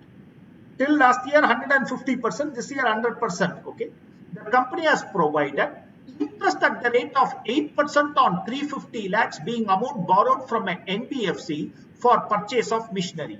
The interest is outstanding but paid after due date. 43B disallowance. 43B disallowance. Recent question paper. I have purposefully not included it in our material because I want to show you the paper, and if suddenly you are opening a question paper, how to think. Okay. Salary of 100 lakhs paid to a technician for installation of machinery without deducting tax at source. Trust me, no disallowance because it's a capital expenditure. So you should disallow this 100 lakhs because it is for installation of machinery. It is for installation of machinery. Why our examination tension should not, without deducting tax at source. Watson has told me that 30% are, if it is a foreign technician, 100% disallow. This is not because of 40 DDS default. It is a capital expenditure. 37 layer disallowed.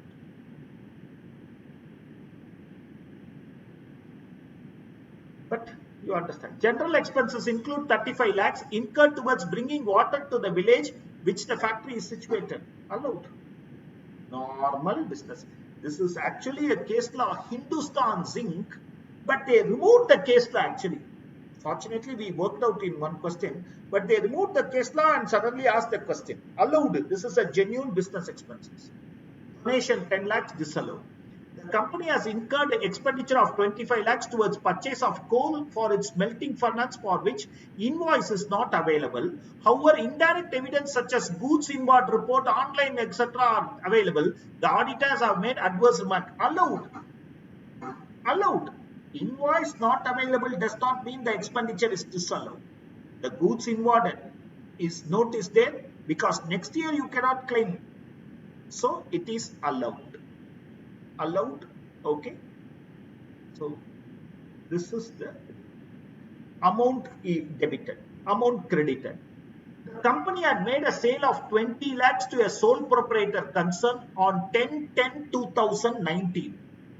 On 1/2/2000, 10 lakh was written off in the book as bad debts due to the demise of the sole proprietor. The company could collect only 7 lakhs towards the final settlement. The amount recovered was shown as bad debts recovered, not an income. The date தப்பா இருக்கு. It should be 1 to some other date. Exam paper. I took it from a website. 20 lakhs was the sale made. 10 lakhs only you claimed as bad debts. 20 lakhs is the sale made and 10 lakhs only you claimed it as bad debts. Remaining 10 lakhs you did not claim and recovered 7 lakhs. In fact, you can claim another 3 lakhs. This is not an income.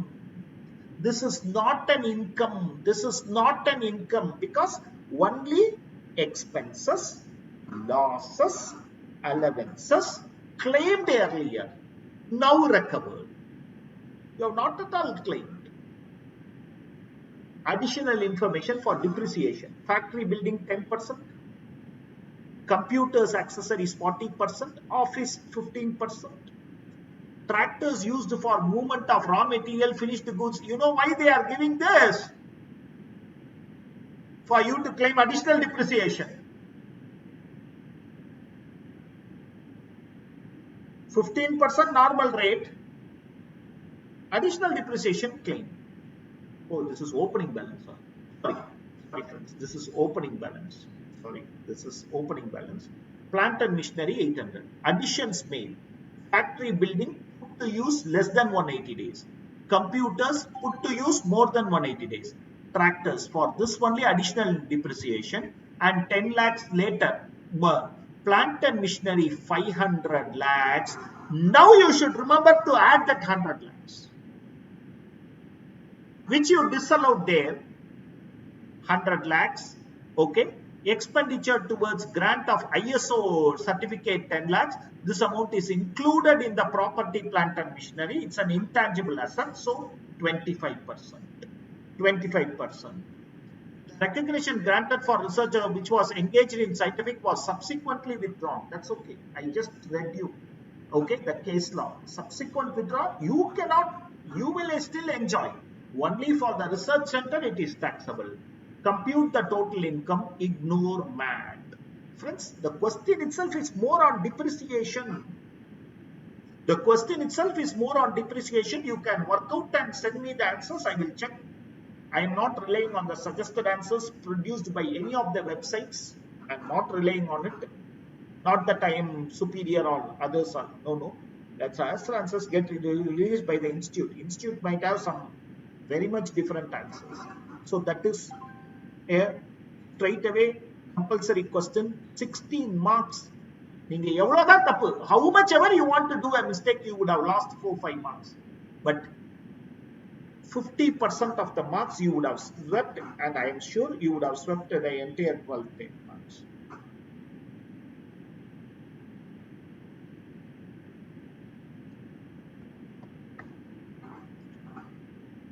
This is a case law, Maruti Suzuki. When we teach tomorrow, I will read it. Appriya case law, they have incorporated as a question. These two are assessment procedures. I will read the case law too when I do the rest of the questions.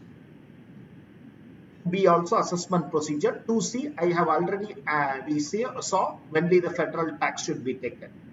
3A, the investment fund incorporated in India with 20 resident unit holders each. Out of this, 16 holders are holding for more than 12 months. 4 unit holders are less than 12 months. The particulars of income are business income, taxable in the hands of the fund. Long-term capital loss.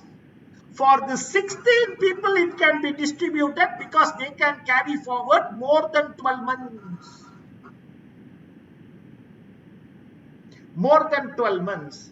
For this remaining 4 people, the law is silent.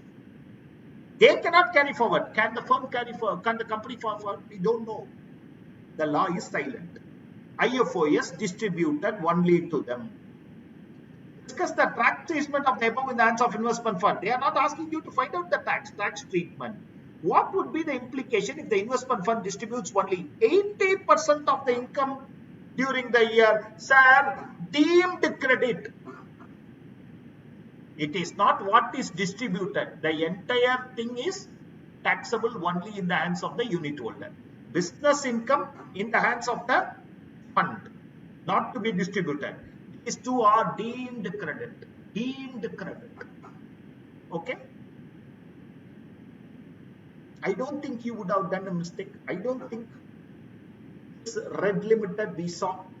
Okay? Trust. Tulsi Foundation. I know you believe me. I am also reading the question just like you. You know, I didn't read the question. I want to read it along with you. So I am not prepared with the answers.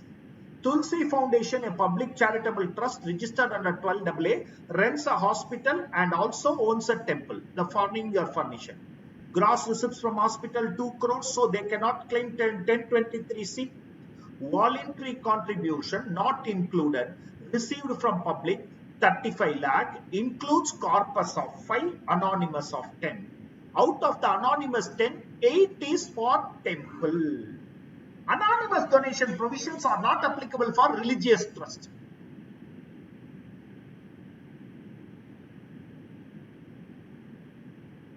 Anonymous donation provisions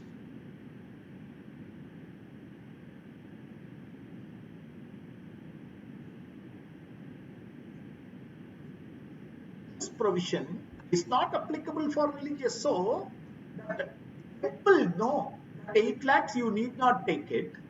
This 8 lakhs you need not take it. So, 2 lakhs is anonymous donation. Operational expenses and for the temple.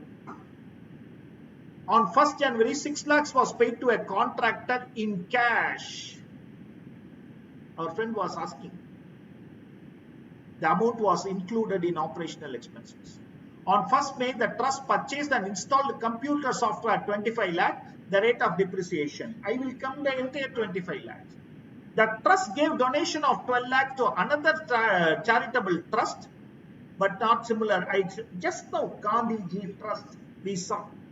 Almost the same question with only religious trust having. So anonymous, their donation is taxable at normal rates. So what you will do? Gross receipt 200 lakhs. Voluntary contribution, okay. In that corpus donation you will not take. Anonymous donation of hospital you will not take. So voluntary donation 35 lakhs minus 5 lakhs minus 2 lakhs. 35 lakhs minus 5 lakhs minus 2 lakhs. The remaining 28 lakhs you will take. The remaining 28 lakhs you will take. 35 minus 5 minus hospitals 2 lakhs. So these two are income. 15% standard deduction. In the 94 you cannot claim this 6. 94 plus 15 minus 6. Okay. In the 25 you will claim. In the 12 you will claim. Over. And then option 1, option 2. Please, that I don't remember.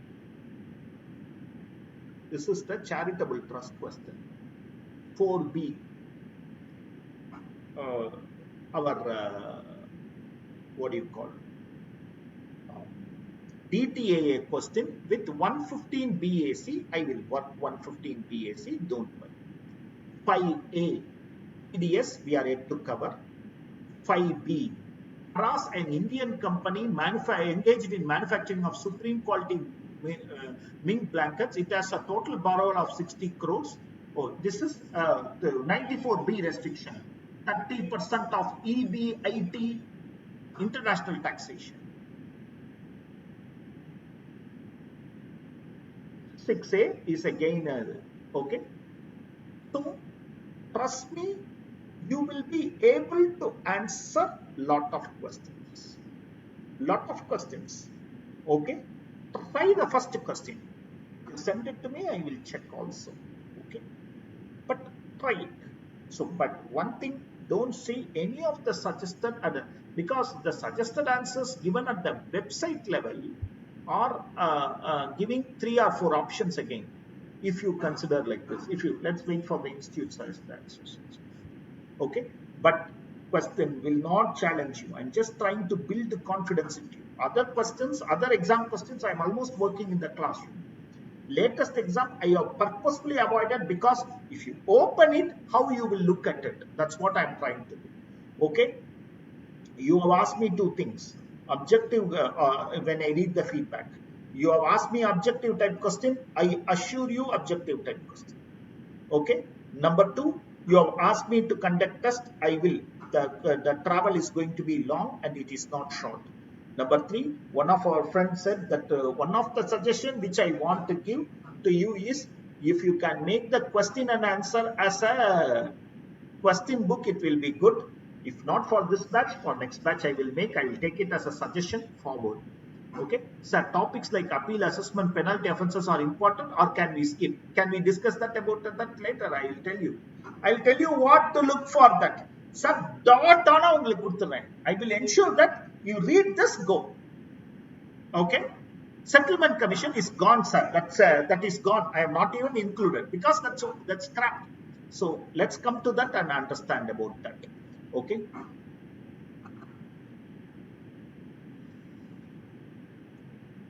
Let's have the theoretical understanding of cooperative society. That question I have worked out in the amendment. You can just check the answer. I will have a theoretical understanding because I don't predict cooperative society as a question. Okay, because for them that 115 BA C or D is not going to be useful because majority of their income is exempt under ATP. They will claim ATP. Forego ATP is not going to be useful for them at all. This is one thing. Second thing, before going to that, let me tell you a small plan of action. Starting tomorrow, Saturday, Sunday, and Monday, we have 2 sessions. Okay, we have a in-between break. We'll take the break little later. Why I am telling also, I'll tell you.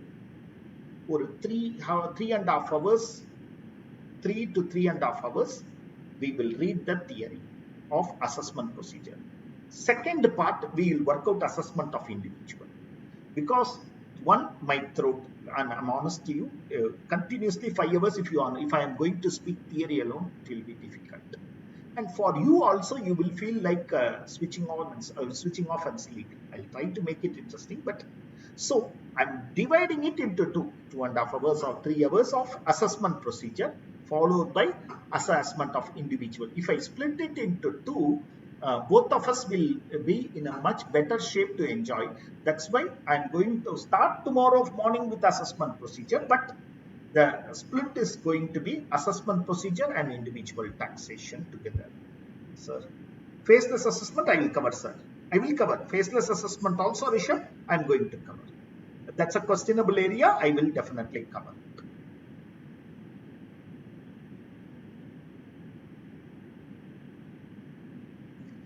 Exit tax, please be sure. Okay, I have seen questions. Whatever questions I have worked out is only from the examination. So and RTPs. The exit tax, please be sure. Okay. Start at 6. Tempo. Confirm. Okay, my friend who is going to the office. Can you please confirm me whether we can start at 6? Okay. You can text me.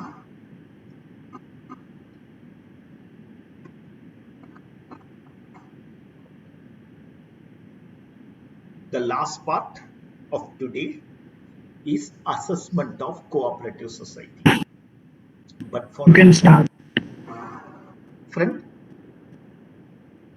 Yes, sir, you can start at 6 o'clock. yeah, thank you. Thank you so much. Okay, yes, we are starting at 6. Okay, that gives me a lot of room space to discuss.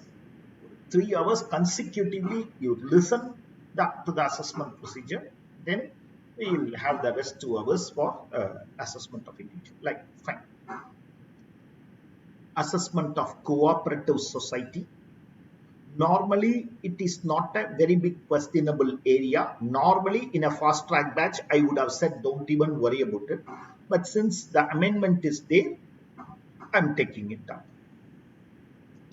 So, since I'm going to teach, I thought from the top I'll teach. Okay.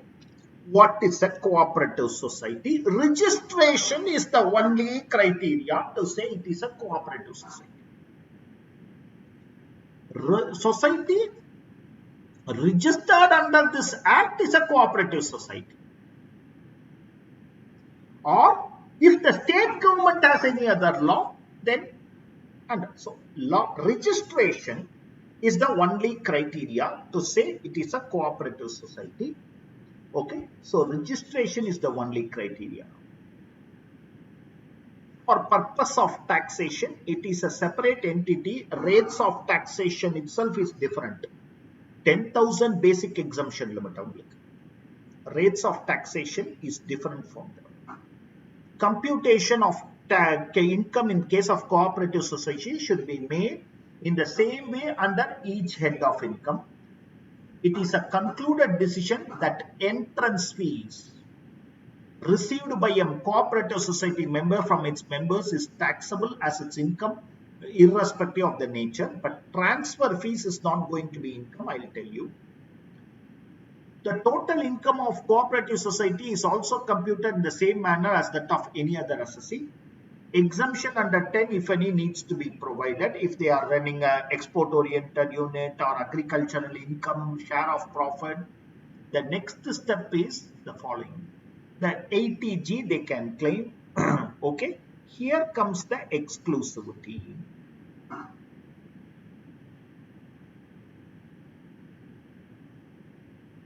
What is 80P? 100% of the profits in some cases will be exempt deduction. Included in the gross total income to the following activities: carrying on the business of banking or providing credit facility to its members by a primary agricultural society, or not for external people, because for long it has been. So it is only for members. If they give, the profits are exempt. Cottage industry. Marketing of agricultural produce grown by its members. Purchase and supply to its members agricultural implements, seeds, livestock, etc. Processing without the aid of power. Collective disposal of labor to its members. Cinema unions. Cameraman union. Junior artist union are all cooperative society. Collective disposal of laborers. Fishing and other activities. Primary society engaged in supply of milk, oil seeds, fruits and vegetables grown by its members. So everything by members. Dividend or interest received by the cooperative society from its investment with any other cooperative society, not for others. Income from letting out of godowns or warehouse or storage. Income from housing cooperative society. Look at this. In the case of cooperative societies engaged up to this, the deduction shall be: consumer cooperative society 1 lakh or actual income, whichever is less, any other 50,000.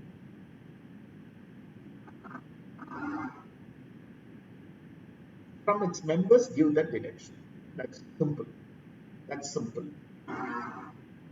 Then comes the 115 BAD, where they are asking us to forego ATP, pay 22% tax if you want, and it's only optional. We all know it's not at all a good applicable for cooperative societies. If other conditions are satisfied, cooperative societies is taxable as like 115 BAA actually. What conditions? Don't claim 10AA. Don't claim additional depreciation. Don't claim investment allowance. Now it's not there. Don't claim deposit based. Don't claim scientific specified business. Don't claim agriculture exemption. And don't claim ACC to ATU, which means ATPs cannot be claimed. Don't get any AMT benefits. Okay. Okay. The option to avail is before filing the due date. Once the option is exercised, the same cannot be. But I want you to remember these two case laws for sure in cooperative, especially Sindh Cooperative Housing Society. Transfer fees received from incoming and outgoing members, not taxable. Transfer fees, see, I am a part of let us take that we are part of a housing society. We are selling the house and another person buying. The seller will also pay to the cooperative society. The buyer will also pay to the cooperative society. Transfer fees, not taxable.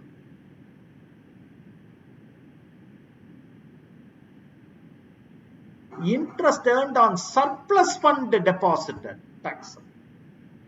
மெம்பருக்கு interest கொடுத்தாதான் not taxable. Surplus fund deposited is taxable. Okay. Okay. This question I have worked it out in the material also in the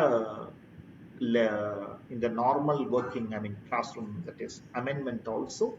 Kindly check this alone. Okay. So that you will be clear about cooperative society. I don't predict a question again. Just because it is an amendment, I gave it to you.